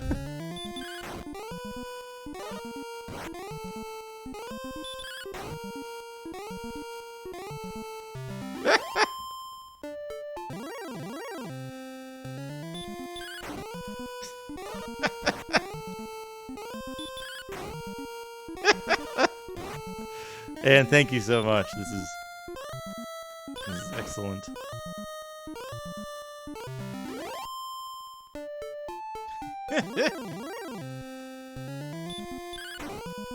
I just have to be careful to watch my HP and read the name of the enemies I fight. Because if I don't do the right thing against the skeleton, I'm screwed.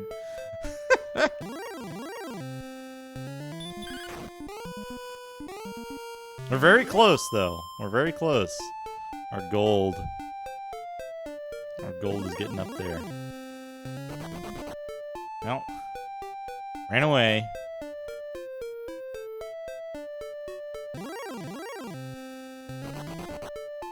God damn it, ghost! This is very good. What was I starting to say? I was starting to say something. Oh, right. So I want to... I'm considering... Because I'm going to have the... I'm going to have the... bestiary thing. So that's a good place that art could go. But also, I was thinking about maybe just having a, like, art slideshow thing that you can call up. And it's like... You know, you can call up the art slideshow thing in place of the bag or the in place of the bag or the books.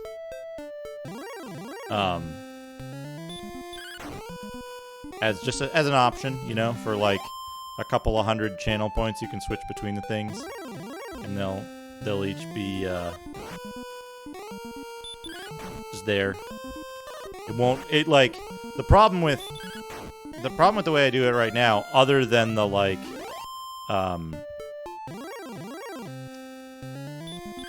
other than the manual interaction that I have to do to make it work, is it's like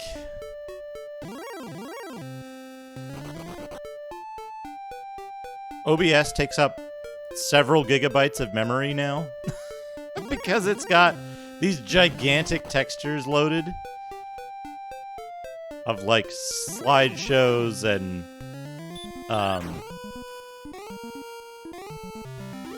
slideshows and text scrolls and stuff like that. There's these gigantic textures that I can't do anything about until the other thing is done. So I'm like wary to add any more slideshows and stuff. This is good. Slime Adventures. Slime Adventures.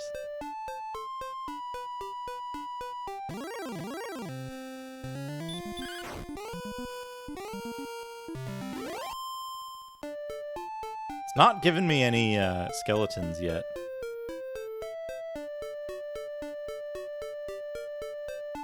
Oh, you know what I could do? You know where I could put this? Put this up here. There we go. There's a thing. There's a place for slime. It's right next to the... that way I'm like looking at the slime too, which is hilarious to me.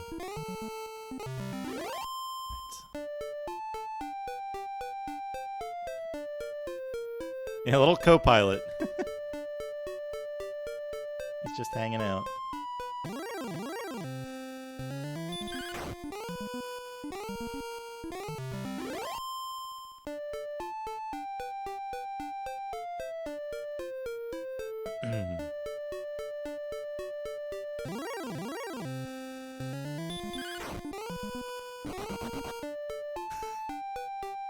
I like to think it's the same magician that keeps approaching us And then we hit him once, and he runs away.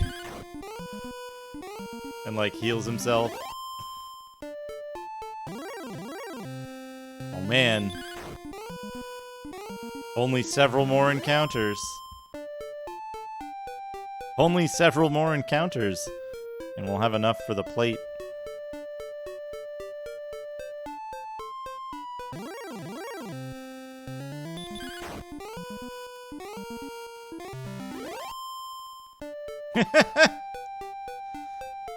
He's shy. Skeleton, sleep.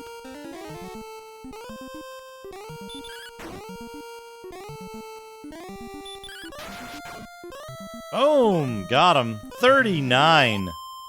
39. 26 gold.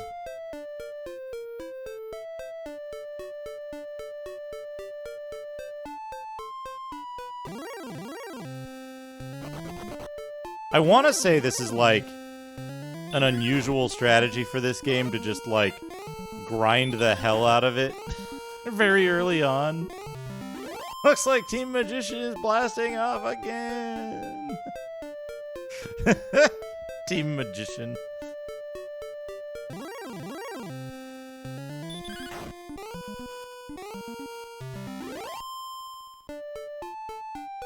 If I gain another level, I'm gonna be just a monster. Your max XP in this is yeah, Goldman grind. Well, so we're gonna do this, right? And then we can't get to the castle to get the sword yet, right? So we're gonna have to use broadsword for a while, or magic sword, or whatever it's called. The, like, highest one. But I think with the full plate, we'll be in a position to... we'll be in a position to get the best weapon directly. Because we'll be able to go... We'll be able to go get the armor. Oh, we leveled up, too. Courage and wit have served thee well. Thou hast been promoted to the next level. Thy power increases by 5. Thy response speed increases by 8. Thy maximum hit points increase by 4. Thou hast learned a new spell. Stop spell. That's gonna be useful.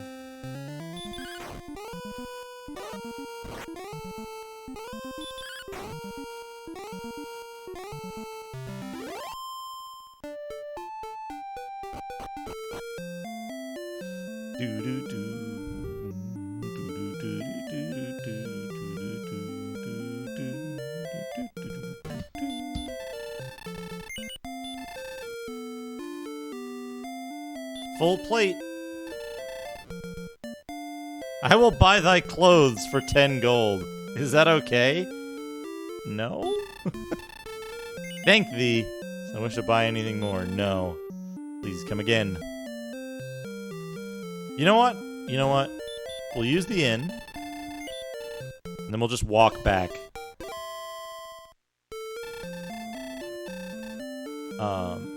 No shit. You know what, though? Yeah, I was just wearing clothes. Not armor, just clothes.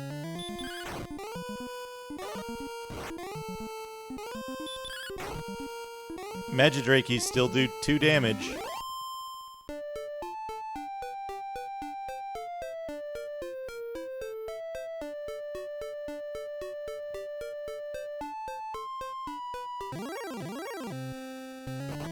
Huh. Yeah, I just got the clothes because, like, you can do the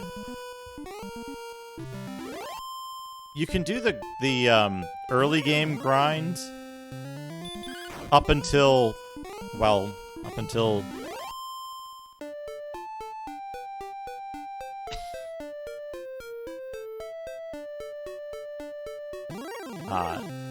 you can do the early, like, relatively early game grind for the weapon. in relative safety just by using, like, the hurt spell and the hurt spell and the, like, one area down here. There's one line where you encounter much stronger enemies.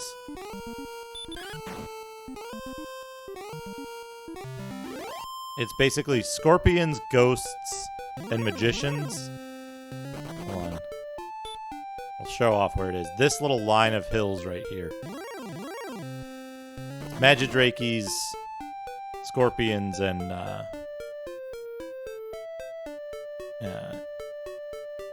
Magidrakes, scorpions,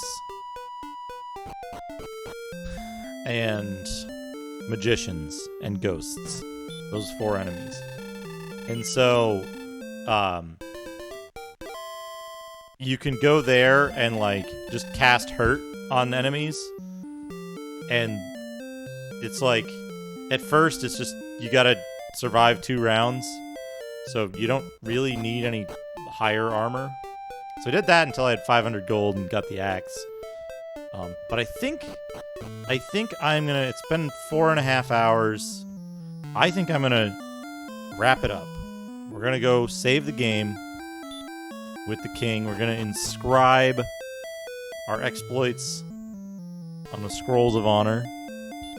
Imperial Scrolls of Honor. I'm greatly pleased that thou hast returned, Dad. Before reaching thy next level of experience, thou must gain 882 points. Just points. Will thou tell me now of thy deeds, so they won't be forgotten? Yes, thy deeds have been recorded on the Imperial Scrolls of Honor. Dost thou wish to continue thy quest? No. Rest, then, for a while. Please push reset. Hold it in, then turn off the power. If you turn the power off first, the Imperial Scroll of Honor containing your deeds may be lost. That's fine. That's fine. We don't need to worry about that. Because we're playing off a flash cart. They work a little differently. Then the game basically locks up here, which I think is funny. But yeah, let's put on a little music. Let's put on a little good music here. And let's find somebody to raid. Thank you so much for stopping by, everybody. We got the full plate. I will be back tomorrow. Tomorrow afternoon. Let's see who's live right now. Tobor is live. We're gonna raid Tobor.